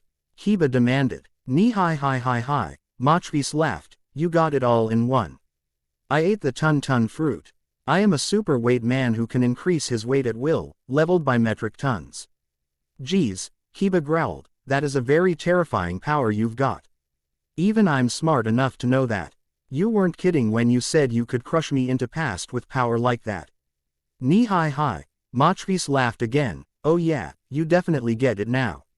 I'm still not backing out, Kiba declared. I refuse to back down when all my friends are putting their lives on the line out here. You coalition guys may not understand this, but the Inuzuka clan does not sit on the side while their friends do all the fighting. We run with the pack, for better or worse. That's admirable, Machvis said mockingly. I hope you're still able to say that when I send you to the grave. You're the one who's going to the grave, Kiba declared. Akamaru, man-beast clone. Akamaru barked in acknowledgement, and with a few hand signs from Kiba, Akamaru had transformed into a complete replica of Kiba. Kiba THN took out what appeared to be ninja wire and tossed it to Akamaru. Unroll it, boy, Kiba commanded. Akamaru nodded and unrolled the ninja wire. What are you up to, IIN? Machbis wondered. Whatever it is, I shouldn't risk being caught in the middle of it. I lost last time because I let myself get caught in Haruden's Gingnur. He remembered. Machbis prepared to leap into the air, only to gasp in Sue. Our prize, as he was suddenly caught in a smoke bomb thrown by Kiba. Ian, Machbis yelled in surprise, distracting him momentarily. Here we go, Akamaru. Kiba leapt into the air, Akamaru doing the same. And Beast Ultimate Taijutsu. Hunting Fang over Fang. Machbis's eyes widened in surprise as Kiba and Akamaru sped around him, once again in the form of cyclones. He then found himself frowning slightly, when he realized that neither one was coming anywhere near hitting him. What in the world? Why is neither one of them hitting me? He wondered. He then gasped when he saw a flicker of silver wrapping around his body. At that moment, Machbis realized that it was ninja wire that was wrapping around him. They're not trying to hit me, he realized. Kiba and Akamaru then ended their hunting Fang over Fang in the exact spots they had begun. The smoke from the bomb Kiba had thrown earlier cleared up, revealing that Machbis had been wrapped up in ninja wire. His body had been wrapped up from his legs to his chest and shield. The wires were already digging into his skin. You bastard, Machbis yelled. Kiba smirked. Sorry, Chubs, he said, but now that the dogs have gone out for their hunt, you're trapped. The pack has won. Kiba and Akamaru both turned their backs on Machbis, holding up their respective wires. Now, all we've gotta do is take a few steps forward, and you'll be sliced open like pieces of meat. This wire is pretty damn sharp after all. Once we take a few steps, it'll start digging into your steps until you're torn apart. Ian, Machbis gaped in horror as he slowly realized the situation you were in. So, the way I see it, you've got two options. Kiba said. You can either get sliced to pieces, or you can surrender. I'll take neither, IIN, Machbis responded with a cocky grin as he noticed the wire around his shield. Because this trap may be deadly, but it's still very easy to get out of. At that moment, Machbis started pushing his shield against the wire, pressing against it. Kiba and Akamaru immediately felt the strain of the shield and Machbis's strength trying to give him some slack in an attempt to free him in the process. Ah crap, Kiba yelled, realizing what was happening. Akamaru, pull. Too late, IIN. Machbis taunted as he leaned forward, pulling more on the wire with the use of his shield. Because of the shield in front of his body, the wire was digging into the shield and was barely grazing his skin. Luckily for Machbis, his tolerance to pain helped him. Then, the wires snapped, and in spite of lacerating him in multiple places, it never dug deep into his body. Machbis was still battle-ready. His shield had protected him because the wire was also wrapped around it. Damn it, Kiba cursed. Akamaru, let's go. The two moved in front of Machbis, who was trying to get to his feet after falling forward to snap the wires. Fang over Fang. The two aimed straight at Machbis's face. Then, in a surprising display of reflexes, Machbis pulled his shield up in front of him, blocking Kiba and Akamaru's Fang over Fang. The two winced and stumbled backwards after having their attack stopped dead in their tracks. Machbis then noticed that they had actually managed to crack his shield with the combined use of the ninja wire along with Kiba and Akamaru's Fang over Fang attack. What a pain, IIN, he said as he put his shield back on his back. Oh well, I can still do other things. With that, Machbis leapt at Kiba and Akamaru and grabbed them both by the head. Here we go, IIN. He grinned. 1 ton palm press. Machbis increased his weight to a ton and slammed both Kiba and Akamaru into the ground. Ah! Kiba screamed in pain while Akamaru whined as he reverted to his regular dog form. Knee-high. Machbis laughed cruelly. And now, I think I will increase the weight in my palms ever so slowly. It's a little trick I picked up after getting beat in Dressrosa. I can now increase my weight in body parts. So, if I want to increase the weight in my hands too. Pin you down and slowly crush your heads like grapes. I can do just that. Consider this your punishment, Machvis told them. You can't just wrap someone up in wires meant to slice them open and not expect retribution, you know. Machvis continued increasing his weight in tons as Kiba and Akamaru continued to scream. This battle was already over. All that was left now, in Machvis's case, was to torture his beaten opponent. Sajin Komamura vs. Diamante. Sajin Komamura's ears twitched when he heard the familiar screams of his comrades. Kiba, Akamaru, he yelled in worry, turning to where the two were. Kiba was a dog person. Of course he was going to worry about Kiba immensely. He liked Kiba and Akamaru, and they liked him. Don't take your eyes off of me, dog. Diamante yelled. Half Moon Glaive. Komamura gasped as the large, compressed air projectile from Diamante's sword tore across the ground and came towards him. He barely stepped away, cursing slightly at the fact that he almost allowed himself to be injured by Diamante's attack. Ha. Diamante laughed cruelly at Komamura's worried state. Oh, what's wrong? Did those ears of yours pick up something you didn't like? That must be it, because I see that Vice had just kicked the asses of that brat and his dog. Diamante pointed a bony finger at the spot where Machvis and Kiba had fought. Poor guys, guess they bit off more than they could chew when they challenge old Vice. Komamura glared at Diamante for badmouthing his two friends. The wolf man bared his fangs, showing his displeasure with the executive officer of the Don Quixote pirates. Ooh, Diamante smiled mockingly. That's a good look right there. Really shows the beast within, doesn't it? Tenkan, Komamura yelled, creating another giant spiritual construct of his arm and sword. Diamante quickly flattened his body into his flag-like state with his flutter fruit. He flew around Komamura's giant sword and towards the Squad 7 captain. Flutter release. Diamante yelled as his body returned to normal. Diamante then formed his sword into what looked like a bull's head. Kurita glaive, he yelled, thrusting his bull-headed sword forward in an attempt to stab Komamura in the face. Komamura leaned his head to the side and avoided Diamante's Kurita glaive. Komamura then threw an uppercut in an attempt to strike Diamante in the stomach. Ha! Diamante laughed sadistically. Can't catch me, dog. Diamante fluttered behind Komamura and swung his fluttering sword at him, causing it to look like a snake. Vipera glaive. Komamura gasped in pain, as the blade slithered around his body, lacerating him in multiple places. Ha! Diamante laughed. Don't you get it, dog? This is the real power of the flutter fruit. When a flag flutters quickly in the wind, it becomes difficult to catch. When I flutter about, I become untouchable, uncatchable. Diamante then pulled out a rapid-fire flintlock pistol. Now, fire, he yelled. Flattened bull. Let's fluttered randomly towards Komamura. Flutter release. Diamante commanded as his bullets unflattened themselves and then attacked Komamura from different angles. Gah! Komamura yelled in pain as the bullets struck him in multiple places. Diamante kept laughing at Komamura's state. This is fun, he said cruelly. Like an actual dog with a limp, you really need to be put down. Komamura regained his composure in spite of his injuries. Diamante grinned. I should make you limp like one of those dogs. Or at least I'll make it hard for you to walk.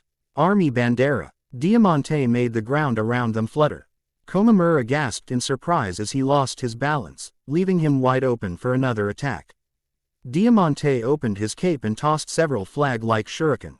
Flutter release. He yelled. Common. Ding the shuriken to their original state. Komamura's eyes widened as the shuriken flew at him from multiple angles, just like the bullets from before. This time, however, he was ready to block them with his Zanpakuto.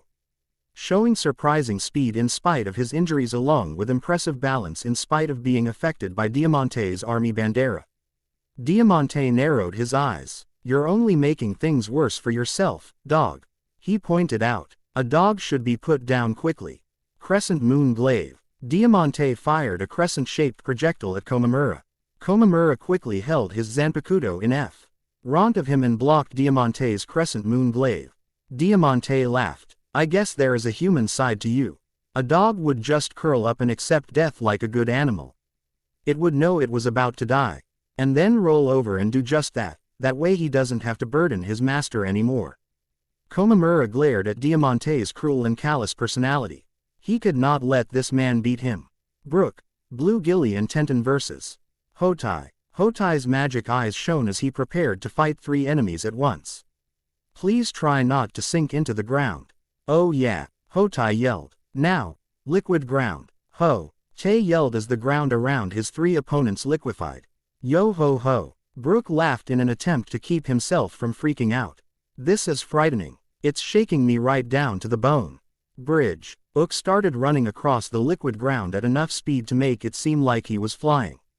If it weren't for the fact that I can do this, I'd have a sick feeling in the pit of my stomach. And I'll tell you, that's saying a lot, considering that I don't even have a stomach. Yo ho ho ho. Ho Brook laughed, while Tenten and Blue Gilly sweat dropped while trying to avoid sinking into the ground. It's a skull joke. Hotai's eyes widened and his mouth dropped open. Oh, it's a skull joke, I get it. He declared. Oh yeah. Blue Gilly leapt about as quickly as he could to keep himself from sinking into the ground. Much like CP9's moonwalk, Blue Gilly could rocket himself into the air with kicks to keep him airborne. Meanwhile, Tenten, after coming to a realization concerning how to traverse Hotai's liquid ground, was now channeling chakra into her feet to move on the liquefied ground as though it were water. The long-legged martial artist kept rocketing himself upwards as he moved slowly towards Hotai. The magic-eyed dark wizard immediately caught onto Blue Gilly's movements and struck. Ground geyser. Hotai commanded, causing the liquefied ground beneath Blue Gilly to explode upwards like an actual geyser. Blue Gilly's eyes widened in shock as he was struck by the liquid ground with the force of an actual geyser. Blue Gilly quickly recovered and extended his right leg to an inhuman length. The inherent skill of the long-leg tribe. Take this, he yelled. You can't protect yourself with just liquefied ground. Hotai quickly commanded the ground to rise up as a wall and protect him. Actually, I can. Oh yeah, Hotai yelled as he then directed the ground to suddenly move violently. Ground rapids. Blue Gilly gasped in shock as he was suddenly violently swept away by the sped-up liquefied ground. Brook then ran forward, readying his soul solid. Your magic may be quite terrifying, but the best way to get rid of your liquid ground is to take out the caster, right?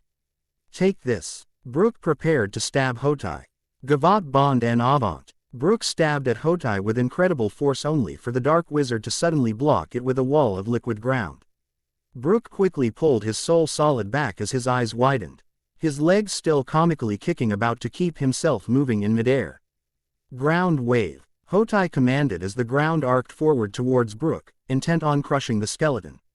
Oh no, Brook yelled in comical horror. Even though I'm a skeleton, I'm still about to pee my pants. He was then suddenly grabbed by a chain that wrapped around him. Brook yelped in shock and fear as he was pulled back. He was then by Tenten's side. Keep your legs moving, idiot. Tenten yelled. I am not going to let the work I put into saving you from that wave be for nothing. Ah, right, Ms. Tenten, Brook said, respectful of the fact that Tenten had a very dominant personality, much like Nami. And unlike Nami, who was a close friend, Tenten was a fellow soldier. A friend, but also a fellow soldier. And Brook respected that, especially when, unlike Nami, Tenten would use weapons if she was ever mad, if the stories from Rock Lee are anything to go by. So, Brook kicked his legs at high speeds once more to be able to float above the ground again. Meanwhile, Tenten quickly tossed another chain at Blue Gilly. Grab on, Blue, Tenten yelled to him. Blue Gilly nodded and grabbed onto the chain. Tenten gritted her teeth as she pulled Blue Gilly out of the liquid ground, allowing him to rocket back upwards with some kicks. He's trying to get himself above Hotai to kick him again. Let's go, skeleton man. Tenten yelled. We need to back him up. My name is Brook, but okay. Brook said brightly. Hotai watched as the 3 Alliance soldiers quickly made their way towards him. To avoid this coming assault, he needed to take them out one by one. Ground whirlpool, he yelled, directing the ground and turning it into a whirlpool. Tenten gasped in surprise as she was suddenly swept up into the whirlpool. She was not going to sink into it, but she was still spinning around on it. Oh God, this is disorienting. She muttered. 1 down, 2 to go. Ground Geyser Valley. Hotai yelled he created a field of liquid ground geysers that was between him and the whirlpool he had made earlier. Blue Gilly's eyes widened. Not again, he yelled as he was struck by the geysers. Ah, Blue Gilly. Brook yelled in worry as he was forced to slow down and change course constantly just to avoid being hit by the ground geysers. Brook turned his attention back to Hotai. If I don't take this guy out, then what Blue Gilly and Tenton are going through will be for nothing. I won't let that happen. Brook thought. Hotai. Brook yelled, readying his soul solid.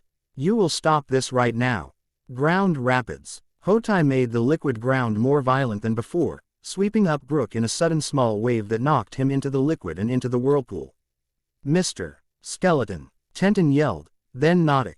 That Blue Gilly had fallen into the liquid ground as well. Blue Gilly. Hotai then turned his attention to Tenton. He zeroed in on her with his heaven's eye. Ground Spout. He pointed directly at Tenton. A stream of liquefied ground shot out and struck Tenton in the chest. The force of it was comparable to a high-pressure hose. It knocked Tenton off balance, causing her to lose focus on her jaw. KRA and sending her plummeting into the liquid ground. Ah! Tenton screamed in horror at her new situation.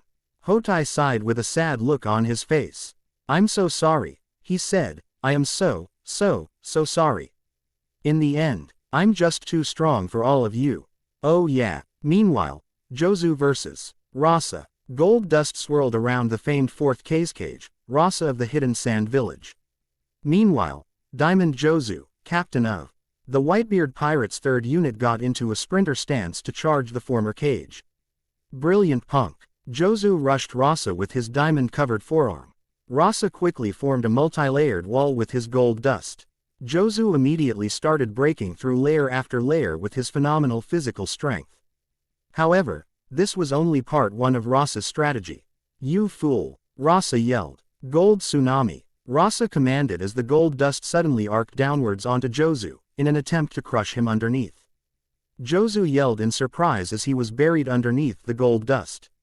Rasa narrowed his eyes. He's strong, Rasa noted, very strong. That won't kill someone like him. Rasa narrowed his baggy eyes.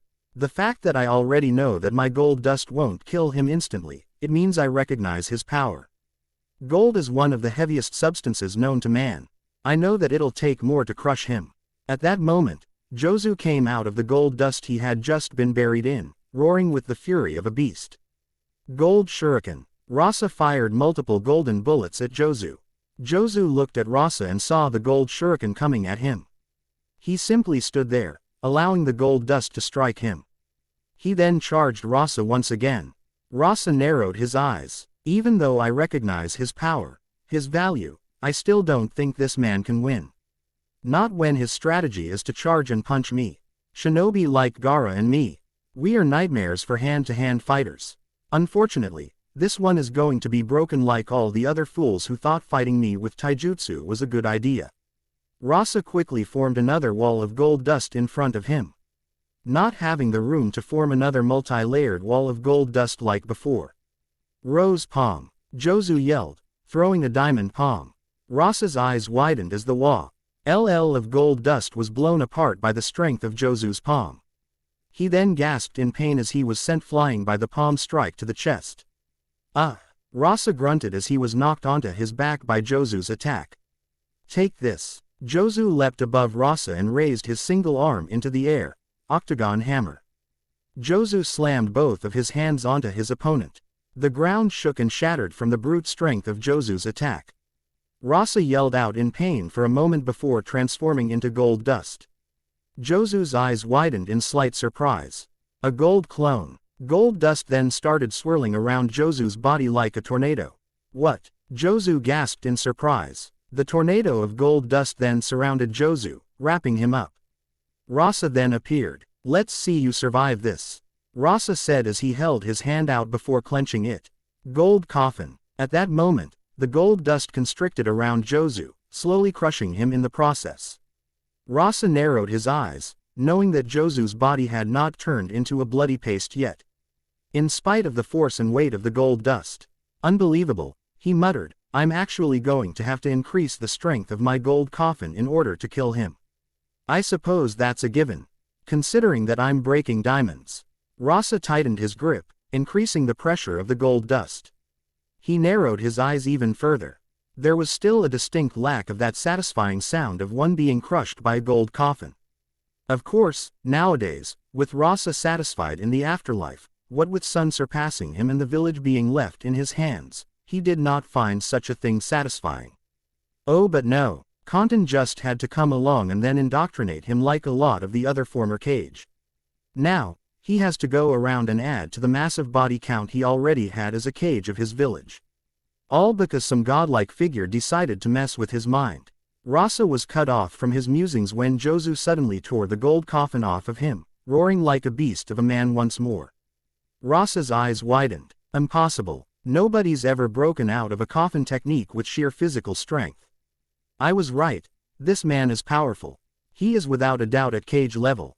To think that the Alliance would have so many Cage level fighters on their side along with actual Cage. Rasa knew that there were multiple Cage level fighters because he had multiple eyes made of gold dust all over the battlefield on both Nirvana and on the ground. This is a man who had chakra levels that made him strong enough to single-handedly subdue a tailed beast without much difficulty. Jozu turned his attention back to Rasa. You won't win so easily, Cage, he yelled. Rasa narrowed his eyes. So it would seem, he said. Well done, Diamond. Jozu, it appears you are quite the valuable fighter. Jozu glared at Rasa. As are you. You are incredibly strong. You'd make a hell of a pirate if you ever went out to sea. That gold dust of yours would make you a terror for marines and enemy pirates alike. However, I am Diamond, Jozu, captain of the Whitebeard Pirates' 3rd Unit. Jozu proudly declared, I will not lose to the likes of you. The Whitebeard Pirates will regain their lost pride in honor of Pop's and Ace's memories. Well said. 2 new voices spoke up on opposite sides of Rasa. Rasa then instinctively created 2 walls of gold dust as a spiked ball and chain came in from the right and a giant sword from the left. Jozu gasped when he realized who had come to his aid. Rakuyo, Blenheim. Rakuyo, captain of the Whitebeard Pirates' 7th Unit, and Blenheim, captain of the Whitebeard Pirates' 9th Unit, had attacked Rasa. Rakuyo had attacked with his spiked ball and chain, and Blenheim with his giant sword. Don't be so surprised, Jozu, the Whitebeard Pirates are a family, and families work together. Blenheim said with a giant grin with a cigar in his mouth. Rasa narrowed his eyes at the strength behind their attacks. He then heard the sound of something that seemed to be chewing through one of the gold dust walls he had created earlier. He looked to his right to see the ball and chain chewing through the gold dust. The thing had freaking teeth. What? Rasa briefly lost his composure. As the ball came out of the gold dust and attempted to bit his throat off. He quickly leaned his head back and avoided the ball, but this gave Blenheim an opening to break through his own wall of gold dust. Rasa gasped and quickly gathered some gold dust at his feet. He then manipulated it to make him fly into the air, barely avoiding Blenheim's swing. Rose palm. Jozu leapt into the air in an attempt to knock Rasa down to the ground. Rasa quickly manipulated gold dust to move above Jozu like a giant sheet for a bed. It was then dropped on all 3 unit captains of the Whitebeard Pirates. The trio quickly broke out of it, with Jozu not even harmed, but Rakuyo and Blenheim were at least a bit shaken up. Rasa then formed a giant cloud of gold dust that not only overshadowed Jozu, Blenheim, and Rakuyo, but also a large portion of the battlefield. What the hell is this? Blenheim demanded. It's definitely bad. Rakuyo noted. Jozu gazed at Rasa. What are you doing, Cage? He demanded. Do you not realize that your comrades would be caught in an attack like this as well? Rasa simply gazed at Jozu. Comrades. Are they really my comrades? Rasa inquired curiously before responding to Jozu's question.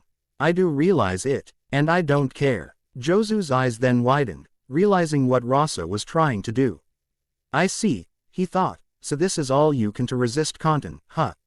I guess we should talk.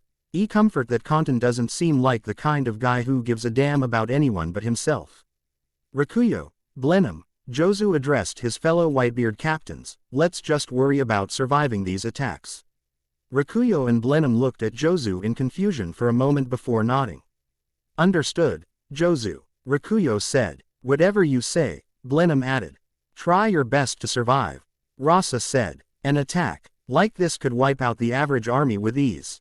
Surviving this would certainly increase your value. Take this, gold drizzle.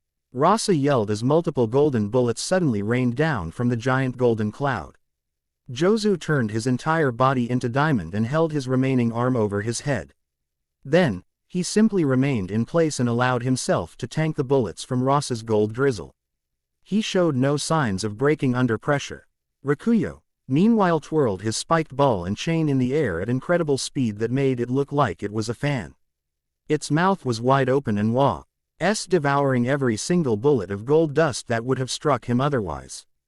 Blenheim was simply swinging his giant sword around him, showing speed comparable to Kairos, when Kairos had to block Diamante's death enjamber.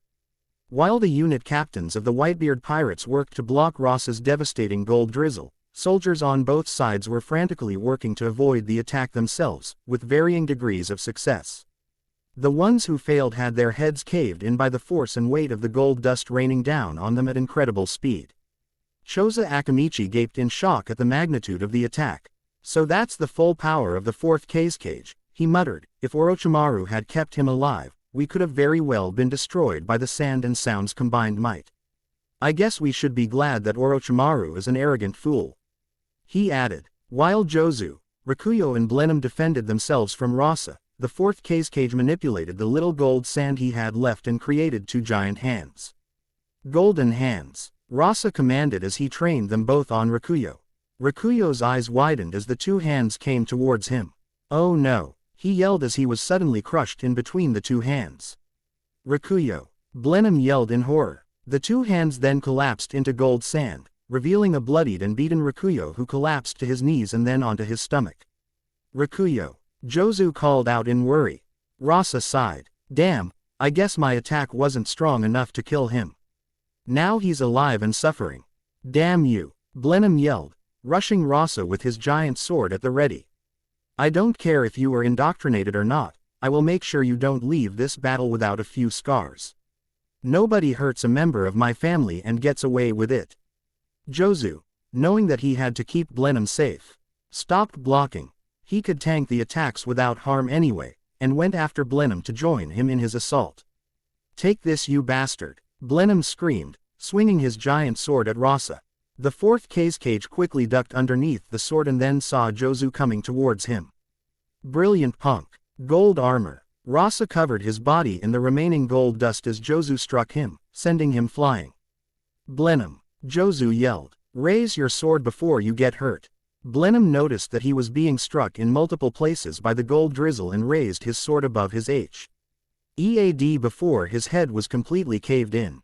Thanks, Jozu. Rasa got to his feet as the gold armor fell from his body. Meanwhile, the cloud of gold dust finally let up as it ran out of gold dust to rain down on them. Rasa's gold drizzle had left tremendous carnage in its wake on both sides. The fourth cage, truly a dangerous man. However, Blenheim and Jozu were both still ready to fight. Blenheim was bloody from being struck by the gold drizzle, but he could still fight. Jozu was in the best shape to continue fighting. Unfortunately, that was about to change. I admire your tenacity, Rasa said. You Whitebeard pirates are truly formidable. In fact, without my gold dust, I would, without a doubt, lose to your sheer numbers and power. In fact, I'm actually glad you Whitebeard pirates were not residents of our world. We would actually have to give you guys your own territory. Your captain would be called something like the Yumikage, the ruler of the sea.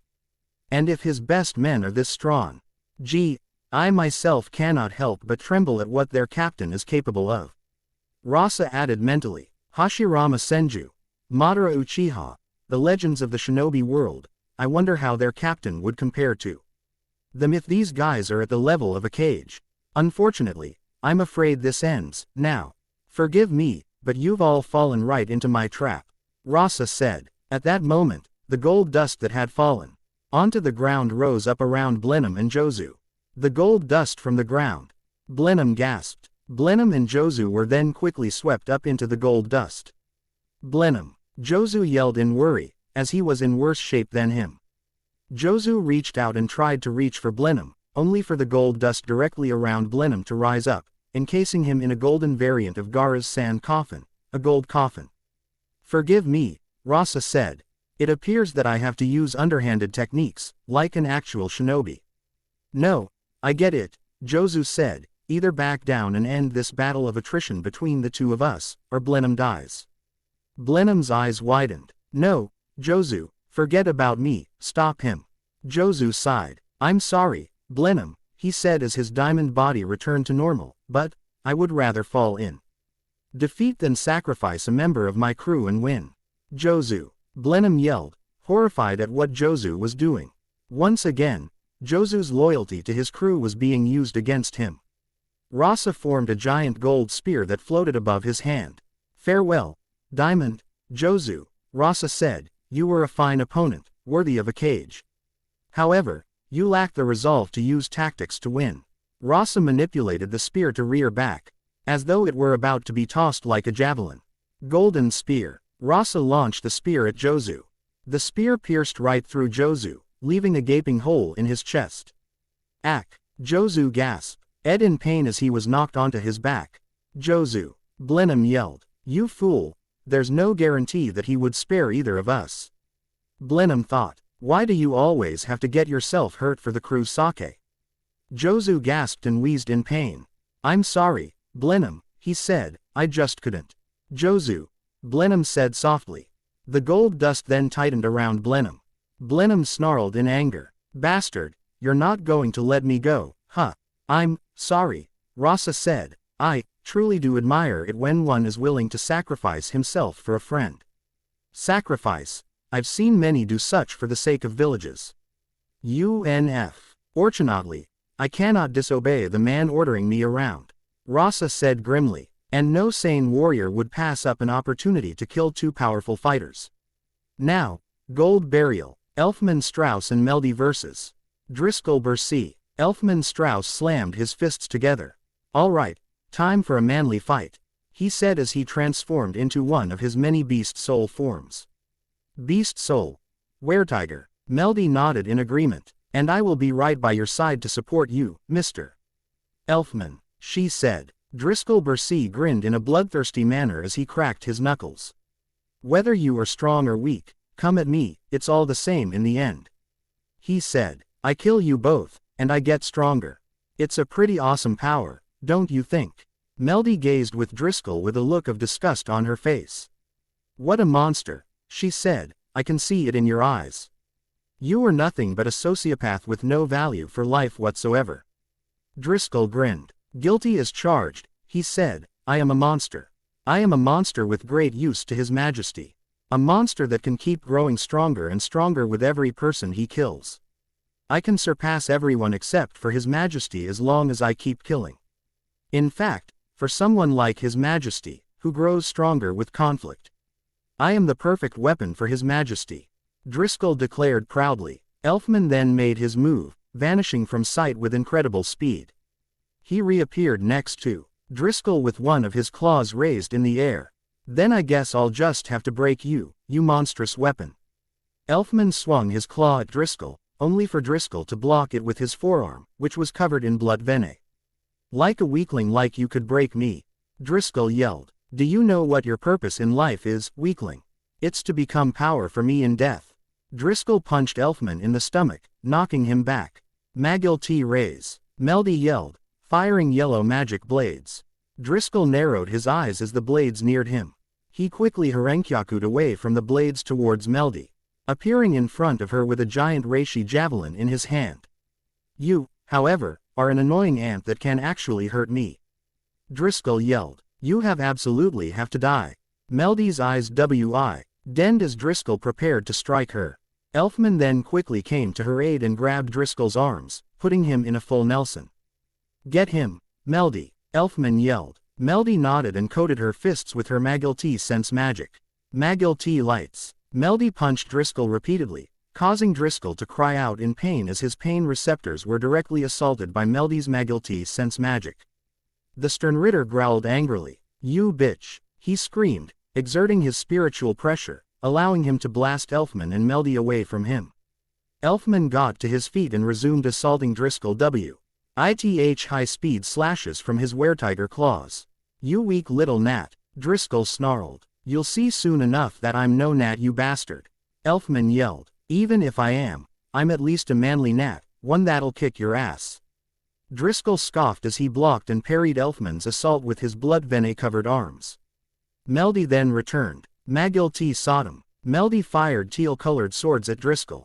Driscoll scowled and twirled his javelin in front of him, dispersing Meldy's swords. You freaking moron, your magic means nothing to me if it can't even connect. And as for you, Driscoll grabbed Elfman by the arm, stop buzzing around. Weak little fly, let me stomp on you. Driscoll slammed Elfman onto the ground and raised his foot in the air. Die, he yelled. Beast soul. Lizardman, Elfman yelled, transforming into a reptilian beast. Driscoll gritted his teeth when he stomped on the tough scales. Freaking hell, that hurt my foot, you ass. Elfman grinned and propelled himself upwards, headbutting Driscoll in the jaw, sending the Sternritter stumbling backwards. Guess my scales are just as tough as that blood venet of yours, huh? Elfman taunted. Meldy, Elfman yelled. Right. Meldy nodded and took aim at Driscoll. Magilty beam. Meldy fired a laser beam that phased through Driscoll, striking him directly in his pain receptors just like all of her other attacks. Driscoll could only scream in pain as they went into overdrive to tell his body that he was in pain. They've got another thing coming if they think they can get the best of me. Driscoll inwardly seethed. I am Driscoll the Overkill, damn it.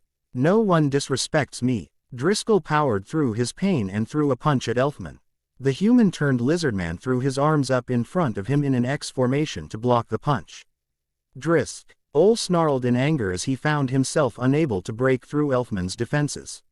I will break through those defenses, Driscoll vowed, and then the both of you will be another notch on my belt, another addition to my body count. Meldy glared at Driscoll. I refuse to die by your hands. She yelled. My life should have ended long ago, but it was extended by the kindness of someone I loved like a mother.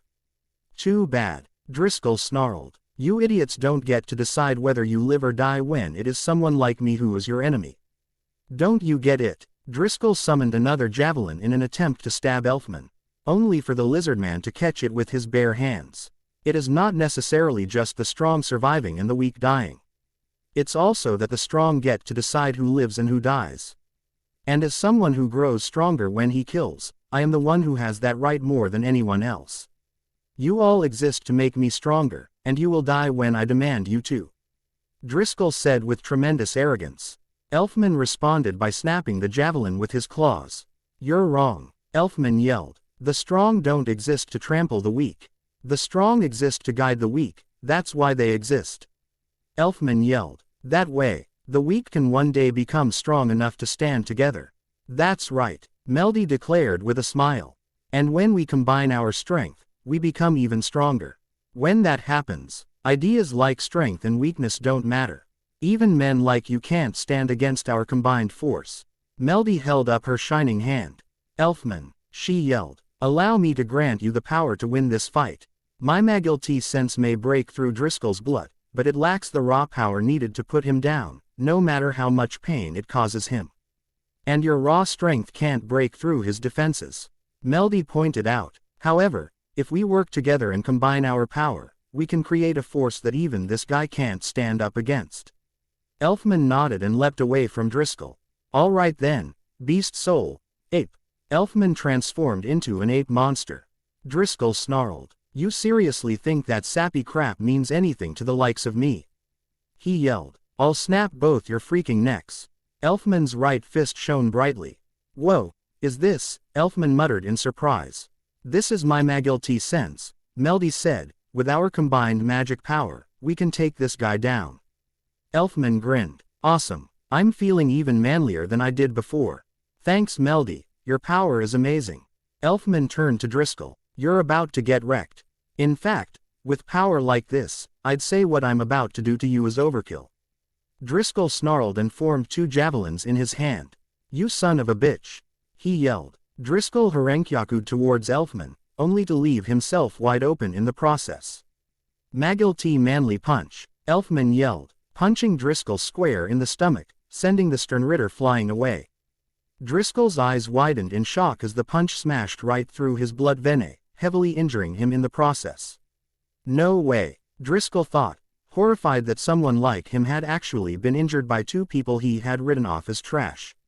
Driscoll landed 300 feet away flat on his back, mouth open in both pain and shock from what he had just experienced.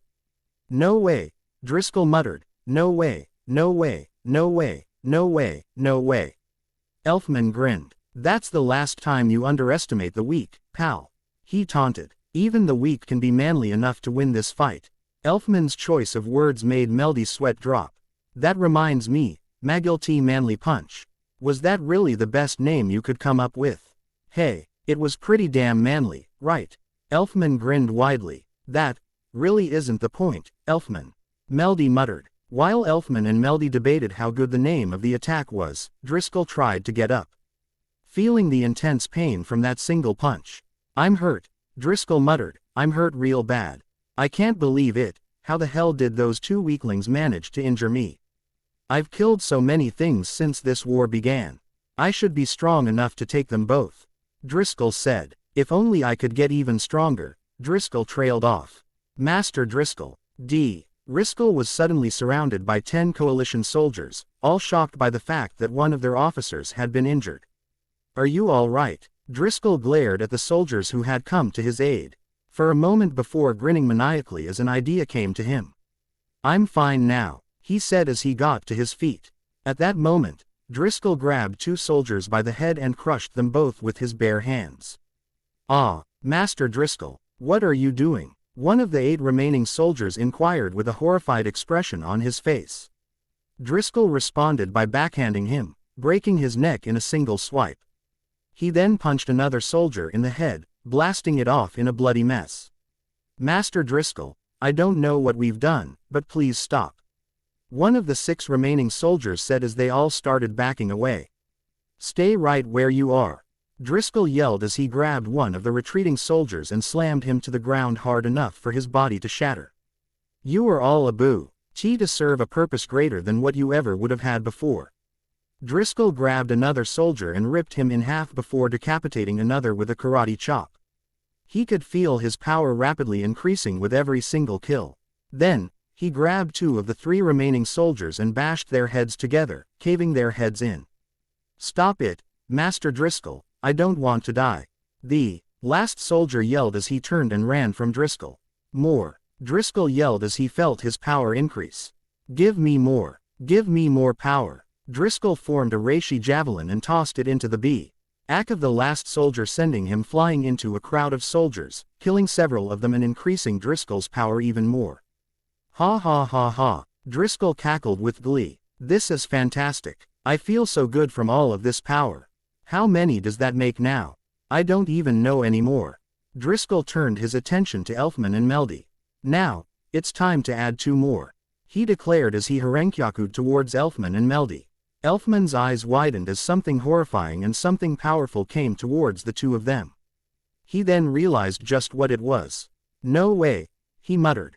Meldy, Elfman yelled. It's that Sternritter. He's coming back. Elfman was cut off as Driscoll appeared in front of him and delivered a kick that caved in Elfman's ribs and caused his lungs to collapse. Ah, Elfman yelled as he was swept to the side by Driscoll's devastating attack. Mr. Elfman, Meldy yelled, horrified at what had just happened to her comrade. Driscoll said gleefully, I'm even stronger now. Praise be His Majesty for granting me such a wonderful shrift. Damn you, Meldy screamed in anger as she prepared to attack Driscoll again with her Magilty sense. Driscoll responded by exerting his immense spiritual pressure, freezing Meldy dead in her tracks. Oh God, Meldy said to herself. He really does get stronger when he kills things. What have you done? Meldy demanded, knowing that Driscoll had to have done something to reach that point. I did what I had to do, Driscoll said with a sadistic grin. How could you? Meldy wondered. How can you just take lives so easily? How? Because it's damn fun, Driscoll told her proudly. There's no greater rush I get than killing a man, especially now when their death actually serves a purpose. It's like I said, you all exist to make me stronger. Kill, kill, kill, This is my life, and I love every bit of it. I get to do what's fun, and I get rewarded for it. What more could I ask for? And now, I shall take your life. Flash forward. An orb sudden L.Y. flew forward and struck Driscoll in the stomach. Oof. Driscoll yelled in surprise as he stumbled backwards. Meldy's eyes widened, unable to comprehend what had just attacked Driscoll. That technique. That magic. No, that's impossible. All actions have consequences that alters one's time. That is a universal law of nature that you seem to have forgotten. A voluptuous dark-haired woman stepped into view. Meldy's eyes widened in shock as tears welled in her eyes. It's you. Ultir Milkovich smiled confidently at the Sternritter before her. You've gone through your time free of consequences for too long. It's time to pay the piper. Meanwhile, Ichigo Kurosaki versus Midnight. Time's up. Midnight. Ichigo Kurosaki told him, the area around him having been destroyed by Midnight's power. From here on out, I'm fighting back. Fighting back. Midnight repeated. You can't hit me. Reflector will block every attack you throw at me. Not every attack. Ichigo responded as he vanished with flash step. Midnight narrowed his eyes. He's going to draw Zangetsu, and we're just going to go right back to the stalemate we were at before. At that moment, Ichigo appeared in front of Midnight and proved him wrong. He did not draw Zangetsu, and instead punched him square in the jaw. The scales may have tipped, but the battle was not over yet. Midnight could only gasp in both shock and pain as that single punch to the face sent him reeling backwards. It's a strange thing, being a warrior that's not used to being hit.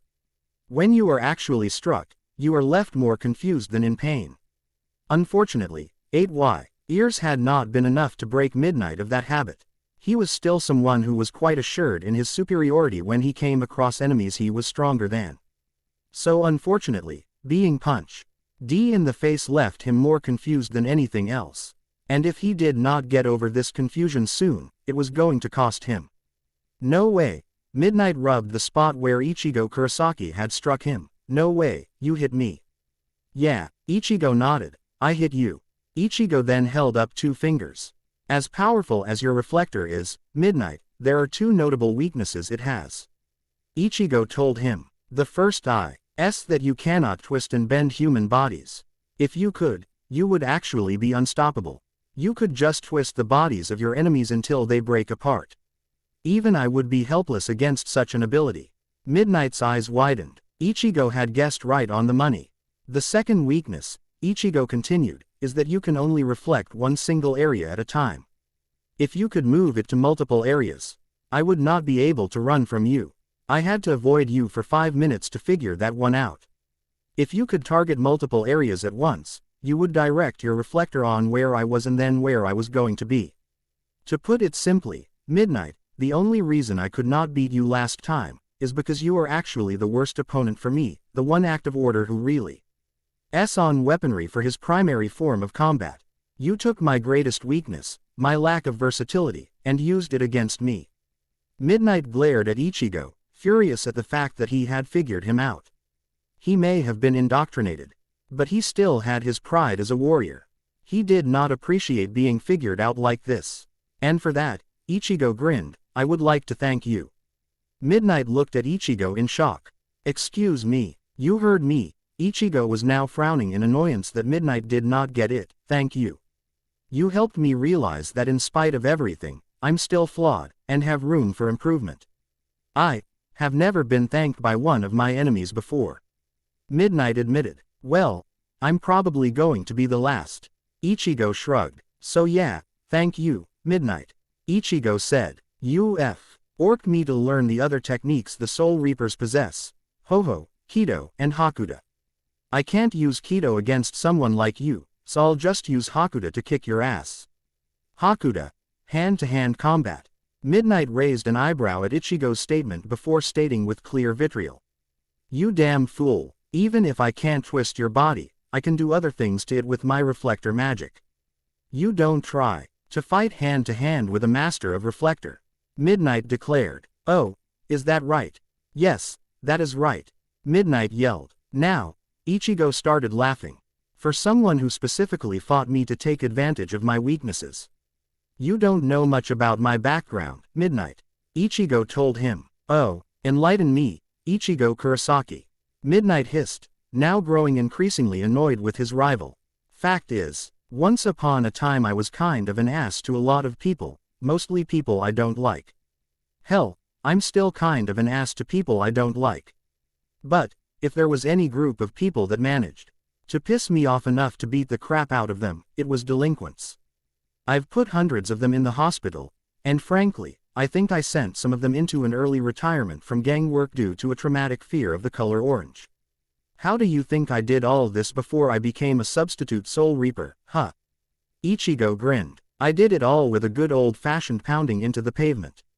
And damn, did I pound a ton of them. Pretty sure that there are still some craters from such a thing to this day. And you're seriously going to equate beating up thugs with an elite dark wizard? Midnight asked incredulously. Why wouldn't I? Ichigo asked. Normal me with no Soul Reaper powers smashed guys who thought they were the toughest fighters in all of Karakura. So, with Soul Reaper powers, why wouldn't I be confident enough to beat someone like you with just my bare hands, Ichigo inquired. Midnight growled at this. Dark Spiral, he yelled, initiating the fight once more. Ichigo Vani, shed before the spiral of reflector and darkness magic could envelop him once more. Midnight's eyes widened as Ichigo appeared in front of him, knocking him away with a kick to the chest that sent him airborne. Ack! Midnight grunted in pain before Ichigo moved above him and knocked him to the ground hard with an axe kick. Dark Rondo. Midnight quickly recovered and fired darkness magic at Ichigo. Ichigo vanished with flash step before Midnight could hit him. The dark wizard got to his feet and turned to where Ichigo reappeared. Dark Rondo. Midnight yelled again, firing another beam of darkness at the substitute Soul Reaper. Ichigo leapt away from the beam, only for Midnight to reflect his own magic further towards Ichigo. The act of order narrowed his eyes as the magic exploded all around him. Midnight narrowed his eyes, knowing that it had not hit Ichigo. The orange-haired Reaper appeared behind Midnight, who quickly spun around. Ichigo made a move that seemed like he was preparing for another attack, counting on his speed to beat Midnight to the punch.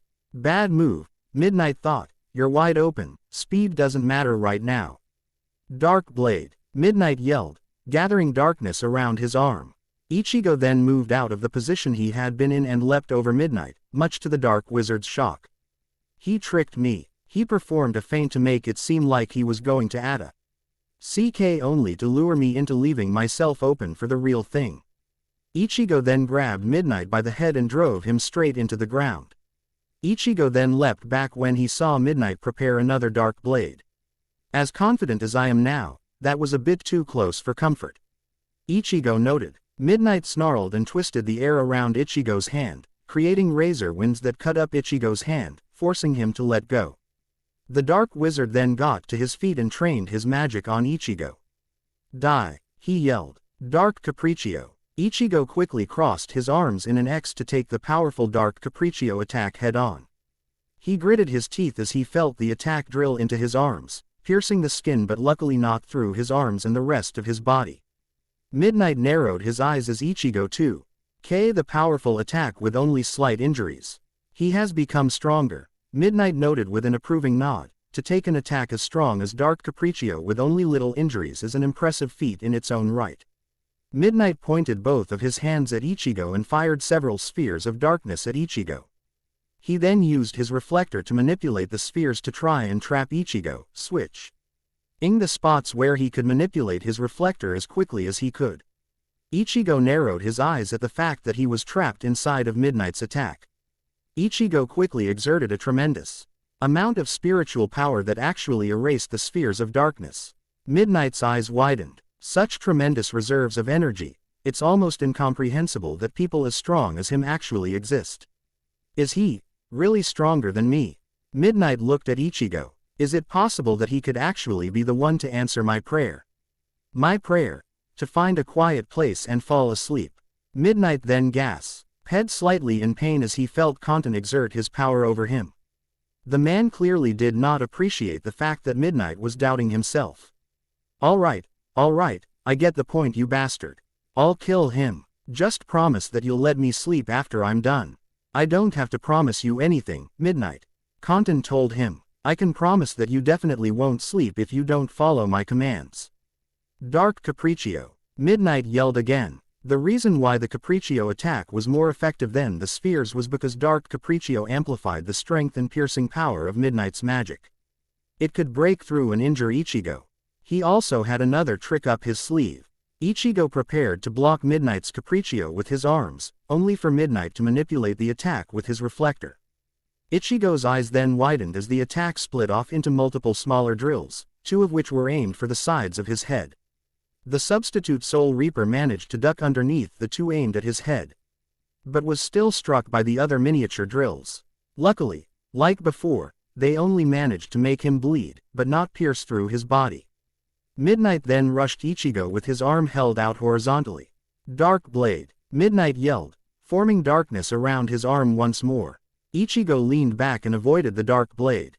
Or, so he thought, as Midnight used Reflector to make it more whip-like, allowing it to extend further out, striking Ichigo in the chest and knocking him backwards.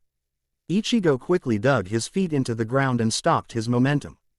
He gritted his teeth through the pain and stepped forward, throwing a haymaker at Midnight's face, knocking him airborne. Midnight managed to land on his feet. Dark Scythe. Midnight fired blades of darkness that he then quickly bent and reflected with his signature magic, trying to surround Ichigo again with multiple attacks at once. Ichigo managed to disperse the scythes with his spiritual power once more, for Midnight to freeze him in his place with another spell. Dark Gravity. Midnight yelled, as he increased the gravity around Ichigo and then reflected the air above Ichigo and lacerated the substitute Soul Reaper's back with bladed air pressure. Dark Spiral. Midnight then enveloped Ichigo into a spiraling mass of darkness and air. Ichigo gritted his teeth as he was assailed in multiple places by Midnight's devastating attack. Midnight narrowed his eyes. You get it now, right? Midnight asked. Even if you know my weaknesses, it is absolutely asinine to try and fight someone like me barehanded. And now, Midnight gathered darkness around his hands. It is time to destroy you once and for all, Ichigo Kurosaki. Then, I can go to sleep. I guess in the end, this was a win-win situation for me. Fall to my ultimate technique. Midnight threatened. I won't just kill you, I will erase your very existence with this move. Ichigo looked at Midnight. Genesis 0. Midnight yelled as several ghostly he-ads emerged from his hands and flew towards Ichigo. Ichigo was quickly enveloped in Midnight's powerful Genesis 0 before he could do anything. What is this? Ichigo wondered, feeling the immense evil behind Midnight's ultimate spell. It's like I told you, Midnight said grimly, this is a spell of pure evil. Once it envelops the target, not only does it kill said target, it also erases everything about them from existence. Ichigo's eyes widened as he was completely enveloped by Midnight's Genesis 0. Midnight sighed, victorious in his one fight of the day. What a shame, he said. Oh well, it's time to go back to sleep. My prayer is to find a quiet place and fall asleep. Midnight reminded himself before coming to a realization. In the end, I guess whether that prayer is answered or not doesn't necessarily depend on what side I'm on. Even if I am indoctrinated by the coalition, I can still find a quiet place to sleep. I just have to follow orders. I want to sleep. I want peace. The Tower of Heaven, the Oración Cease, Nirvana. Prison, I just could not sleep. But now, in a war to end all wars, if I just follow orders, and all of our enemies are eliminated, I can finally sleep afterwards. Same probably could have happened if I had fought on the Alliance's side, but things did not turn out that way, so I must make do with what I have as Kanten's puppet, at least until I can sleep. Farewell, Ichigo Kurosaki. You get points for trying at least. Midnight thought grimly. Suddenly, there was a burst of spiritual pressure in the spot where Genesis 0 had enveloped Ichigo. Midnight turned his head over his shoulder and gasped in shock at the sight he was treated to.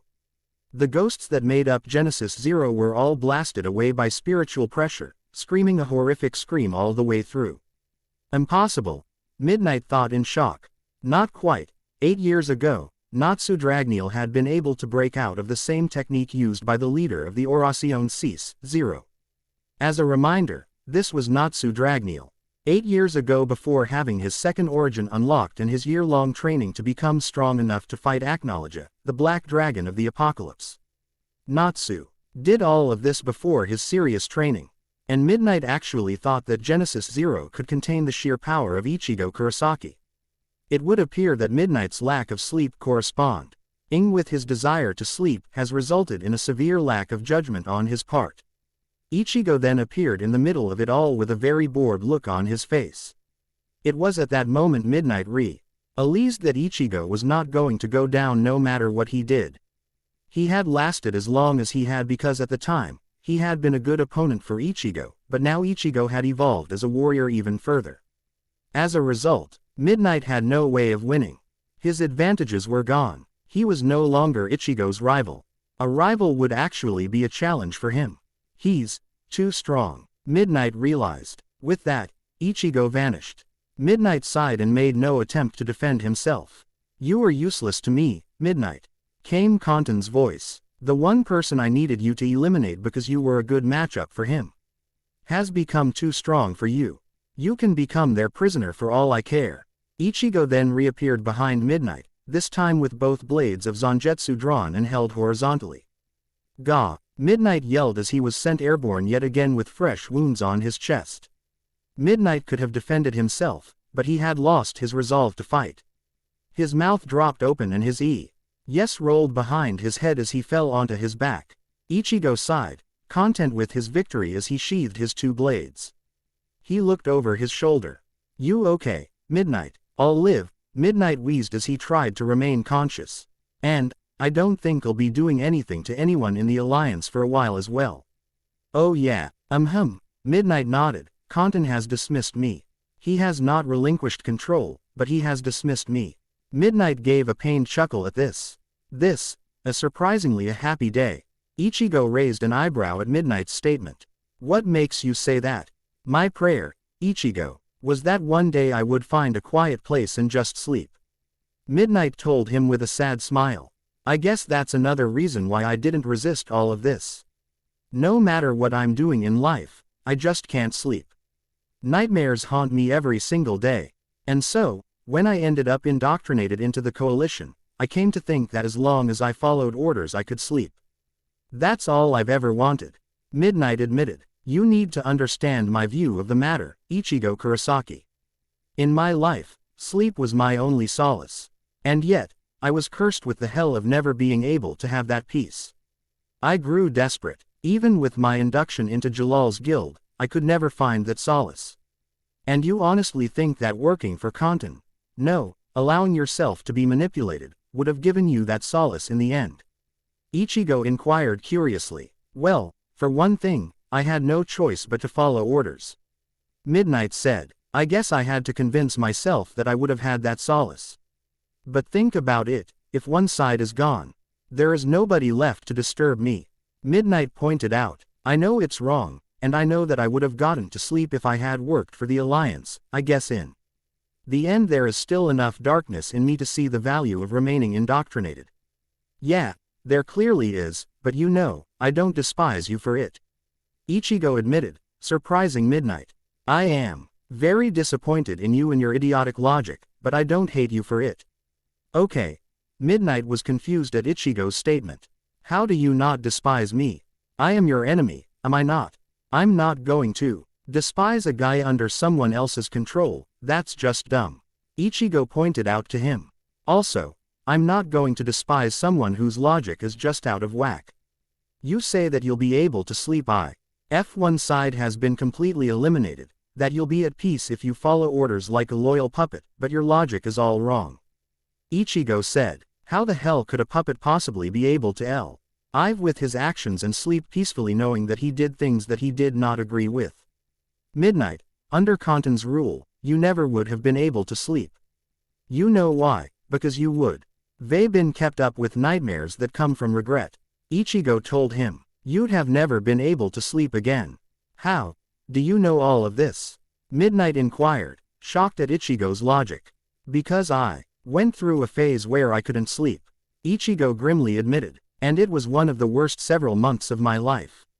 My mother died when I was a little kid, and I blamed myself for the longest time. But that attitude is even more harmful when you're a little kid. I had nightmares for months, Ichigo admitted, telling Midnight something that only his father knew up until this point. When I wasn't reliving my mother's death, I was staring at her and she was staring at me. And she just kept blaming me over and over again. The same thing would have happened to you, Midnight, Ichigo said, if you kept up as one of Kantan's puppets. Thinking that would have given you peace, you're wrong. You would have just been given more nightmares, unable to ever sleep. On some nights, you would have relived YS like today and that day in the Worthwood Sea, and on other nights you would have been visited by people you killed. Wouldn't you be haunted by people you've killed regardless? Midnight inquired. Maybe, maybe not, I know I would. And that's why I only kill when I know someone truly deserves it, and will keep hurting people I care about if I don't stop it. But I do know that you'll definitely have nightmares if you keep on the path you're on. Midnight sighed. Well, I have to admit, your logic is pretty sound, Ichigo Kurosaki. Is that all you have to say? No, Midnight said, I'm sorry. After we were taken from Crime Sorcier and were all subsequently indoctrinated, I thought if I just didn't complain I could answer my prayer. But your words, you were right. Midnight said, I was a fool to TNK that I wouldn't have been haunted by my own actions. Even if they weren't necessarily my own, I was still complicit as the one committing them. Midnight then smiled. Hey, it's funny, I feel so peaceful right now. I want to sleep. With that, Midnight drifted into unconsciousness. Ichigo sighed and then gave Midnight a small smile. Rest well, Midnight, he said, one of these days, we'll get you back to normal. And then, you'll be able to sleep all you want. With that, Ichigo walked away, leaving Midnight, no, Macbeth, to his peaceful rest.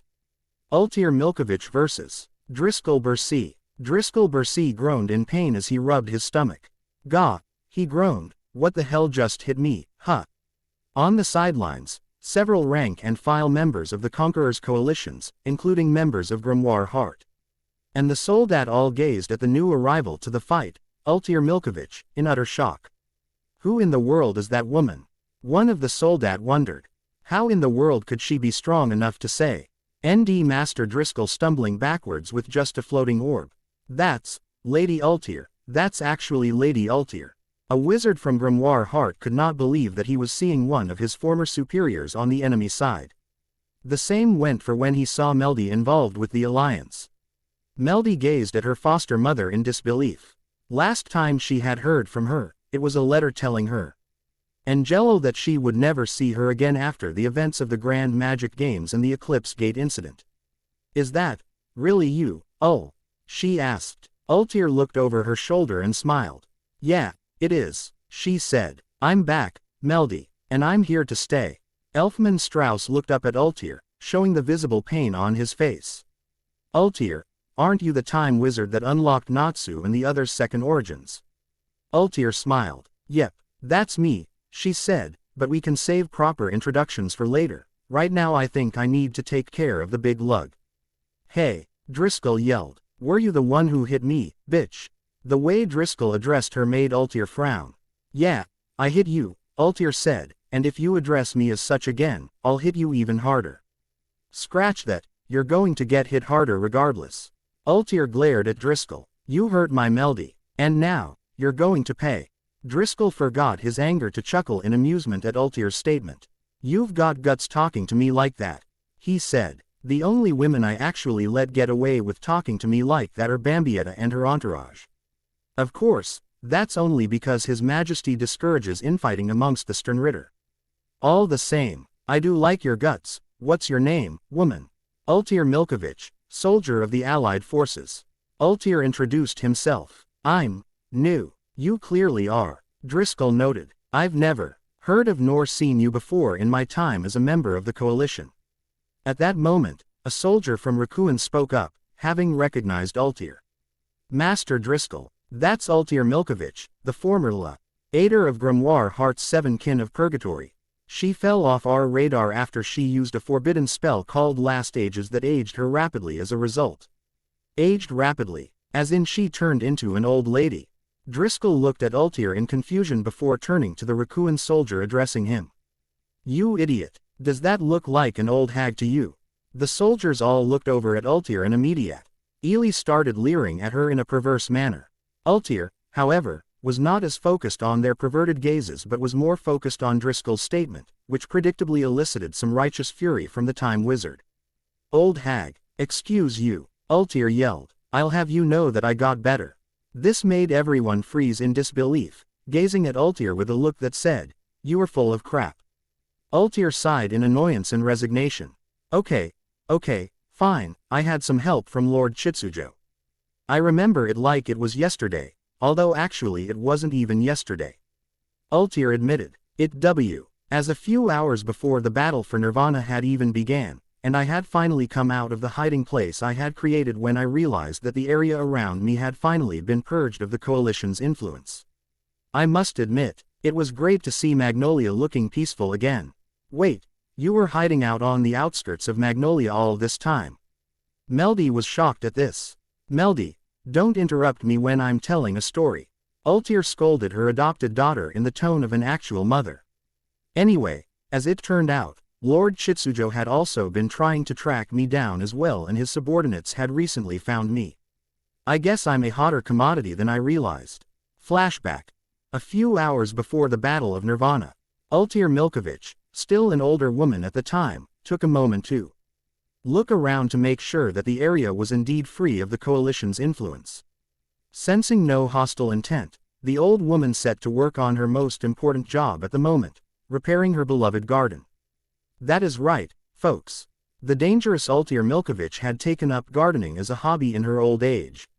It had been destroyed when the Coalition tore through. The only reason she had escaped air sight was because she had managed to hide in the basement and conceal its presence with magic. If Kontan knew how easy his troops had been fooled, he would have been furious. Especially because he had lost out on the chance at having a warrior as powerful as Ultir under his control.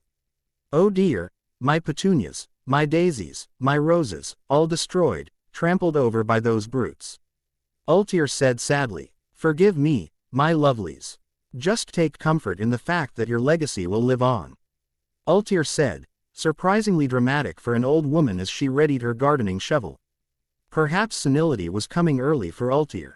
As the former dark wizard got to work on repairing her garden, a newcomer made his presence known. To think that you've taken up such a peaceful life. Such a thing brings a smile to my face, considering your past. Ultir gripped her shovel. Out of my garden, fiend! She yelled, spinning around and striking the newcomer repeatedly in the head. Ow! Ow! Ow! Chitsujo yelled, raising his hands up in defense. Stop it! Stop it! Stop it! I mean you no harm. Chitsujo quickly moved out of Ultir's striking range, but the old woman kept flailing about with her shovel. Unfortunately, her OLD body gave out and the woman fell forward. Gah! Chitsujo's gentlemanly instincts kicked in when he saw the old woman falling. He quickly grabbed Ultir, stopping her from falling. Ultir frowned up at the man. All right, I guess you don't mean me harm. She noted. You would have let me fall, otherwise. Ultir then bopped him on the head with her shovel one more time. Yow! Chitsujo yelped. Then why did you hit me? Because you can't just sneak up on someone like that, Ultir said indignantly. Especially someone of my age. Honestly, weren't you ever taught how to interact with the elderly, young man? Ultir demanded. You could have given me a heart attack. Chitsujo, to his credit, looked sheepish. Yes, I suppose I could have approached you better. He admitted. Forgive me, even I can't help but be on edge in times like these. In fact, my subordinates didn't even want me to attend to this matter personally, they wanted to send someone else to get you in my stead. Oh, you must be quite important too. Have subordinates willing to do that for you? Ultir noted. Yeah. Chitsujo rubbed his head as he straightened Ultir up. I guess you could say that. So why come to me yourself? You have subordinates willing to do the job for you. After all, I would think someone would take advantage of such a thing. Chitsujo had to laugh at that. Goodness no, he said, that is very poor diplomacy. And how do you figure, young man? Ultir inquired. When gathering allies, a leader should attend to the matter personally. He can send his subordinates to expedite the process. But ultimately, it should be the leader who always extends a hand of friendship forward to others. Ultir narrowed her eyes, realizing that the conversation was going differently than she at first thought. You are not a guild master, aren't you? She inquired. I had assumed you were, but I was wrong. No, Chitsujo shook his head, I am no guild master. I'm not even from this world. Chitsujo then walked towards the garden. Some would actually say that I am on a higher plane of existence, but in reality I'm just a being from another world in our big universe. What are you doing? Ultir inquired before her eyes widened in shock. Ultir's garden burst forth with life. Flowers and vegetables grew up from the ground as though it were at will. For a brief moment, she sensed a strange kind of power emanating from Chitsujo. That's not magic, she realized. What in the world is he? Who are you? What are you? Ultir inquired breathlessly. Chitsujo gave her a friendly smile. My name is Chitsujo, and I am the king of Menu, charged with maintaining order in the universe. I am also the leader and founder of the Allied forces. Ultir found herself stammering. Menu, order, universe, nothing you're saying is making any sense.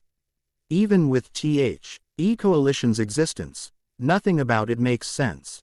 I've heard things, but with how ludicrous it all is, I can't help but deny it all as the truth, even though the proof's been in front of me since the beginning of this war.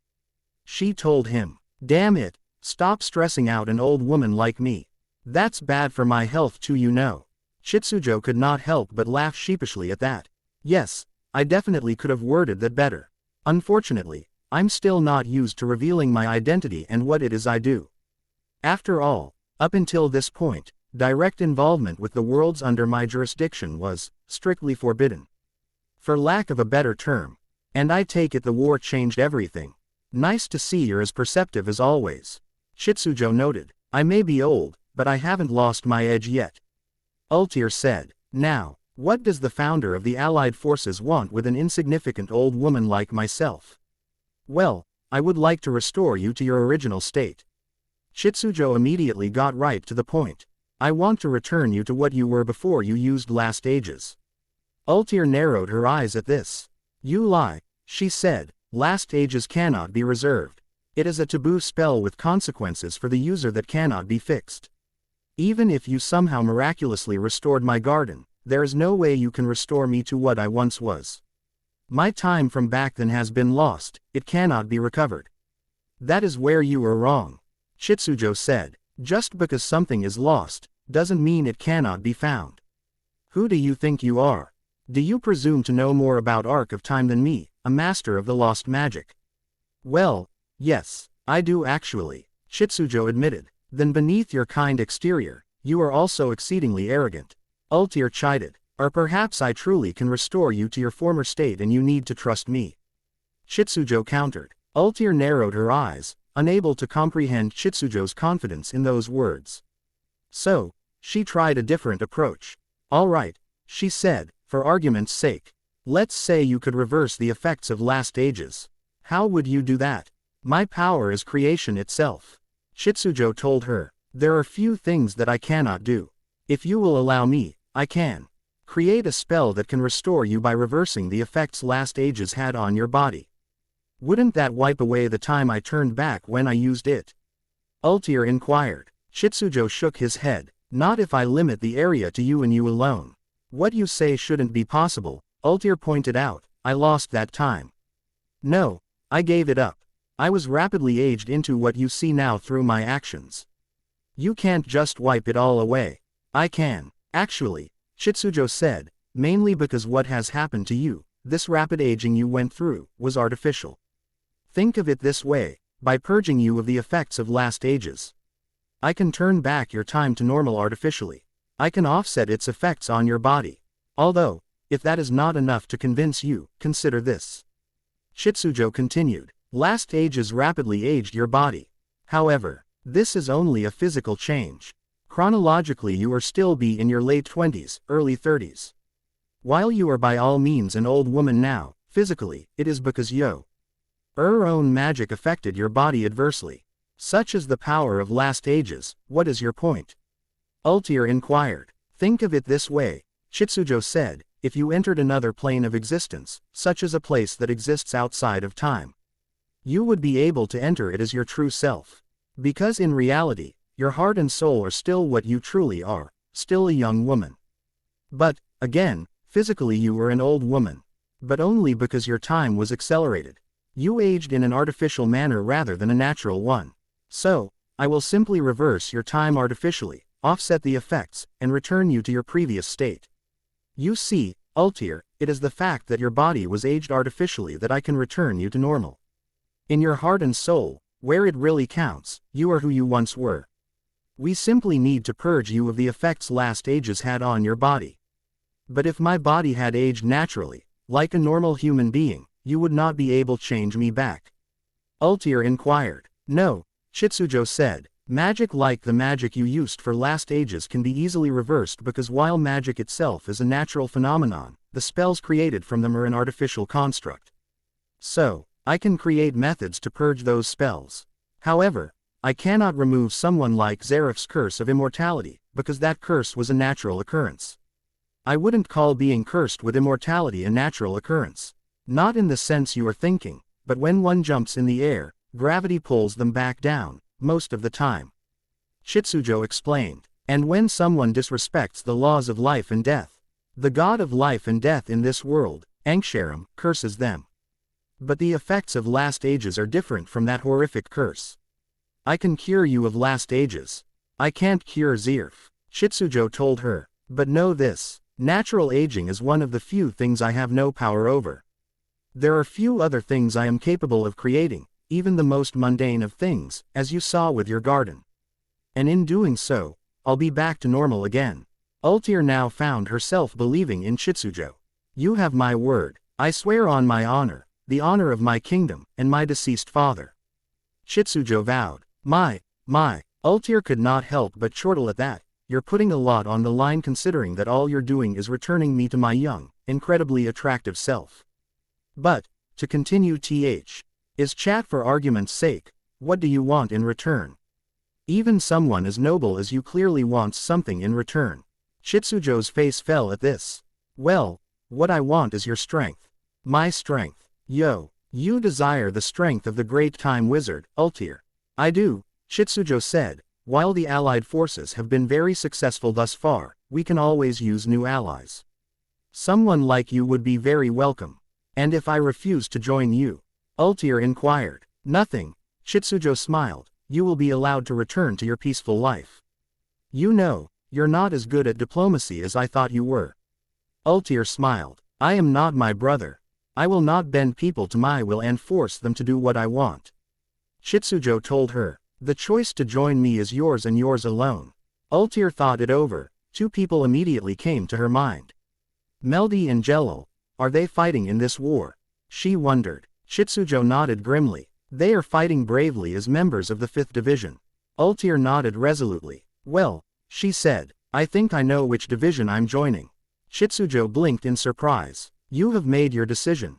Don't think so lowly of me, Lord Chitsujo. Ultir chided. I do enjoy my peaceful life.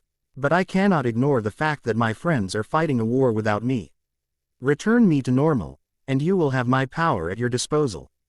Chitsujo nodded and placed both hands on Ultir's shoulders. Very well, he said. As he exerted a small amount of Reiki, give me a minute and you will be back to normal. Fair warning, while this should be painless, you're honestly the first person I've tried this on. I am ready, Ultir nodded. Almost instantly, Ultir felt a shock hit her body as immense power coursed through her body. She gasped and her mouth dropped open. Her face slowly changed, wrinkles vanishing and her hair returning to its original jet black state. Her skin went from old and rough to young and smooth.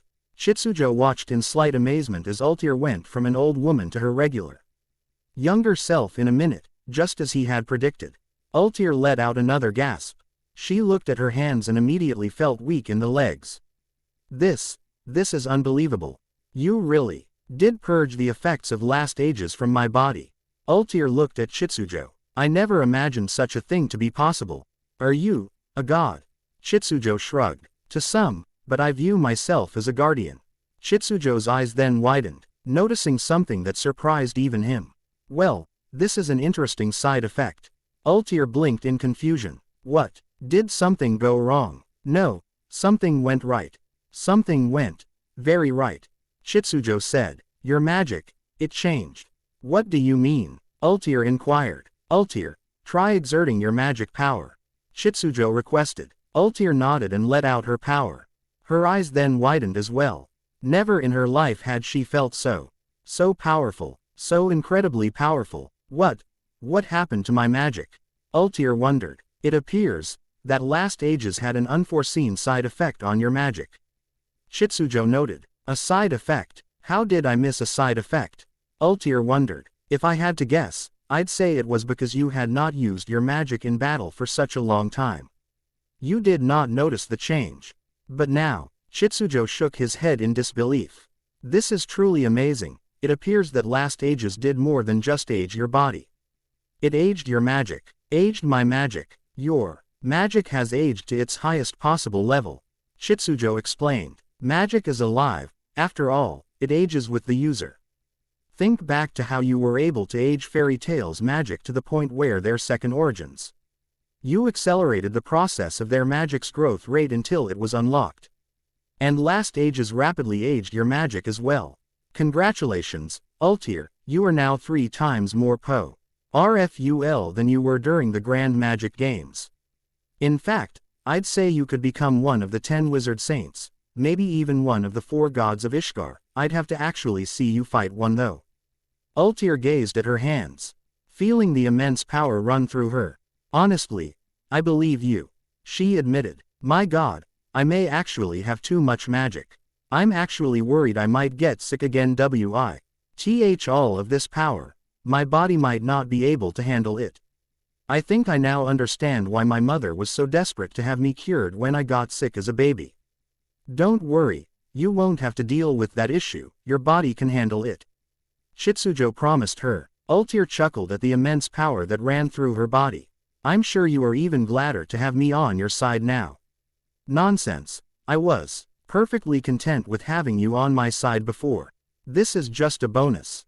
Chitsujo assured her. Ultir laughed at this. So noble, so kind, she noted. I actually can't help but wonder how it is you get people to respect you as a leader.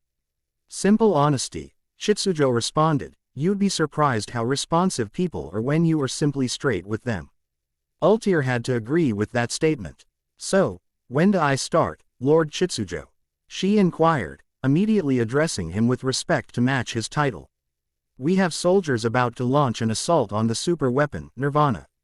Chitsujo told her. The 1st and 5th divisions will be headlining this assault. However, first, I just need some of my subordinates to run a few tests to make sure you are still in tip-top shape and ready for battle. Understandable, Ultir said, but I hope you realize that as soon as your tests are over, I'm going to go to Nirvana. Jelil and Meldy are over there, and I will help my friends. I wouldn't expect any less of you, Chitsujo said with a smile. End flashback. And that is the story of how I, Ultir Milkovich, returned to my young, sexy, and powerful self. Ultir finished the story with a hint of pride. Meldy wanted to cry. Oh, I'm so happy you're back, she said. And I'm happy to be back, Meldy. Ultir told her. And I promise, this time, I'm not going anywhere. And as for you, Ultir turned to Driscoll. You just hurt my adopted daughter and best friend. I hope you're ready to take responsibility. Take responsibility, Driscoll grinned. The only thing I'm going to take is your life. You think so? Ear raised an eyebrow at Driscoll's statement. Bitch, I know so. Driscoll told her, intent on rattling her irritating confidence with his own, although his level of confidence was downright arrogance. Ultir looked Driscoll up and down for a moment before shaking her head. No, she said, you can't win. Against you, I won't even have to use my own magic. No, Ultir said, perhaps to honor the woman who gave me life in the first place. I think I will celebrate my return to a normal life with her magic, ice make magic. A vein popped up on Driscoll's forehead. Meldy's eyes widened. Ul's strong, but to refuse to use her arc of time magic. Wait a minute, I can sense Ul's emotions, her feelings. She's so calm right now. Like, she knows she's going to win. Oh yeah, Driscoll snarled. I think you're full of crap, woman. Driscoll raised his spiritual pressure in an attempt to intimidate Ultir. There's no way you're stronger than me, he yelled. Not by a damn mile. Driscoll then formed a javelin with his reishi. But, you've gone and pissed me off. Driscoll continued. So, I'm going to freaking annihilate you. Rah, Driscoll yelled, throwing the javelin at Ultir. Ice make. Sonnenblume. Ultir create. A giant ice sunflower that blocked Driscoll's spirit weapon, causing it to disperse into reishi particles on impact. What? Driscoll yelled in anger. There's no way. Master Driscoll's throwing strength is top-notch. He could throw his weapon through the Seraites Sekiseki rock if he wanted to. A soldat yelled. How in the world did that woman's ice block his attack? More veins popped out of Driscoll's forehead in anger. He then tossed a javelin into a crowd of his comrades, killing a few, much to the horror of the survivors, and powering up even further as a result. Ultir frowned at Driscoll's callous treatment of his subordinates. Driscoll laughed with glee as he powered up even further. Ah yeah, never gets old, he declared with a feral grin on his face. There's no kill like overkill. Driscoll then turned his attention back to Ultir. And as for you, Driscoll continued, I think instead of just tossing javelins at you and hoping for the best, I'm going to go up close and personal. Driscoll showed Ultir's large hands. See these? I'm going to wring your pretty little neck. And after I wring your neck, I'm going to stomp that pretty face in. And then, just to show people that you don't mess with Driscoll Bursey, I'm going to rip your body in half with my bare hands. Ultir frowned in boredom. Are you done narrating? She inquired. Come forth so we can end this. Driscoll laughed. Calm in the face of death. I can admire that, he admitted. Time to die. Driscoll charged forward with Herenkyaku, cocking his fist back, ready to throw a haymaker at Ultir's face to stun her. Then, he would do all of the gruesome things he had promised to do to her. Die, Driscoll yelled, appearing in front of Ultir. Ice make. Ultir began, creating what looked like a flower that had not blossomed yet. However, while the fact that a flower that had not matured yet had appeared was surprising enough, there was something a bit more worrying for Driscoll at the moment. His entire arm was stuck in the flower. Ultir had formed the flower around his arm. I'm stuck, Driscoll yelled. Let go of my arm. You want me to let go? Very poor choice of words, Driscoll Bursey. Ultir smiled. Once this flower blooms, this fight ends. What? Driscoll screamed in a mixture of shock and anger. Enjoy your trip, Ultir taunted. Icebloot. Ultir yelled as the flower bloomed. Amazingly, the flower bloomed with such force and power that Driscoll was sent flying upwards like he had been shot out of a cannon. Gia. Driscoll yelled while flying upwards, the air pressure from the flower blossoming pushing him. Ah! Driscoll's comrades yelled in shock.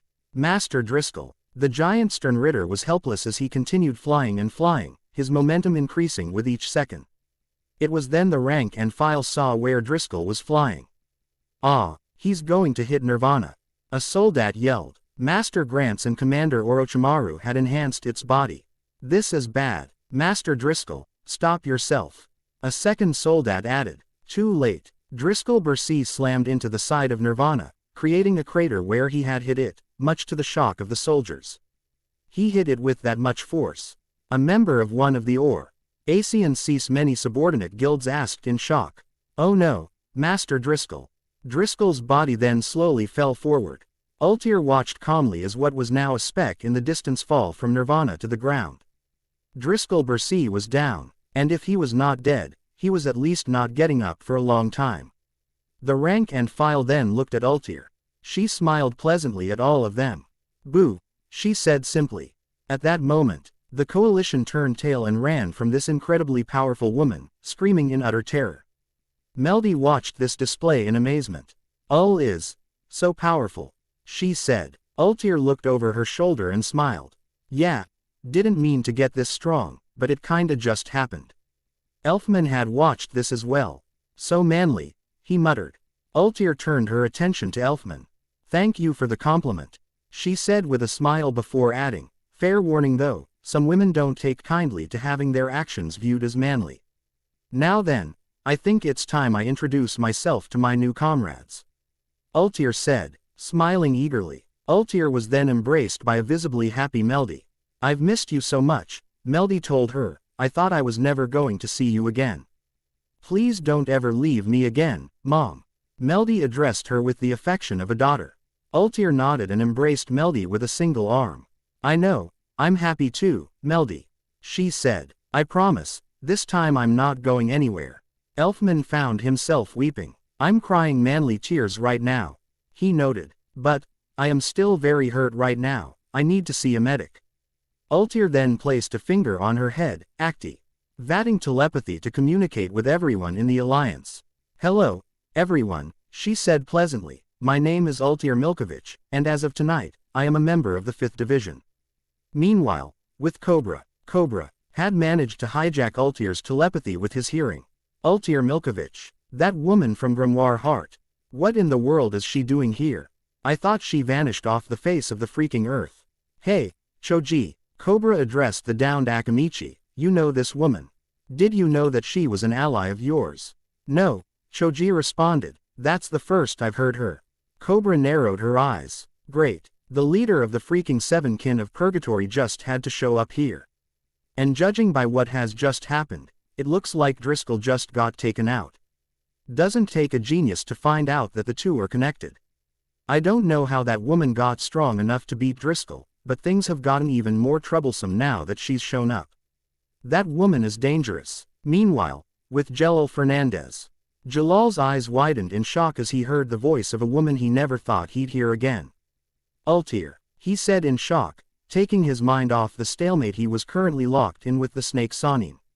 Orochimaru, who, by the way, was looking at Jelal with utter confusion.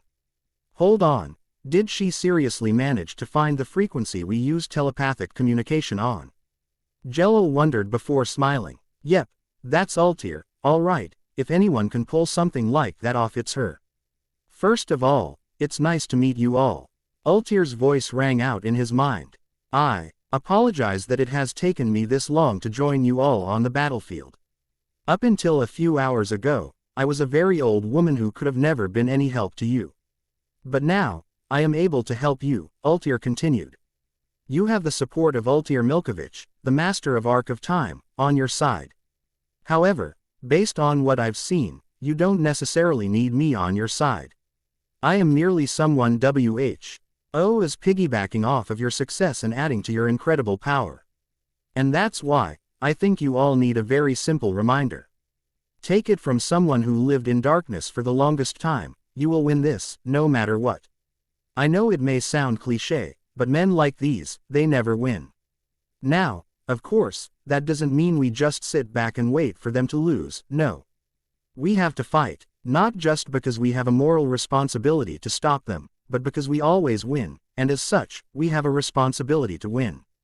It is your light, your morality, that stands the test of time itself. No matter how bad things get, it simply never lasts, and that's why, even if they push back against us tonight, even if they seem like they're going to win, even if they somehow manage to fully activate Nirvana, we will win this by the night is through," Ultir promised. "Because that is all we can do as the ones whose ideals always last the longest." Jelal sighed with a smile on his face. "Geez, Ultir," he said. "Did retirement give you a happy-go-lucky, rah-rah attitude? That's usually not like you." "Oh well, can't afford to lose now," Jelal noted. "If I lose here and Ultir keeps this up, I'll lose my pride as commander of the 5th Division and leader of Crime Sorcier. Hell, knowing Ultir, if she saw me like this, she'd demand I step down as both." "Sorry, Orochimaru," Jelal addressed the Sanin in front of him. "It looks like the situation has changed. While it is true that stopping Nirvana a second time was motivation enough to win this fight, my pride as a man is now on the line." Orochimaru frowned. "This is a surprising change in attitude," he noted. "I always took you as someone who was a bit more serious than Shunsui. And you think that just because I'm serious doesn't mean I do. NT take the words of my friends seriously." Jelal grinned. "A foolish mistake on your part, Orochimaru," he told him. At that moment, 7 magic circles appeared above Orochimaru's head in a formation similar to a constellation. "Grand Chariot," Jelal yelled as 7 pillars of light beamed down on the devil of a man. Oh dear, Orochimaru muttered as he was assaulted by the 7 pillars simultaneously. Jello watched with satisfaction as Orochimaru was enveloped in a tremendous explosion. Meanwhile, Kimimaro heard the explosion and turned his attention to the spot. He then gasped in horror and he realized who was at the center of it. Lord Orochimaru, he yelled in worry. Shunsui sighed. You fool, he flash-stepped behind Kimimaro, reappearing with his 2 Zanpakuto held horizontally. At that moment, Kimimaro gasped in pain as 2 slash wounds appeared on his body. You should never let your guard down like that, kid. Shunsui told him. I get it, but it just leads to a lot of pain. Kimimaro gasped in pain as he fell to his knees. How? Not many can say they've cut through the skin of a Kagaya. I underestimated this oaf of a man. But he has not won just yet. Meanwhile, with Machis, Kiba Inuzuka and Akamaru. Looks like some interesting things are starting to happen. Machis noted as he continued to torture Kiba Inuzuka and Akamaru. I think now might be the time to pray to wait. Veer God it is that you shinobi believe in. Machis taunted. Hell, pray to that weak-hearted fool, Chitsujo for all I care. You just need to die for me. Machis said, sadistically. And so, Machis continued increasing the weight, slowly crushing Kiba and Akamaru's heads in. Then, help came. Get your hands off of him. An emotionless voice demanded in the most intimidating tone the speaker could manage.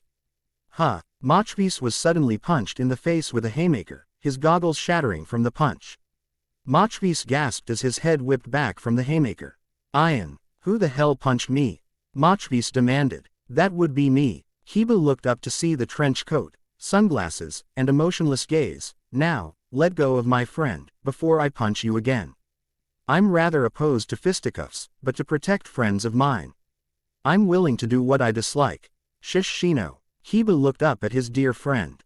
Shino Aburame looked down at Kiba and Akamaru. You don't look so good, Kiba. He noted. Did you lose to this guy? Kiba frowned at Shino. Look at me you ass, do I look like I won? Geez, Shino is as blunt as ever. Kiba complained inwardly. Shino looked at Machis. I think I will go ahead and this opponent off of your hands and fight him in your stead. Shino decided. Why you asked? Because we are friends, and friends help each other, right? Shino. Kiba wanted to weep tears of joy at Shino's display of friendship. Also, because I cannot allow you to disgrace our team, Squad 8.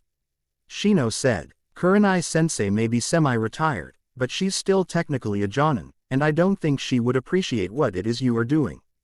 And there's the blunt jackass I know and love. Kiba thought to himself. Ian. Machis looked at Shino. Were you the one who threw a punch at me? That would be me, yes. Shino responded to Machis. My name is Shino Aburame, future head of the Aburame clan. And that was my friend you just hurt. Know this, Shino continued, I do not fall into petty things like rage. Such things are beneath the Aburame clan. However, Shino continued, that was still a dear friend of mine you injured. And that is not something I can simply let go. What you are about to experience is what happens when you anger an Aburame, and personally, I think it's a lot more frightening than mere emotional outbursts. Machis grinned at Shino's attempts at intimidating him. You idiot, you just punched a guy who can actually turn you into paste. He pointed out. There's no way in hell you're going to live past tonight now. Shino shook his head at Machis' statement. You are a fool, Shino told him. Why you ask? Simple, you're already dead. You just don't realize yet. Irritated by Shino's confidence, Machis prepared for battle. Prepare to get crushed into dust. Machis vowed. Shino simply stood impassively in a relaxed stance. Meanwhile, with Hotai's attention was suddenly turned to the spot where Brook the Soul King was. Brook had managed to stop him's LF by digging his soul solid into the ground, freezing the area around him and creating a platform for him to leap out of the liquid ground and onto said platform. Ms. Tenten. Brook called out. Tenten, still caught in Hotai's liquid ground, nodded, realizing what Brook was up to, summoned a chain and tossed it forward. Here, she yelled to Brook. Brook, in a surprising display of physical strength, pulled Tenten onto the platform with him. Get blue gilly, Brook told her. Tenten was surprised at Brooke suddenly taking command, but not at all the same. Blue Gilly, hang on, she yelled, tossing the chain to Blue Gilly. Blue Gilly quickly caught the chain and was pulled onto the platform as well. Brooke then turned his attention to Hotai. Yo ho ho ho ho. Brooke laughed. Ultir Milkovich, I don't know who you are, but you know how to get a man riled up and ready to fight again. In fact, I think I'm going to see if I can write a song about you when this is all over. Brooke continued. The Ballad of Ultir Milkovich, Warrior Princess. The title definitely needs some work. And as for you, Hotai, Brooke continued, we're going to beat you. Hotai frowned at the man. I can't let you win, I have a job to do, you know. Oh yeah, Hotai finished with a yell. Ground stream. Hotai fired a spout of liquid ground like he had with Tenten. Obeyed coup droit. Brooke thrust his soul solid forward, creating a highly compressed blast of air that flew right through Hotai's ground stream. Hotai gasped in surprise as he was suddenly struck in the chest by Brooke's blast of air. Meanwhile, with Blenheim and Rasa, Blenheim could only gasp and yell as he was constricted tighter and tighter by Rasa's gold coffin. He would be nothing more than a bloody mess in a matter of seconds unless a miracle happened. Luckily, miracles do happen. Rasa's eyes widened as his gold dust was suddenly blown apart by an unknown force behind Blenheim. The beaten Blenheim fell forward. While he was not a bloody paste, he still did not look good. None of the Whitebeard pirates who had fought against Rasa looked good. When Blenheim fell forward, Rasa got a glimpse of the pirate's savior. When someone is given a higher rank in anything, they have the added responsibility of beating enemies their comrades cannot. Gildarts Clive noted. Whether it's S-class, or Commander's proxy, they are held to a higher standard as the trump card. The one who simply has to beat his enemies, even the ones his friends lose to. I'm your opponent now, pal. Gildarts told him, and there's no way in hell I'm gonna lose to someone like you. You say that, and yet you've already left yourself wide open.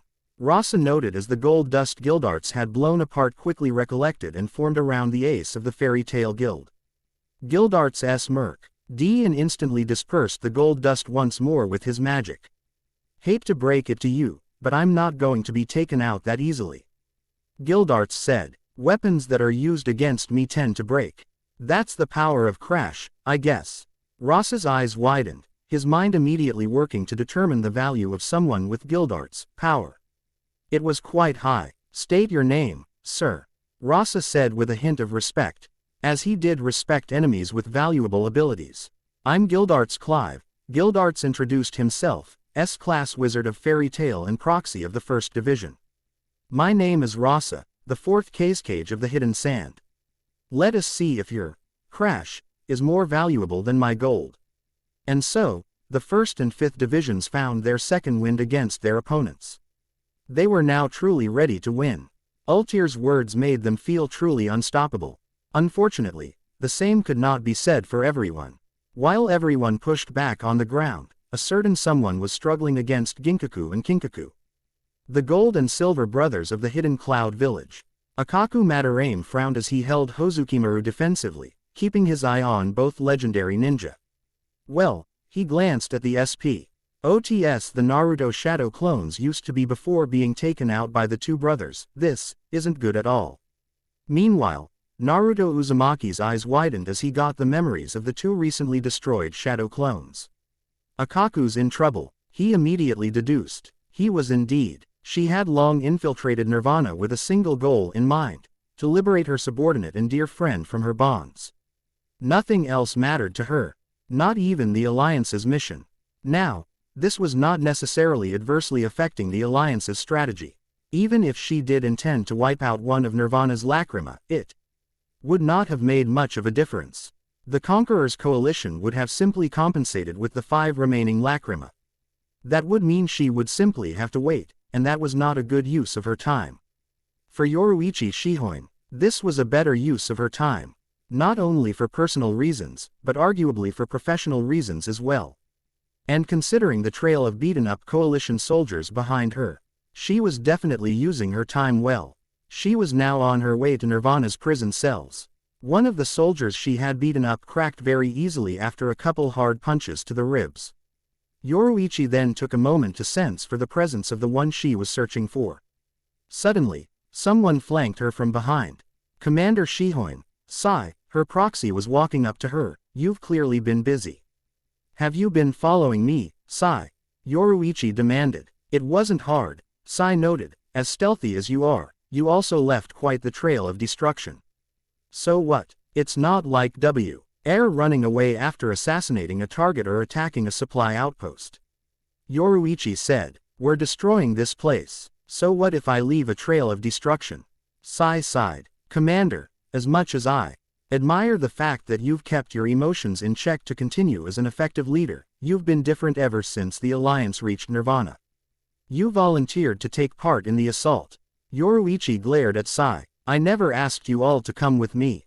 In fact, I gave you all the option of staying behind. You chose to come with me, Sai. Because I was worried about you. Sai admitted. Yoruichi's expression softened at this. I know, and I'm sorry. And Sai, thank you. I truly do value your loyalty. But Soifin is my friend, I have to help her. I mean, you would do the same thing, right? She inquired. Sai nodded. I can't deny that I would help my friend. He said. But I would also try to avoid obsession. I've seen obsession nearly destroy some very good people, Commander. I don't want to see the same happen to you.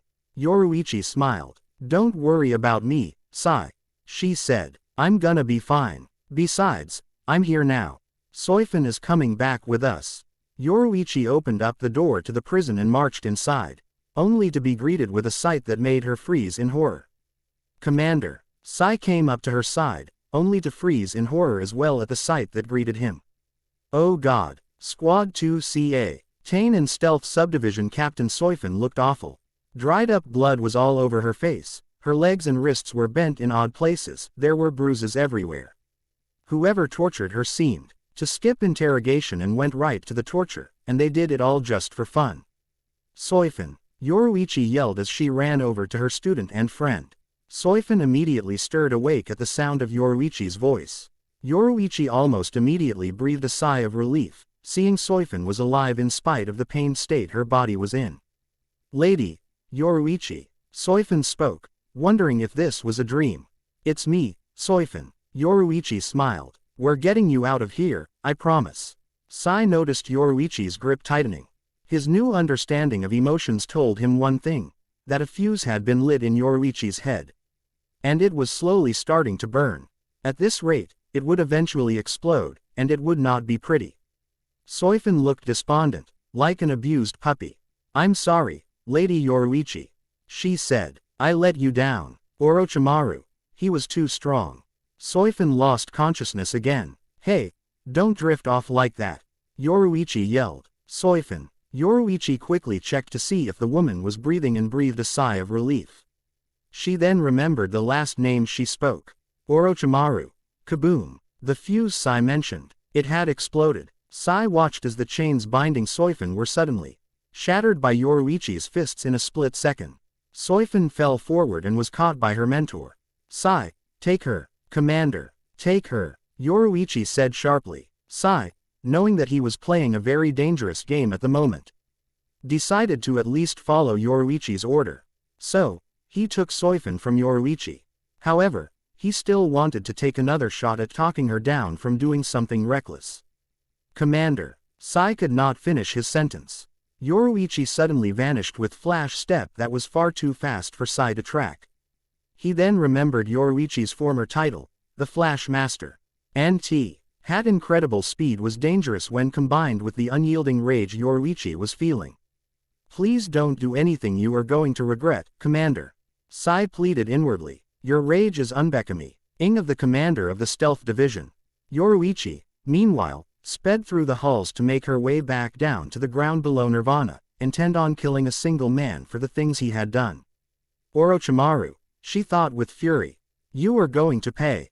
Brook, Tenten and Blue Gilly versus Hotai. Hotai grunted in pain as he was left reeling by Brook's obeyed coup droit. Blood dripped from his fresh wound. I think you can keep going, Hotai. Kanten's voice rang out in his mind. After all, your magic can do much to your enemies if you allow it to. I know, Hotai nodded, wanting to give up, but knew he could not. I think it is time you take it up a notch, Kantan told him. After all, I want to win, and by extension, you want to win. This is a fight we have to win. So win. Why yes, Lord Kantan, Hotai whimpered inwardly. Meanwhile, Tenten gazed at Hotai before turning to Brooke. Did you get him, Mr. Skeleton? She inquired. I don't think so, Brooke said grimly. Thanks to Kantan, he's the kind of person who will keep fighting until he drops dead. So you know for certain Kantan's indoctrinated him. Blue Gilly was surprised by Brooke's perceptiveness. Do not underestimate a man who's lived 2 lives that have spanned nearly a century, Brooke said, surprisingly serious. Those eyes are the eyes of a man who is reluctant to fight. I can see those quite clearly. And let me tell you, that's saying a lot considering that I don't even have eyes. Brooke broke his serious act and made a skull joke. Yo ho ho ho ho ho ho. Skull joke. Tenten's sweat dropped. And there's the goofy attitude that I've come to expect with this guy. She noted. Our allies are truly odd people. Blue Gilly applauded gleefully. Ah, it's a skull joke, I get it. He cheered. Tenten's mouth dropped open. Blue Gilly enjoyed that joke. As a member of the Straw Hat Grand Fleet, Blue Gilly was practically a straw hat. As such, in spite of his sense of honor, his humorous side was starting to grow. Such was the fate of Anyo. Nay, who is closely affiliated with the Straw Hat Pirates. 'Tis a fate that some would call heaven, and others hell. Brooke then returned to his serious attitude, surprising Tenten. And now he's serious again. She thought in disbelief. I hate it, Brooke admitted. He's driving Hotai to experience so much pain. He could die if he keeps this up. It's infuriating, Brooke continued. Kantan's treating him like he's expendable. Like his life doesn't even matter. Blue Gilly nodded, disliking that as well.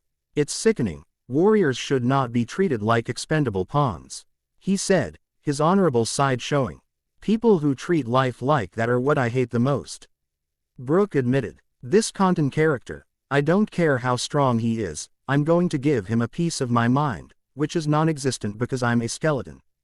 By the way, before this war is over, between Chitsujo, the Acts of Order, Yasutora Sato, and now Brooke, the list of people who wanted to hit Kantan was growing. This was obviously a good thing. Well, since he's going to keep fighting, that only means we've got to keep going. Tenten said, and I think we're all in agreement that we need to incapacitate him.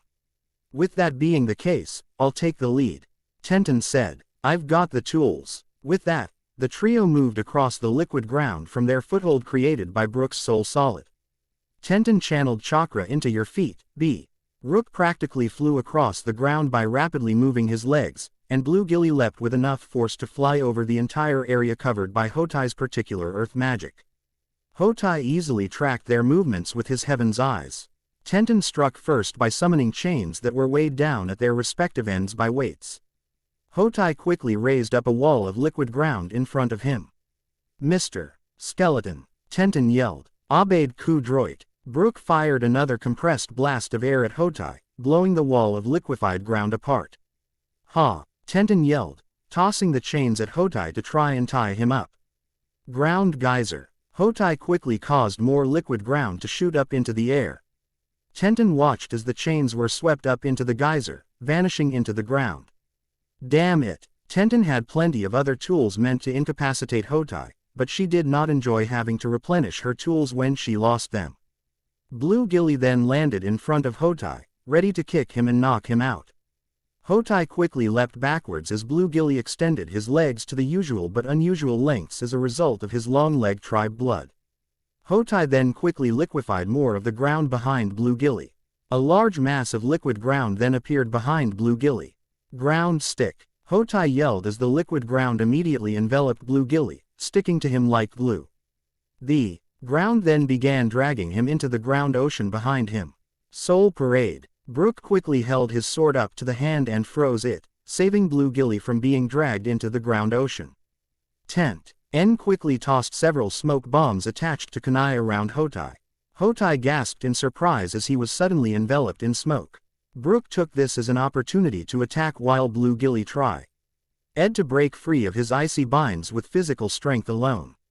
Something he would ultimately be successful at while Brooke attacked Hotai. Unfortunately, Hotai was still able to track the speedy Brook's movements with his magical eyes.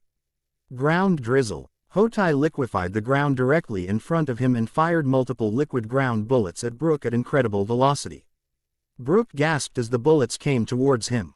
Soul Parade. He quickly drew Soul Solid and held it out in front of him in an attempt to freeze the bullets coming towards him. Unfortunately, the bullets were too fast and Brook was struck multiple times as a result. "Yah!" Brook cried out in pain. How did he see through the smoke? Brook wondered. Tenten's eyes widened in realization. Magic eyes. She realized. I've only seen Neji and Hinata see right through smoke bombs before, and that was because of their Byakugan. Mr. Skeleton, pull back, that guy can see you. She yelled. Brook nodded and leapt backwards to rejoin Tenten. Blue Gilly did the same, having broken out of his bonds. Indeed, my eyes are magic, Hotai revealed as the smoke around him cleared. Such is the nature of my magic. For I am Hotai of the heavenly eyes. There is nothing in this world I can't see. Oh yeah. Tenten now found herself gazing at Hotai with newfound fear. There's a reason why Neji was considered a prodigy. He was the best when it came to utilizing the all-seeing eyes of the Hyuga clan. A man who can see everything is one of the worst you can have as an enemy. Hotai sighed grimly. An attack is only effective if one of two things happens. He said, either your opponent does not see it coming, or that he knows it is coming and cannot do anything to stop it. My magic accounts for both of those weaknesses. Hotai revealed. My heaven's eyes allow me to see any attack that comes towards me, making sneak attacks impossible, and my liquid ground defends me from attacks that I know are coming and have to defend myself. It is truly a deadly combination. Oh yeah. Guys, we need a new plan. Tenten told them. I'm sorry, Hotai said, but what you need is to say your prayers. Oh yeah. The ground the trio of Alliance soldiers were standing on started to liquefy. Ever so slowly, a lake of liquid ground was being created, and the three of them were caught in it. Icebond. Brook quickly drew his soul solid and tapped it across the ground, freezing the area around him. Tenten and Blue Gilly. The plan was to create another foothold to launch an attack from. However, this time, Hotai had come prepared. Ground splash. Hotai fired multiple liquid projectiles from the liquefied ground around the trio and their frozen foothold. The attack visually did indeed look like multiple people had cannonballed into the liquid ground in a perfect circle. Tenten, Brook and Blue Gilly could only cry out in pain as they were assailed in multiple places by Hotai's ground splash. And now, while you are distracted, Hotai continued his ass. Alt as two giant waves of liquid ground rose up around the trio and their ice rink. Ground crush. Everyone looked up in time to see the massive amount of liquid ground coming towards them. We're doomed, was all Tenten could say as the ground crush attack slammed into them, destroying Brook's Icebond and sending them all plummeting into the depths of the ground ocean made by Hotai's earth magic. Hotai sighed as the liquid ground moved about like rapids, an added effect to keep the trio submerged. I'm sorry, he said, as a single tear came to his eye. I'm so sorry. Oh yeah, that last oh yeah was quite different.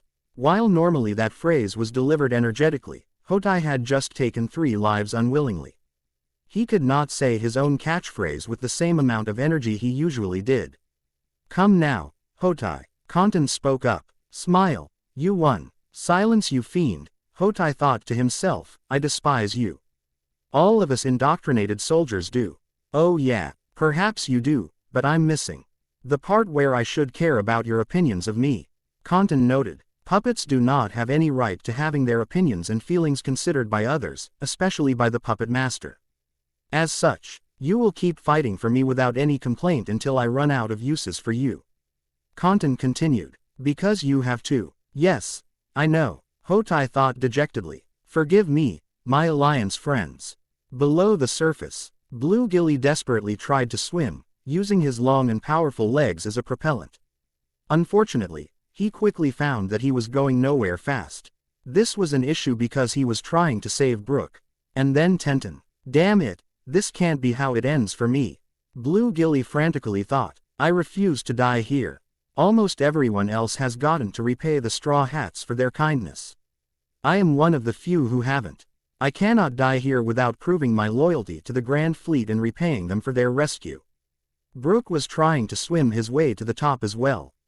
Surprising, considering his status as a devil fruit user. However, this wasn't real water.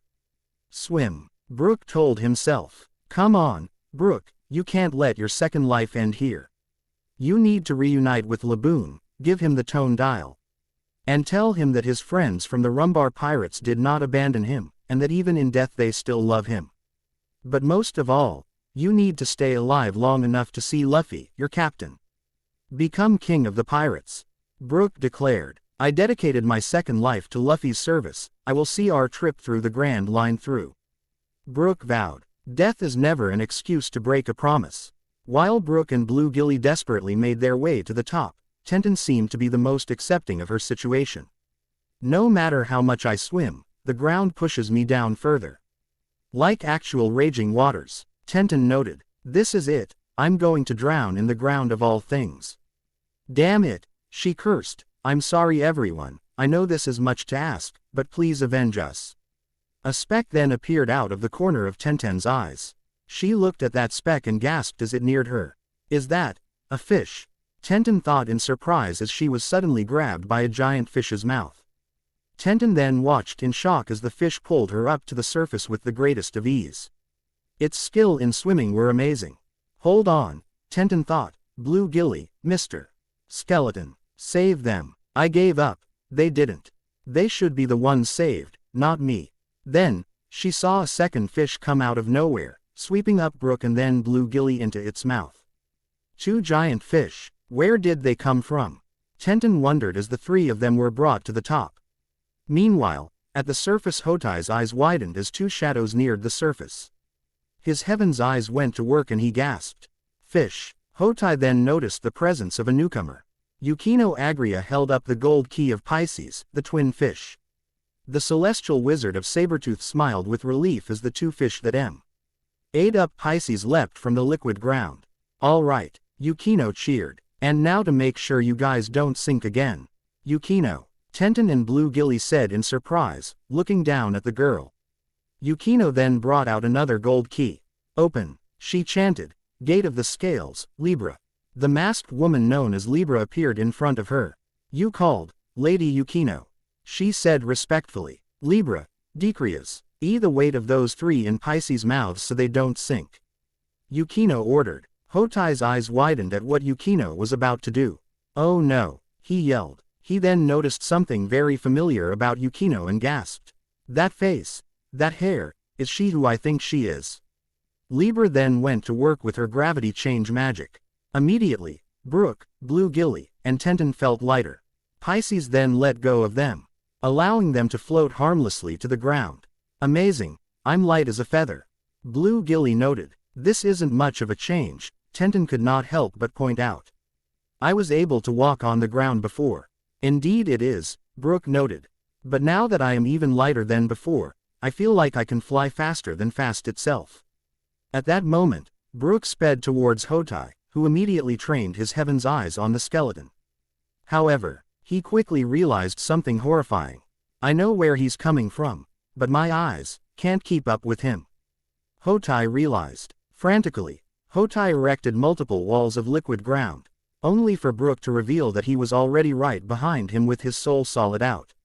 This battle is ours, Brook revealed as he moved to sheathe his soul solid. Hotai could not help but smile at this. So it would seem, oh yeah, he said. Scratching song, Brook sheathed his soul solid. At that moment, Hotai gasped as his body was slashed, the area around the streak being frozen over. Blizzard slice. Oh, Hotai's mouth dropped open as he was sent airborne, falling onto his back. At that moment, the liquid ground returned to its original solid state. I, Hotai of the Heavenly Eyes, have been beaten. Hotai said weakly. I congratulate you all. Brook tipped his hat. I tip my hat to you, Hotai. You were a powerful enemy. He said respectfully. We honestly got lucky in that fight. Which reminds me. Thank you my dear. Brook addressed Yukino. If you hadn't shown up, we would have most likely lost that fight. Yukino walked over with a blush on her face, flanked by Tenten and Blue Gilly. Oh, it was nothing, she said. I was just doing what I must for my comrades. Ah, what a sweet and charming young girl you are. Brooke blushed at Yukino's beauty. Tenten frowned, not liking where this conversation was going. Oh, thank you very much, Yukino said in embarrassment. Brooke pulled a cup of tea out of nowhere, much to Bluegilly's comedic shock, and then asked a very familiar question to Yukino. Could you perhaps show me your panties? He inquired in a very serious manner. Yukino turned bright red at the question while Tenten was immediately seeing red. You perverted bag of bones, she yelled as she took out a kunai for every single finger. Screaming in terror, Brooke now found himself running from Tenten, fearing for his second life. Hotai then turned his attention to Yukino, the girl who had become a familiar face. What is your name, girl? He inquired. My name, it is Yukino, Yukino Agria. Yukino introduced herself. Yukino Agria. I see, you are her sister. Hotai realized. Sister? What are you talking about? I only had one sister, and, Yukino trailed off, realizing what Hotai was talking about. Serrano, she yelled. You knew Serrano, my big sister. I know, Serrano, Hotai corrected. She is alive. I can't believe this. Yukino was shocked. The sister she had loved so much that she was willing to turn back time and save her life in the process, was actually still alive. Serrano, where is she? I am sorry, she is with the coalition. Oh yeah, Hotai said grimly. No, Yukino muttered in horror while Bluegilly gazed at her sympathetically. She is known to us as Angel of the Oracion Cease. Hotai told her. I'm sorry, but you have a right to know about your siblings, Yukino. Why was Hotai telling her this? Kanten was allowing him to. The sadistic monster was not going to pass up a chance to hurt any of his enemies emotionally.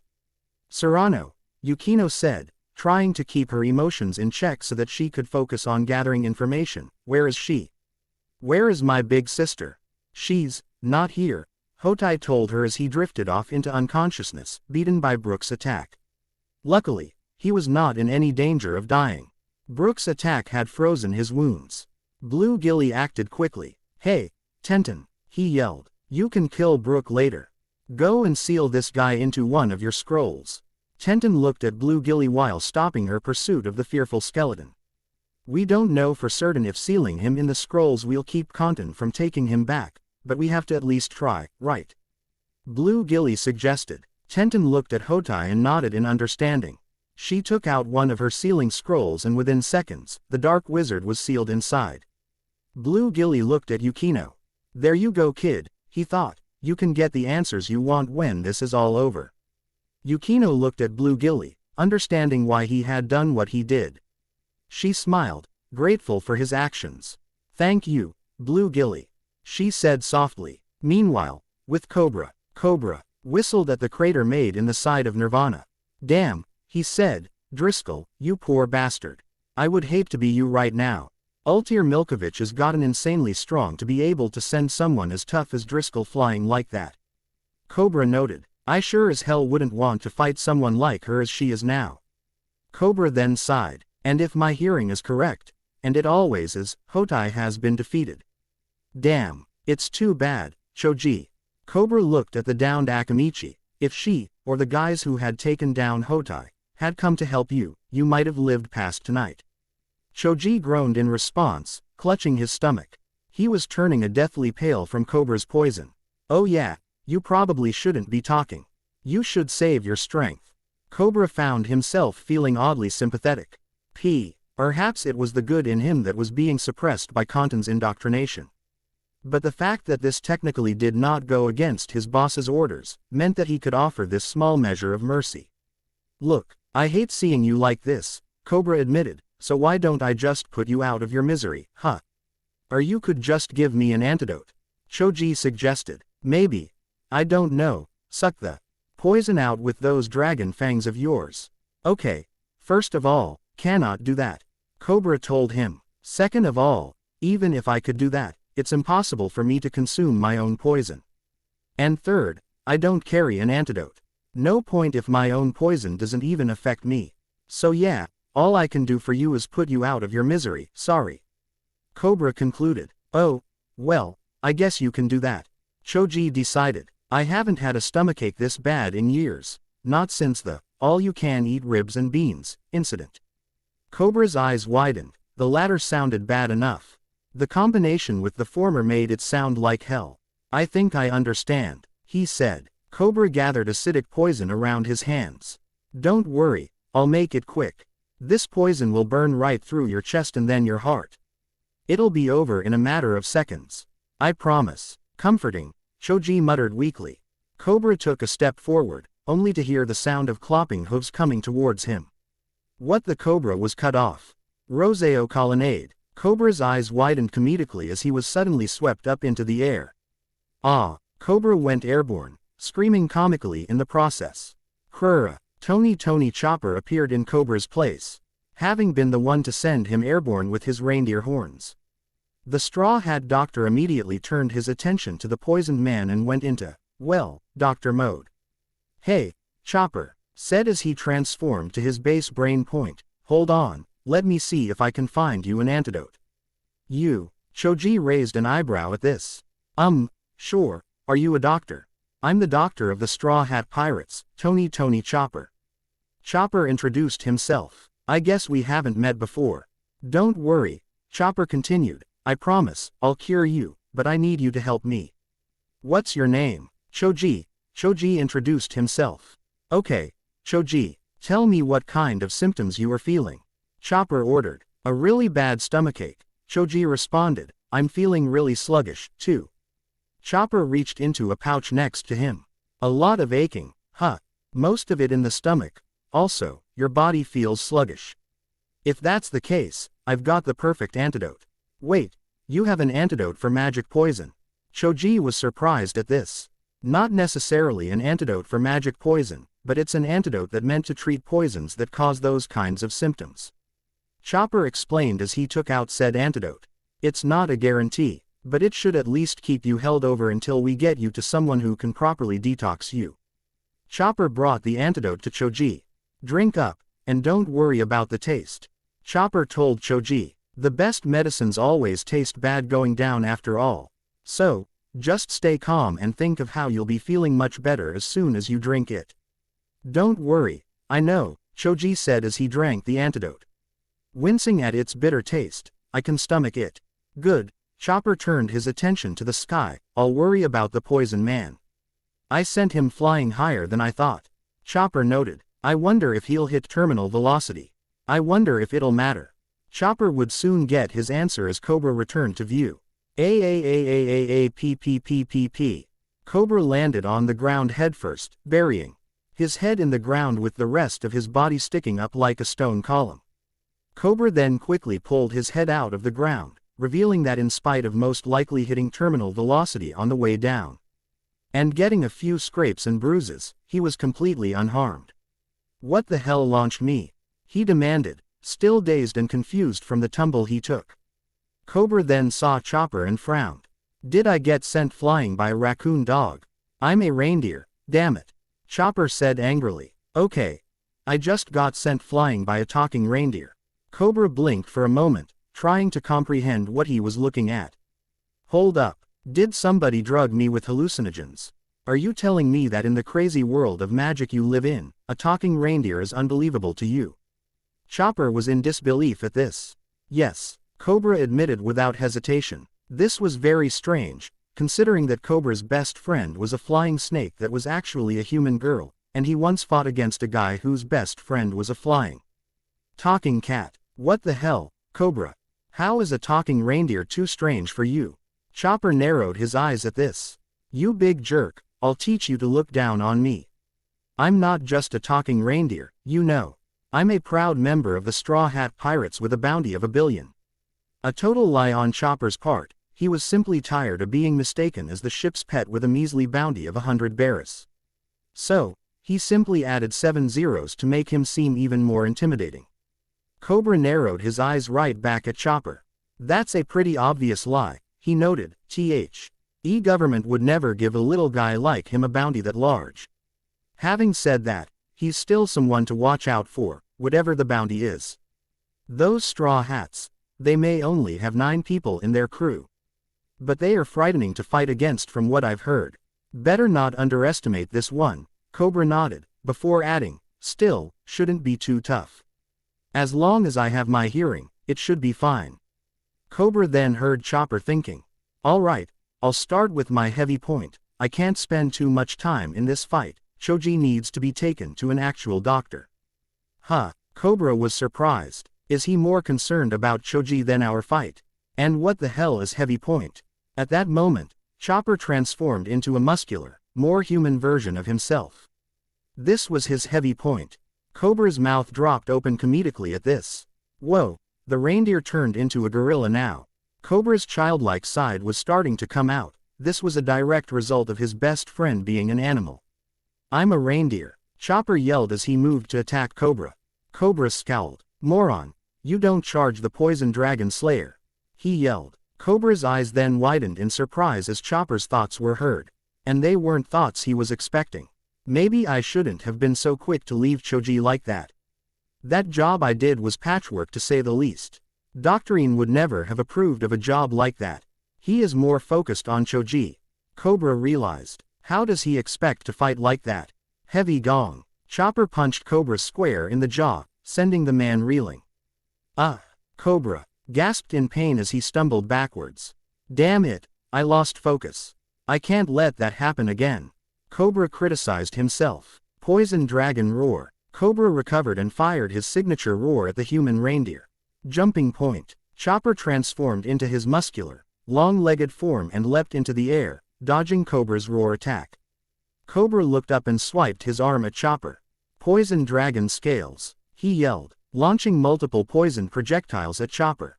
Guard point. Chopper yelled, transforming into his defensive and very fuzzy form. Cobra watched as his projectiles bounced harmlessly off of Chopper's fuzzy body. They had burned some of his fur off, but they had failed to penetrate his skin, and as such failed to poison him. Cobra narrowed his eyes again. He has great instincts, Cobra noted. These guys are tough to fight against. Cobra leapt into the air. Poison dragon sharp horn. Cobra coated his fist in poison. Chopper quickly retracted his head into his fuzzy body, allowing Cobra's punch to knock Chopper to the ground, but leaving him unharmed. Chopper came up from the ground and quickly transformed again. Kung Fu point. Chopper yelled, transforming into what looked like a humanoid reindeer egg creature. Cobra frowned at Chopper's thoughts that followed. I'm going to end this quickly. I need to get Choji to the medics behind us. Chopper then bounced around towards Cobra. Cobra's eyes widened. I can hear his plans, he thought, but I don't know when and where he's going to attack me. Damn it, he's attacking me without thinking. He's relying on instinct to fight. Cobb. Ra immediately started leaping backwards, trying to avoid Chopper. Damn it, damn it, damn it. Cobra cursed as he launched poisonous projectile after poisonous projectile at Chopper, attempting to strike him down. Only for Chopper to avoid all of his attacks. Poison dragon twin fang, Cobra yelled, swiping his arms out in front of him, creating streams of poison. Yah, Chopper yelled in a high pitch voice as he flipped into the air and avoided Cobra's twin fangs. Cloven Roseo. Hia. Chopper punched Cobra right in the jaw, sending him reeling once more. I just have to take a moment to adjust, and then I can hear his movements. Cobra frantically thought to himself. Cloven Cross. Chopper yelled, now sending both of his hooves forward. An attack to the chest. Cobra realized, leaping backwards. Ha, I've adjusted. I can hear your moves. Cobra declared. And now you die, reindeer. Chopper blinked in surprise at Cobra's statement. Cobra then took advantage of Chopper's surprise and propped himself upside down with his hands. Poison dragon spiral jaw. He coated his feet in poison and kicked around, striking Chopper in the process. Cobra was not done. I've got you, he yelled. Poison dragon fang thrust. Cobra created a small snake fang that bit Chopper in the throat, poisoning him further. Sorry, Cobra said, but at the rate things are going, I'm going to give you enough poison to kill monsters. Here, have some more. Cobra continued. Poison dragon breath. Cobra created a cloud of poisonous gas that fell around Chopper as though it were a fog. And just to make sure that you don't hit me with those annoyingly painful attacks anymore. Cobra grinned as poison suddenly enveloped his body. Poison dragon skin. Chopper coughed slightly as he looked at Cobra's new form. What is that? He demanded. A defensive technique I developed in the year I spent with Crime Sorcier. Cobra admitted. At the cost of a tremendous amount of magic power, I can envelop my body in the perfect defense. A defense. That discourages all attacks and can even act as an offense. You lose, reindeer, Cobra declared. Too bad. For a moment, I was actually thinking you could defeat me. Chopper coughed for a moment before grinning. Too bad for you, Poison Dragon, he said. Your poison won't be what kills me. Flashback. 2 years ago, during Chopper's time at Torino Kingdom. Okay, Shamba, Chopper said, do you understand what it is I want you to do? Shamba, a native of the Torino Kingdom and one of the many that had befriended Chopper, nodded. Good, Chopper said, now, I'm going to ingest these various poisons, and you. Going to administer the treatments I've made when I tell you to. In doing so, I can develop antibodies to these poisons. A doctor in the field of battle as a pirate must be able to avoid getting sick himself. This includes getting poisoned, Chopper explained. If I can do this, no, when I do this, I'll be of much greater use to Luffy as a doctor and a fighter. Shamba nodded in understanding again and the two went to work. By the time this ordeal was over, Chopper had an immunity to poison nearly on Luffy's level. End flashback. There were a few notable exceptions. Newly man-made poisons like Caesar Clown's many poisons were one. Those required actual, new antidotes, like on the Elephant Island, Zo. Theoretically, Cobra's poisons should eventually begin to wear on him as well because of their magical properties. However, Chopper's incredibly strong immune system as a result of making himself sick so many times with other poisons slowed down Cobra's poisons to the point where they were almost non-existent. In fact, arguably, by the time any sort of adverse effects began to show in Chopper, his body will already be working the poison out of his system, developing an antibody for it. I'm a doctor and a pirate. Do you really think poison will bring me down? Chopper demanded. What? Cobra yelled as Chopper charged him once more. Cobra prepared to defend himself, confident that in spite of everything, his poison dragon skin will defend him. Idiot, Cobra yelled, annoyed that in spite of constantly cheating death, Chopper would still throw his life away against him, someone who doesn't even want to kill anyone right now. You can't hurt me with my poison dragon skin. You'll only hurt yourself. These hooves are the fists of a monster, Chopper told him, and these fists of a monster are used in service of the future king of the pirates. Do you honestly think that a little poison scares the likes of me? Don't underestimate me. I'm a pirate, a doctor, a monster, and most of all a brave warrior like my friends.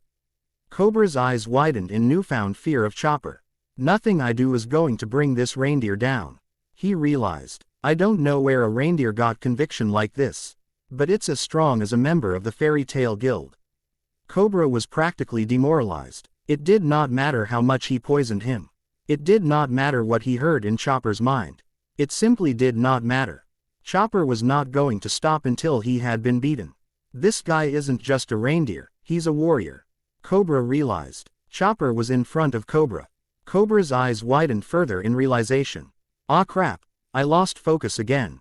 He realized. Tragically, Cobra's inability to poison Chopper and the young reindeer's resolve had caused the normally calm and confident man to lose his composure. As someone who took pride in his ability to poison people without fail, this was not something he had used to. And as a result, he had lost his composure for the first time in a long time. Cloven Roseo metal. Chopper struck Cobra repeatedly. Gia. Cobra cried out in pain as the punches left hoofmark after hoofmark in his body. Chopper barely winced as his hooves came into contact with Cobra's poison dragon skin. His hooves had truly toughened up in the 2 years he had spent training in Torino Kingdom. Hia! Chopper yelled out a high-pitched grunt as he finished his Cloven Roseo metal, sending Cobra flying backwards. Ah! Cobra screamed as he fell onto his back, his arms splayed out. His poison dragon skin seeped away from his body, creating a large puddle of liquid poison around him.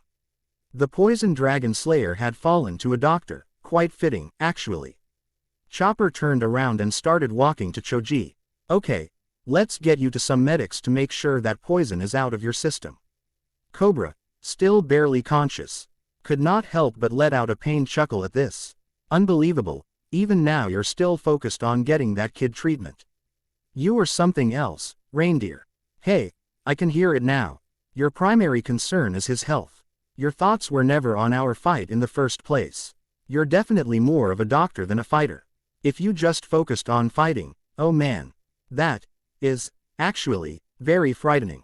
Cobra admitted as he lost consciousness.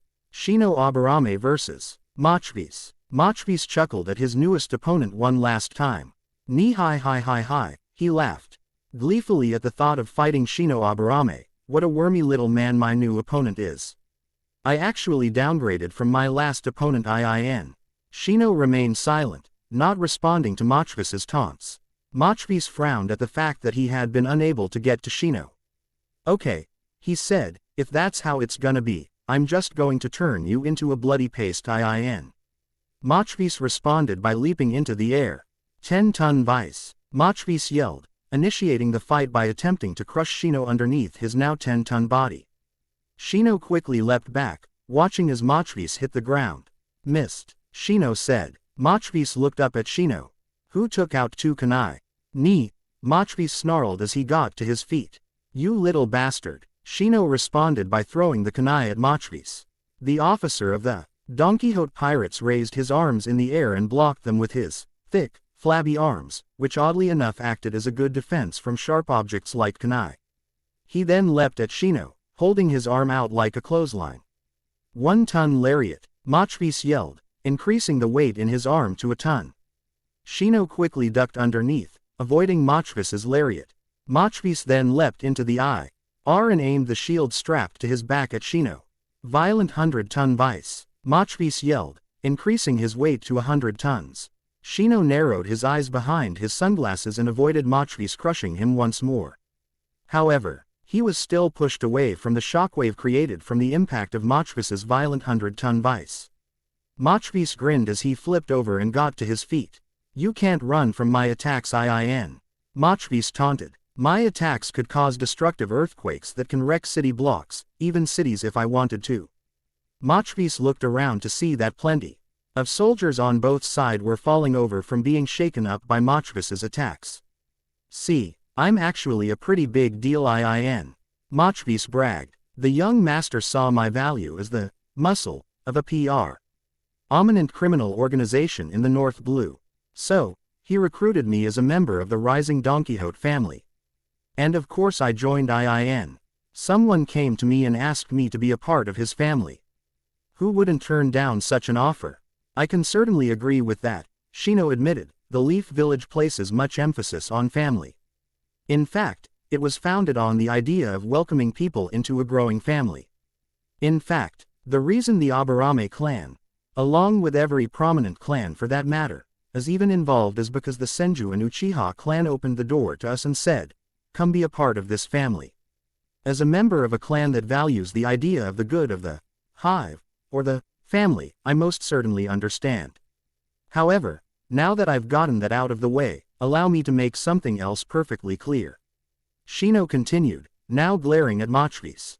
I have nothing but contempt for the way you fight. Ian. Machvis raised an eyebrow at Shino's statement behind his goggles. Look at you. Look at what it is you do. Shino said. All you do is stomp around, crushing everything in your path. You never concern yourself with what it is you destroy, what it is that you crush. Never any logic, never any concern for the consequences for your actions. Your fighting style goes against every fiber of my being. Shino told him. Machvis scowled at this. Yeah, well guess what? I don't care IIN. He yelled as he leapt at Shino once more. 10-ton slam. Machvis yelled, putting out his giant stomach to try and slam Shino to the ground and crush him.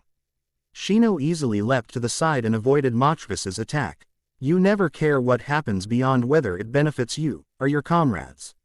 Shino said, I guess in the end, your fighting style is a reflection of your detestable Don Quixote family. And how would you know? I've spent enough time with my comrades to learn some things. Shino said, decades of a path of destruction because none of you ever cared about the consequences of your actions. Shino said, lives ruined, kingdoms and countries destroyed, you are by far the most selfish and illogical group of people I've ever had the displeasure of hearing about, and it sickens me to be in your presence. Ian, Machvis growled. And like I said, it seems only fitting that this selfish and reckless behavior is reflected by your fighting style. Shino noted. I wonder how much natural beauty has been destroyed. I wonder how many innocent bugs have been crushed.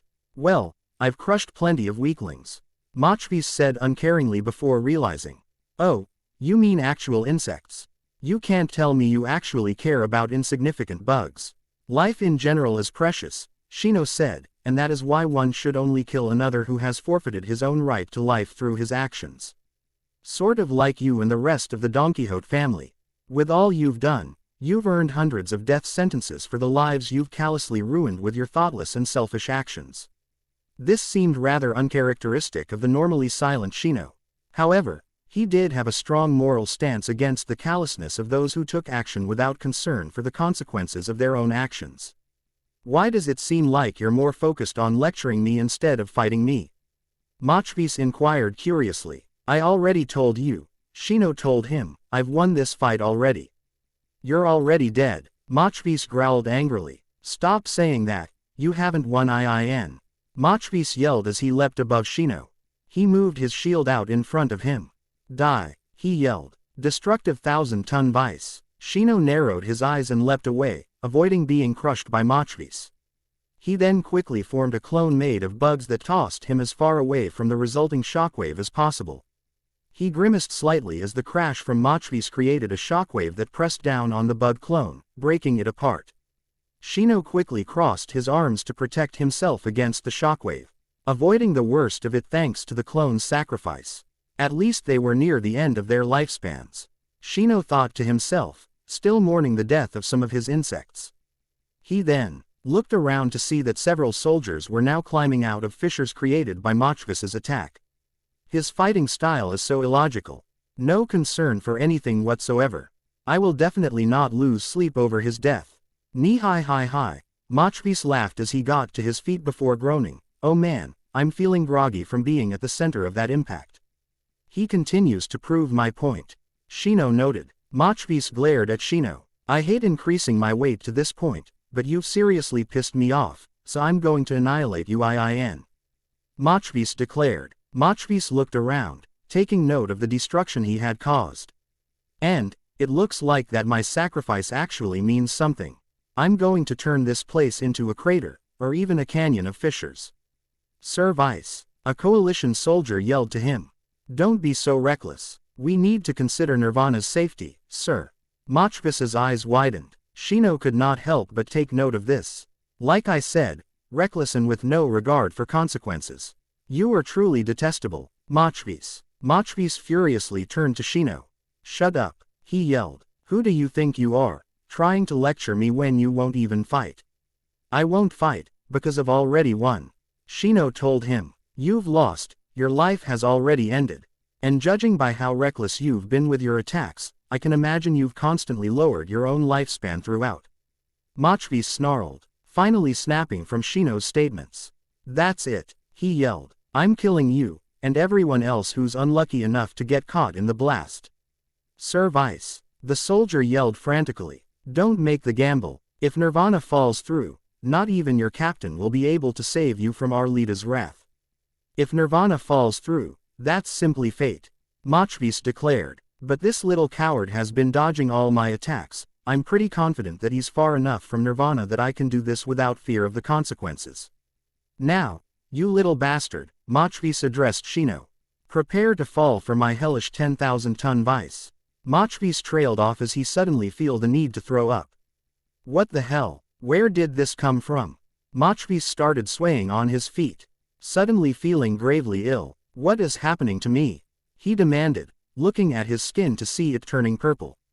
What is happening? It appears the poison has taken effect, Shino noted. What poison? Machvis demanded. The poison from a new colony of parasitic insects in my body, Shino revealed. To be exact, they are phosphorus insects. I had them placed in my body in preparation of the war. You see, considering that many of my opponents don't use attacks from energies like chakra, magic, or spirit energy, I needed something new. So, I had my father place a new kind of colony in my body. It was a gamble, Because if they rejected me as a host, I would have died. However, I took the risk regardless. Why, you ask? Because I wished to support my friends flawlessly with ninjutsu. Why wouldn't I take that risk? But, how the hell did you manage to get these insects into my body?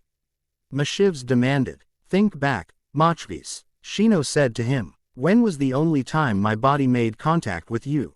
Machvis thought back and gasped. The punch at the start of the fight. Machvis realized. You had insects inside of me that early. It's like I said, I had already won the fight and you were already dead. Shino told him. You just did not realize it yet until this point. As my friend, Shikamaru, would say, checkmate.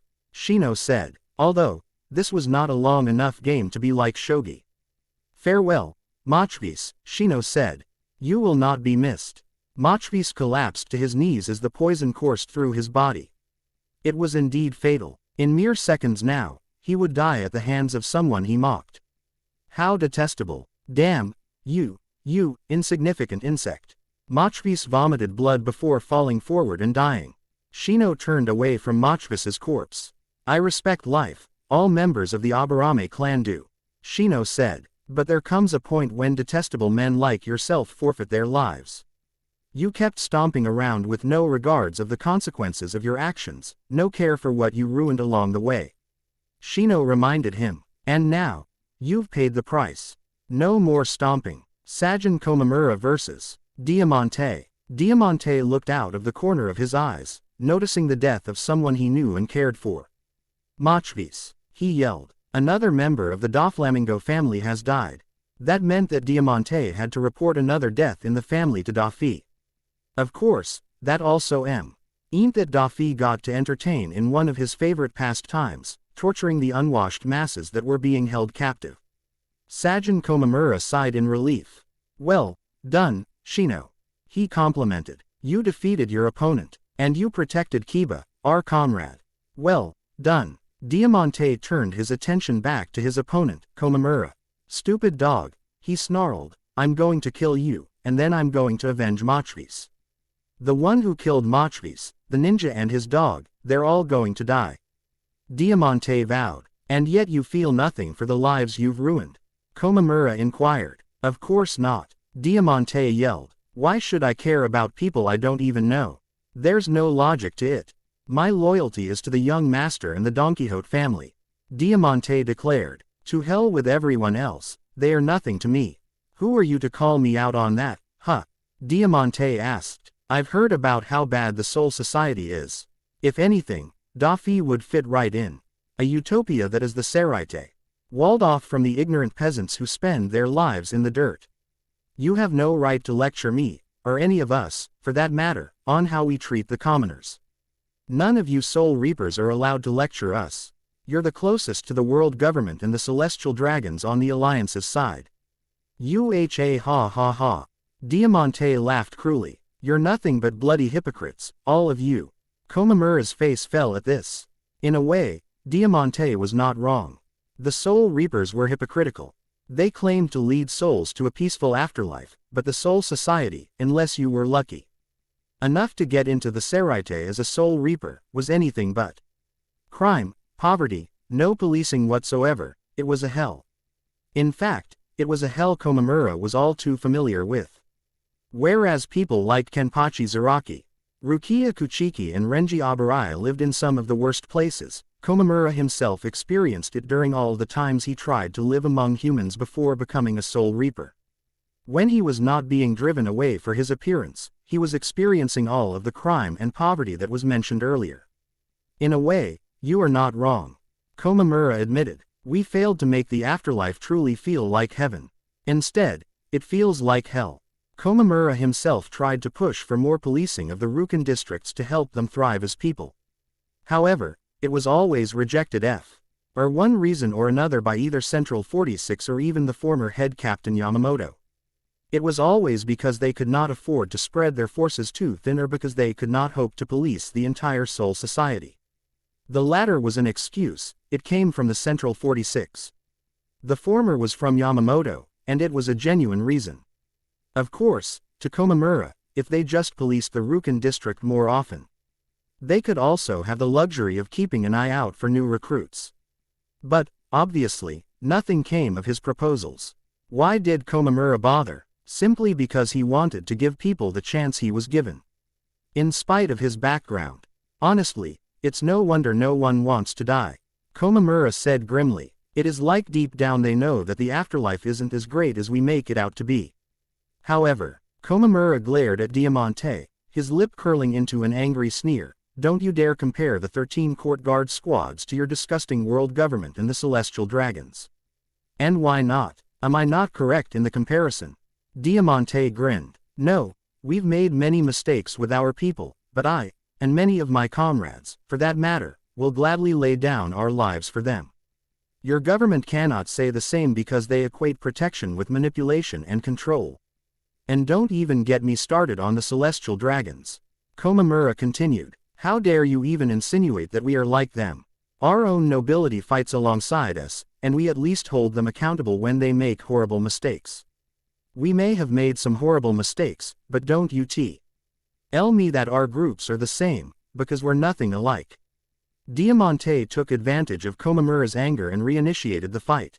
Army Bandera, Diamante yelled, making the ground around them flutter like a flag. Komamura gasped in surprise as he was suddenly swept around by the fluttering ground. Half Moon Glaive. Diamante rotated his sword 180 degrees and then fired a Compar Est air blade that tore across the ground towards Komamura. Tenkan. Komamura quickly created a spiritual construct of a giant sword in front of him that blocked Diamante's Half Moon Glaive. Diamante frowned at how easily Komamura had blocked his attack. Komamura then flash-stepped towards Diamante, only for the man to make the ground flap. Ola! Diamante commanded as the ground suddenly rose up like a wave. Komamura gasped as he was knocked into the air by the ground fluttering upwards like an actual wave. Diamante then took a cannon out of his cape and released his power on it.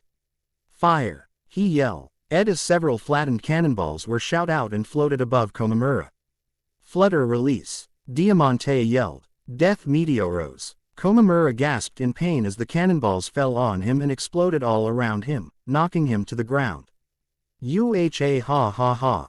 Diamante laughed. This is so easy it's almost boring. You're nothing but a sick puppy that needs to be put to sleep. Diamante taunted. Komamura then got to his feet. Oh, do you want some more? Diamante continued to taunt the Squad 7 captain. Laugh it up all you want, Diamante. Komamura said. In fact, by all means, keep taunting me. But this battle is over. Oh, and what makes you say that? Diamante taunted. Now that I know Kiba is safe, I can focus on you. Komamura said. If things kept up, I fully intended on fleeing this fight to help. For a while, my focus had been solely on escaping this fight. But now that I know he's okay, I can focus on crushing you, the only way I know how. Using this wasn't on my mind, it's always such a high risk. Komamura admitted. However, knowing that you were a part of the Don Quixote family, I can't help but feel compelled to use it to avenge my friends Kairos and Rebecca. Diamante scowled at this. Those two. Komamura nodded. Are you not shocked? Just like you aspire to avenge your dead friend, I aspire to avenge them for the wrongs you did them. A bit late to the party, don't you think? Diamante yelled. I already took my licks from that one-legged prick, Kairos. And who the hell do you think you are, claiming you'll avenge them? You barely know them, and yet I consider them friends. That's all I need for a reason to fight. Komamura said. They may have gotten their own revenge, but I will only feel better until I crush you for their sake. Then you're an even bigger fool than Kairos. Diamante yelled. He should have just accepted his fate and his status, and moved on from what happened to his wife. Moved on from me shooting her. Komamura narrowed his eyes at Diamante's statement. Those words were your last mistake. He said. Bankai. Kokuho Tengen Myoo. Diamante's mouth dropped open as an armored giant appeared behind Komamura. That is your Bankai. Yes, Komamura said, and now you see why I was reluctant to use this. I don't want my friends to be caught up in any attacks. Diamante regained his composure and readied another attack. This time, he was rotating his sword a full 360 degrees. Full Moon Glaive, he yelled, firing a more powerful version of the Half Moon Glaive. This is my most powerful sword technique. Diamante noted. This giant will fall to its power. Boom. The armored giant swipes the attack to the side with its giant sword. Diamante's mouth dropped open once again. Oh no. Hiya. Komamura yelled, commanding the giant to swing its sword at Diamante. Gia. Diamante yelled in fear as he leapt to the side, barely avoiding the swing. The executive officer of the Don Quixote pirates heaved a sigh of relief. Oh, thank goodness, he said as a shadow appeared above him. He then looked up to see the giant fist of Komamura's armored giant above him. Hi. Diamante tried to smile. Hi, Komamura responded. Do you believe in mercy? Diamante inquired. Does this look like the face of mercy to you? Komamura responded. Your face or the giant's face? Diamante responded with another question. Yes, Komamura said as the giant suddenly started punching Diamante repeatedly with its free fist. Diamante screamed once before losing consciousness from the first punch. Komamura did not seem to notice and commanded the giant to keep punching Diamante until a giant Cr. Ader appeared with a bloody Diamante at the center of it. He was not dead though. Funnily enough, Diamante's flutter fruit was similar to Buggy the Clown's chop fruit. Whereas Buggy was immune to being cut up, Diamante could not be crushed or punched because he was a flag man. Even if he was flattened, he would still live because he was practically a human flag thanks to his devil fruit. Komamura was victorious. The leader of the Diamante division of the Don Quixote pirates had been beaten. It appears you're still alive, Komamura noted. Well done, it looks like you are stronger than I gave you credit for. Komamura turned and walked away from Diamante's body. Consider yourself lucky, Diamante. I won't dispose of you while you cannot fight back. That's nothing more than cold-blooded murder. And that's something I want no part of. You can spend the rest of your life in prison, and this time you will stay there. I'd say it's a far more fitting punishment for someone who had nerve to think he was above the law and above punishment. Like I said, we of the 13 court guard squads have made our mistakes, but we are nothing like you and the world government. I guess Anyo. Fair difference between us is that I'm standing here, and you're lying there, beaten. Meanwhile, with Jelil Fernandez. Jelil took a moment to gauge the battlefield while keeping an eye on the spot. He had struck Orochimaru with Grand Chariot. It appears things are beginning to swing our way, he noted. Taking advantage of this, Jelil contacted his comrades with telepathy. This is Commander Fernandez, he said. With the fight on the ground starting to go in our favor, I want more soldiers to move up Nirvana's legs to provide backup for our friends inside. We don't need everyone, just those who think they can contribute in this case. If there is anyone who wants to do their part in such a way, respond. Jelil commanded. Finally, I was waiting for the chance to go on that thing. Roronoa Zoro's voice immediately responded. If Jelil could see him, the man would be grinning. You know I'm in, there better be strong guys in that city. Kenpachi Zaraki's came next, unsurprisingly. You go, Kenny. Yakiru Kusajishi's voice cheered. I am ready to do my part as well. Next was Jinbei. The admiral of the Yonta Maria Grand Fleet is ready. Orlumbus' voice said grandly. Can't let my mom have all the fun, finally. Hana Inuzuka's voice spoke up. I'm in, Commander. Jelil nodded approvingly. Shinji, if you can hear me, you're going with them. What? Why? Shinji Hiriko's voice whined. I need my proxy up there to keep me updated. I thought you were my trusted proxy. Jelil said with a mischievous grin. Oh, well, yeah, I am indeed your trusted proxy, Jelil. I will do what you wish. Shinji said grandly. Jelil cut the telepathy and smirked. When in doubt, flatter Shinji. He will go for it every single time. He mused fondly. The smoke started to clear, revealing that Orochimaru was burnt by the attack but still battle-ready. He was glaring at Jelil hatefully. You're still ready to fight, huh? Jelil noted. Fine by me. Meanwhile, with Nalil to Odelschwenk. Nalil casually strode up the stairs out of Zael Aporo Grantz's room of horrors. At least he was nice enough to make an exit. She noted. Of course, I'm sure he only made one because he wanted to come down to inspect the results of his experiments, the sadistic monster.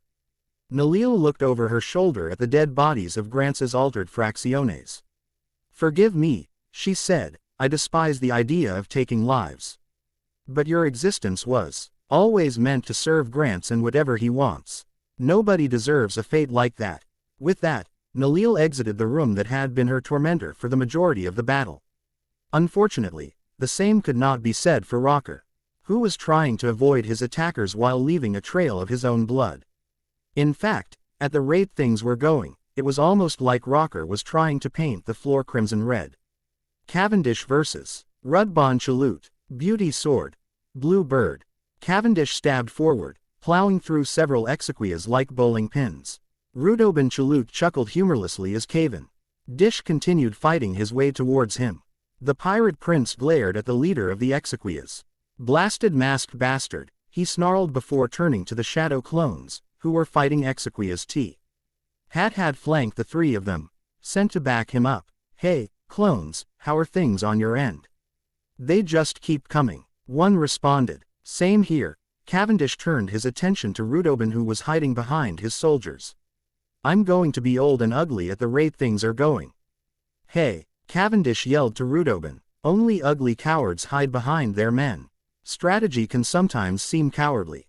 Rudobin responded, and when you have numbers like these, why wouldn't you take advantage of them on the field of battle? Cavendish growled angrily before being assaulted by more of the exequias. Akaku Madarame vs. Ginkaku. The Squad 11 third seat gasped in pain as he was slammed through a building by Ginkaku. The Silver of the Gold and Silver brothers grinned as he lowered the foot he had just used to kick him. That was pitiful, you weakling. Ginkaku taunted. I thought Soul Reapers were supposed to be tough. Maybe you should have fought me one-on-one, first. Akaku suggested. Then you would have seen how tough I was. I'm a shinobi, Ginkaku said. We don't have to fight fair. But now it's you and me. Ginkaku charged Akaku, who quickly thrust his Hozukimaru forward. Ginkaku ducked underneath and then backhanded Akaku, knocking him away from the younger brother of the infamous shinobi duo. Meanwhile, with Yumachika Yasugawa, the Squad 11 fifth seat sped through the city to the spot he had been told Akaku was. Of course, he was almost certain that was where his best friend was fighting because he could sense Akaku's spiritual pressure. It was fluctuating. He was in trouble. I'm coming, Akaku, Yumachika thought to himself as he kept his eye on the shadow clone who was staying a few steps ahead of him, leading him to Akaku. He and this shadow clone had separated from the other clone. Chi had been assigned to him after they informed him of the memories of the two shadow clones with Ikaku that had passed on to them.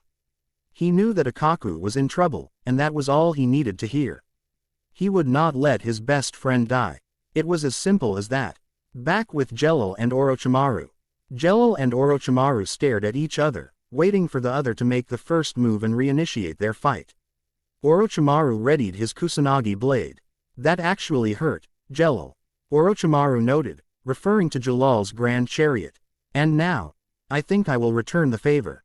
Jelal nodded and held up both of his fists, ready to fight. However, before either man could do anything, a streaking figure appeared behind Orochimaru.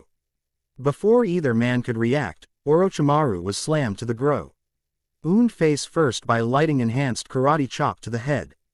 Gah! Orochimaru hissed in pain. He looked up to see an utterly livid dark-skinned woman standing above him. It's you, right, Orochimaru the Snake Sanin? She inquired. Jalal's eyes widened at the woman. Yoruichi. He trailed off. I am Orochimaru, what of it? Orochimaru asked, angry at the fact that Yoruichi had attacked him from behind. And that she had actually gotten the jump on him. Good, Yoruichi delivered a kick to Orochimaru's stomach as he tried to get up from being floored earlier. Orochimaru gasped as he was sent flying by the kick. He quickly recovered and prepared to defend himself. What is your problem, woman? He demanded. Unfortunately, Yoruichi appeared right in front of him with flash step and punched him in the face with another lightning-enhanced punch. That was for my subordinate, Soifin, the woman you had tortured. Yoruichi said hatefully. Orochimaru's eyes widened for a moment before narrowing in anger. He did not like the idea of his past actions coming back to bite him. Unfortunately, Yoruichi disagreed vehemently. She was going to crush him, painfully. Omake. Why Chopper should not get into ND's anime stash. All right, Chopper, the on-set director said through the megaphone, you're about to land the final blow on Cobra. It's the Cloven Roseo metal.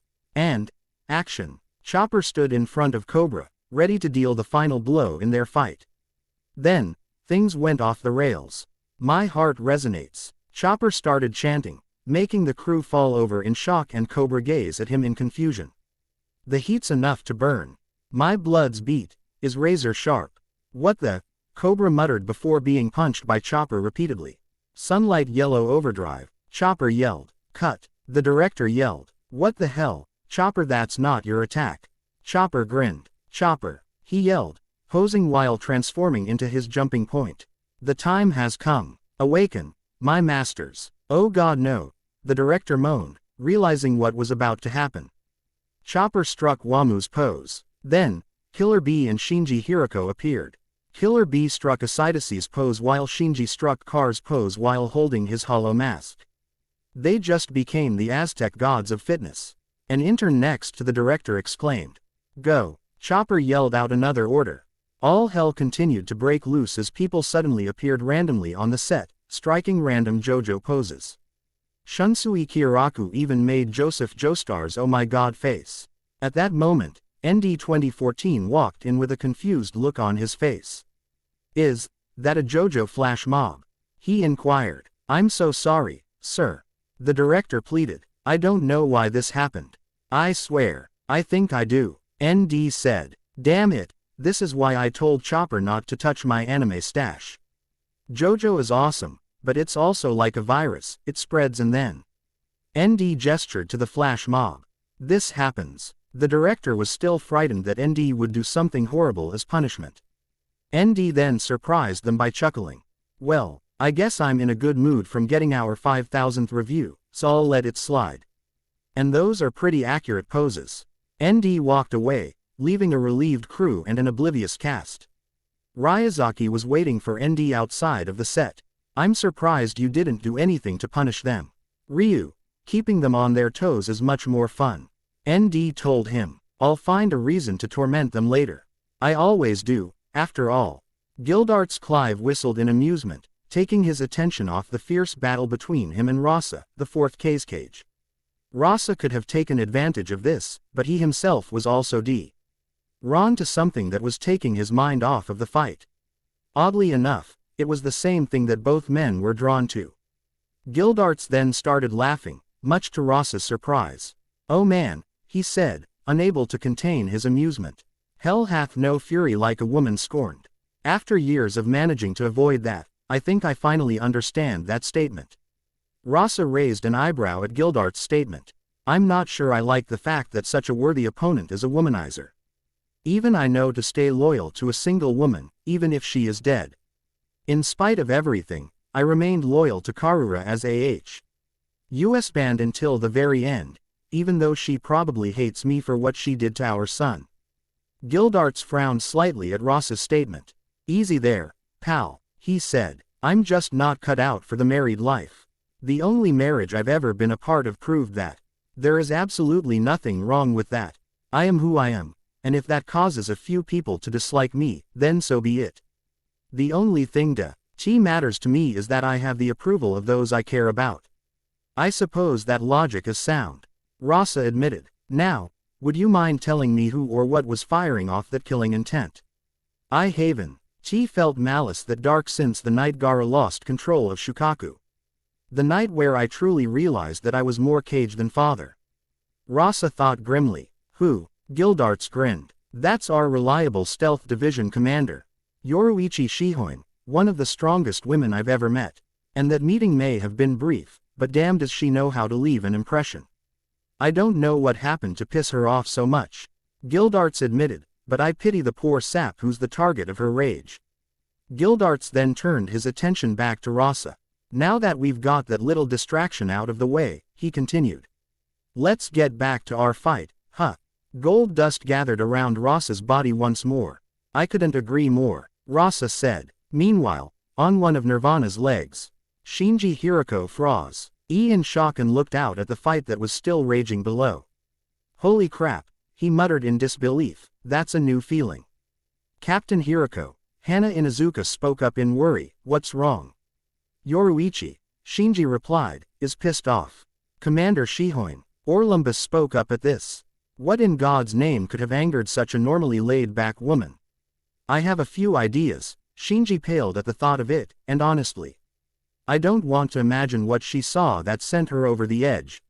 My God, Shinji thought, as the realization hit him like 10 tons of bricks, what the hell did they do to you, Soifun?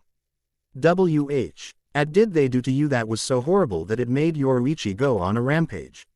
Soifun was normally a tough woman who rarely showed any pain. If they tortured her to such a point, Shinji did not want to think about what they did and what the results were.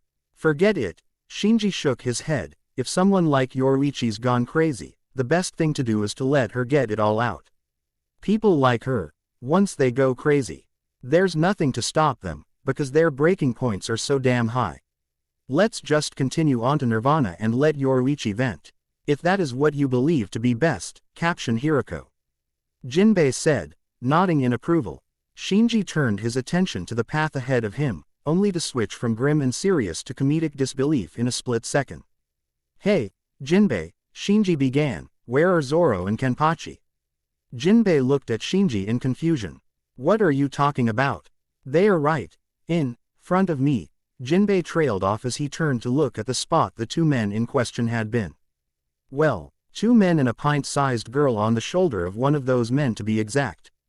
Oddly enough, people did not often include Yakiru Kusajishi in the mix.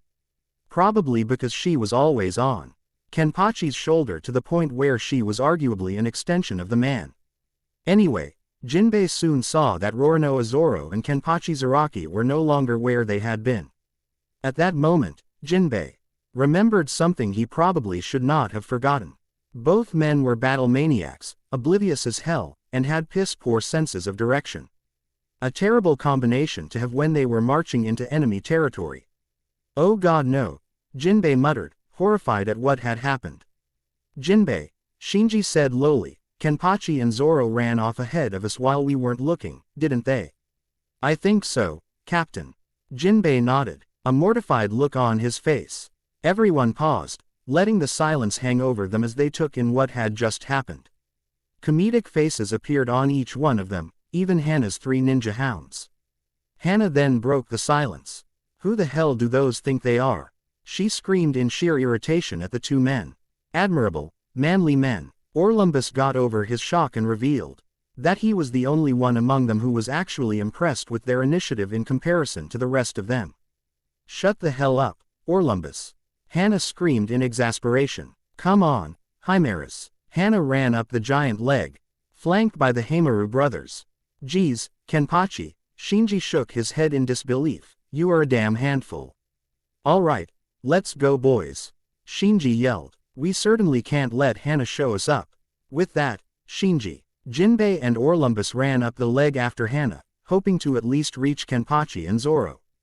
Captain Hirako, Jinbei said, can't you use Flash Step to find them? Trust me, it's better I don't. Shinji noted. Once Kenpachi goes off on one of his adventures, it is impossible to stop him. I can only imagine Zoro is somewhat similar considering that he went and did the same damn thing. To be fair, Zoro knows when to hold himself back, he's just very oblivious. Jinbei defended his friend. I just hope he isn't already in Nirvana. There's no doubt he'll get lost. Get lost? Shinji looked at Jinbei in disbelief. You're kidding, right? I'm afraid not, Jinbei said solemnly. Zoro has a horrible sense of direction. Holy crap, Shinji could not help but grin toothily at this. He is just like Kenpachi. I have noticed, Jinbei muttered. Meanwhile, Kenpachi Zaraki continued to charge ahead with Yakiru Kusajishi laughing happily on her usual spot, Kenpachi's shoulder. Okay, Kenpachi addressed his adopted daughter. Which way should I go now? Ooh, Yakiru cheered. You should go that way, there's gotta be a fight that way. Kenpachi nodded and made a left, going away from where a majority of the action was going on. Now, it was a majority, not an entirety, but a majority nonetheless. You better be right on this, Yakiru. Kenpachi told her. Yakiru pouted. When are you going to call me by my real name? When I need you to fight by my side. Kenpachi grinned, cutting her off. Until then, You're Yakiru, the little brat I found in Kusajishi. Ah, that is so sweet, Kenny. Yakir. Yu nuzzled Kenpachi's cheek affectionately. But seriously though, Kenpachi said as they continued moving far away from the majority of the action, are you sure this is the right way? Of course, I'm almost positive. Yakiru said brightly. Almost again. Kenpachi was already becoming exasperated with his adopted daughter's poor sense of direction. Now, just wait until he finds out the aforementioned act that he's moving away from the fight, that will cause an uproar. Meanwhile, Roronoa Zoro ran to the right after reaching the top of the leg he had been running up on. He looked over his shoulder and frowned in confusion. You've gotta be kidding me, he muttered. Did the others get lost again? How Roronoa Zoro survived anything before meeting Luffy, scratch that, before meeting Nami, the crew's navigator, with a sense of direction that bad, is nothing short of a miracle. Well, guess I can't worry about them now. Zoro decided. Alright, now which way do I go again? And this guy has the nerve to call other people out for getting lost. Yoruichi Shihoin vs. Orochimaru.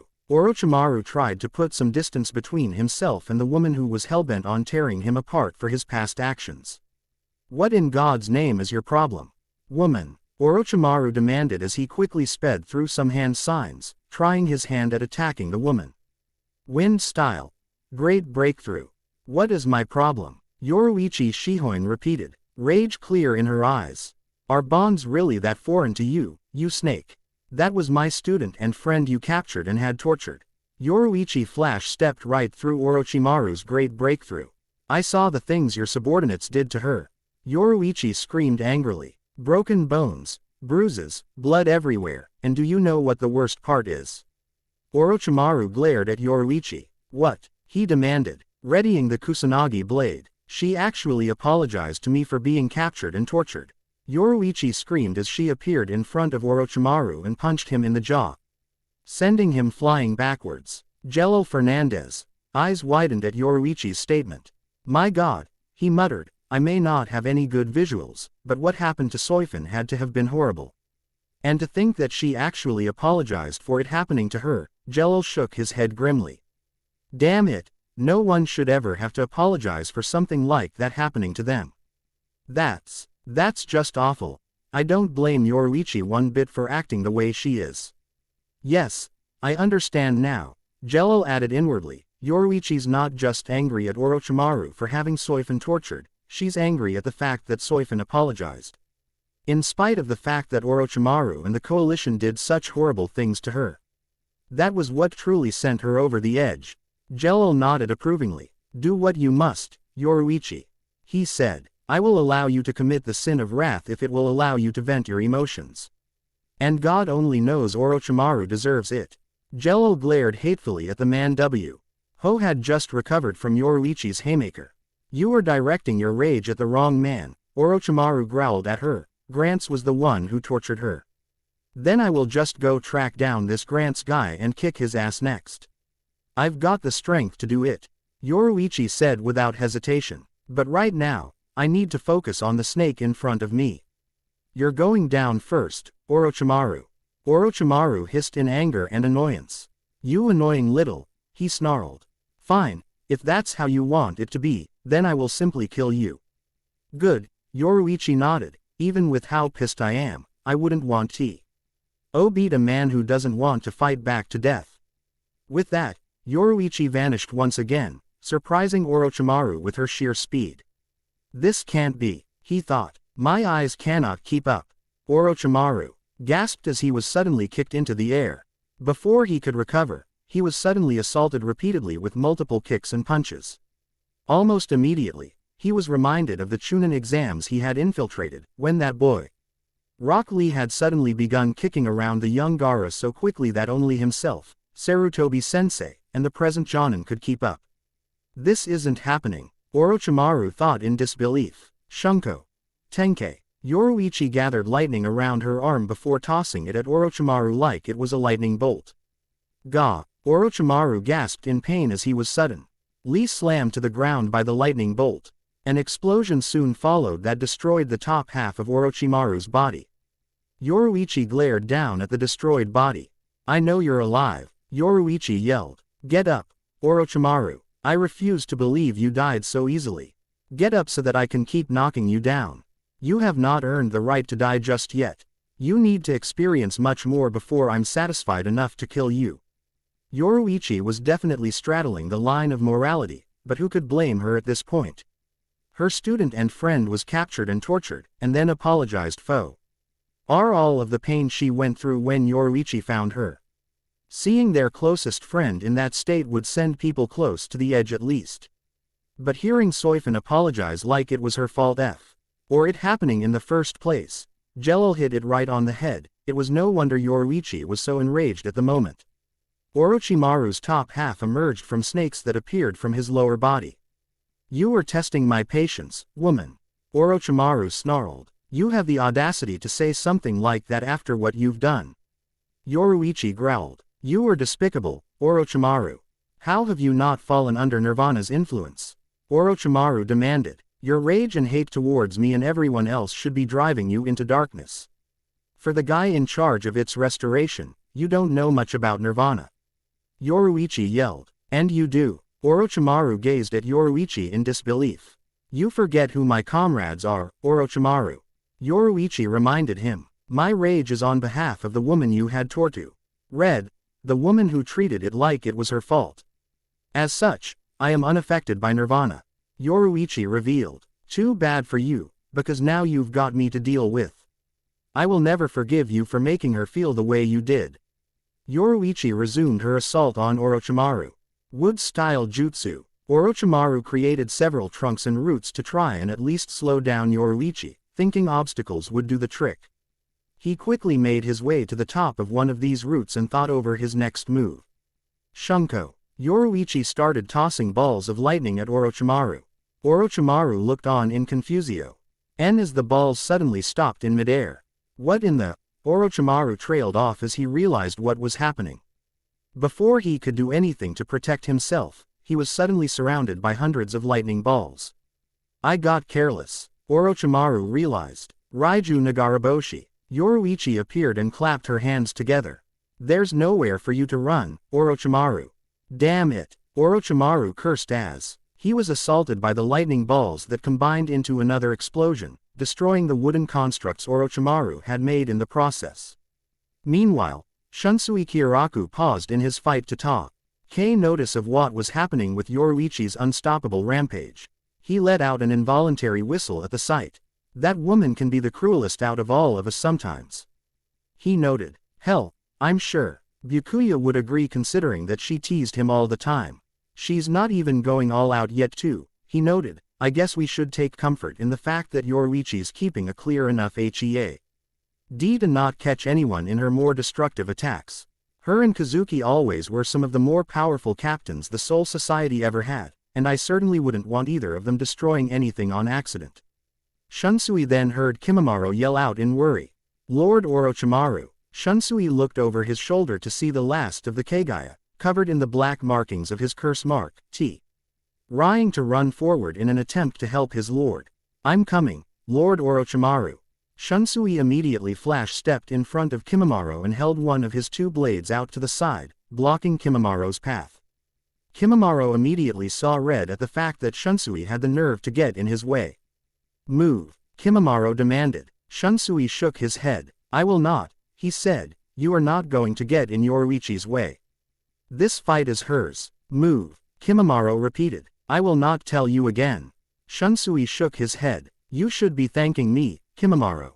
He noted. If you tried to get in Yoruichi's way now, she would kill you. And then get back to beating the crap out of your master. This comment seemed to enrage Kimimaro even more. You dare say such a thing to me? Kimimaro demanded. Who do you think you are talking to? I am Lord Orochimaru's shield. I am his mightiest warrior. Don't you dare think that an insignificant piece of trash like that woman, who has the audacity to lay her filthy hands on Lord Orochimaru, can harm the likes of me. Kimimaro started to power up even further. Now, you will move. Orochimaru promised. Or I will make you move. Shunsui sighed. You're going to have to make me move. Shunsui told him. Commander Kyoraku. Nanao appeared behind Shunsui. Nanao. Shunsui spoke up. you're going to want to stay behind me for this one. This guy's gone off the deep end the same way Yoruichi has. I'd hate for you to get caught in all of this. Nanao frowned at this. Commander, she said sternly, I can hold my own as well. Maybe, Shunsui smiled, but don't forget, it's not just my job to lead you as your captain.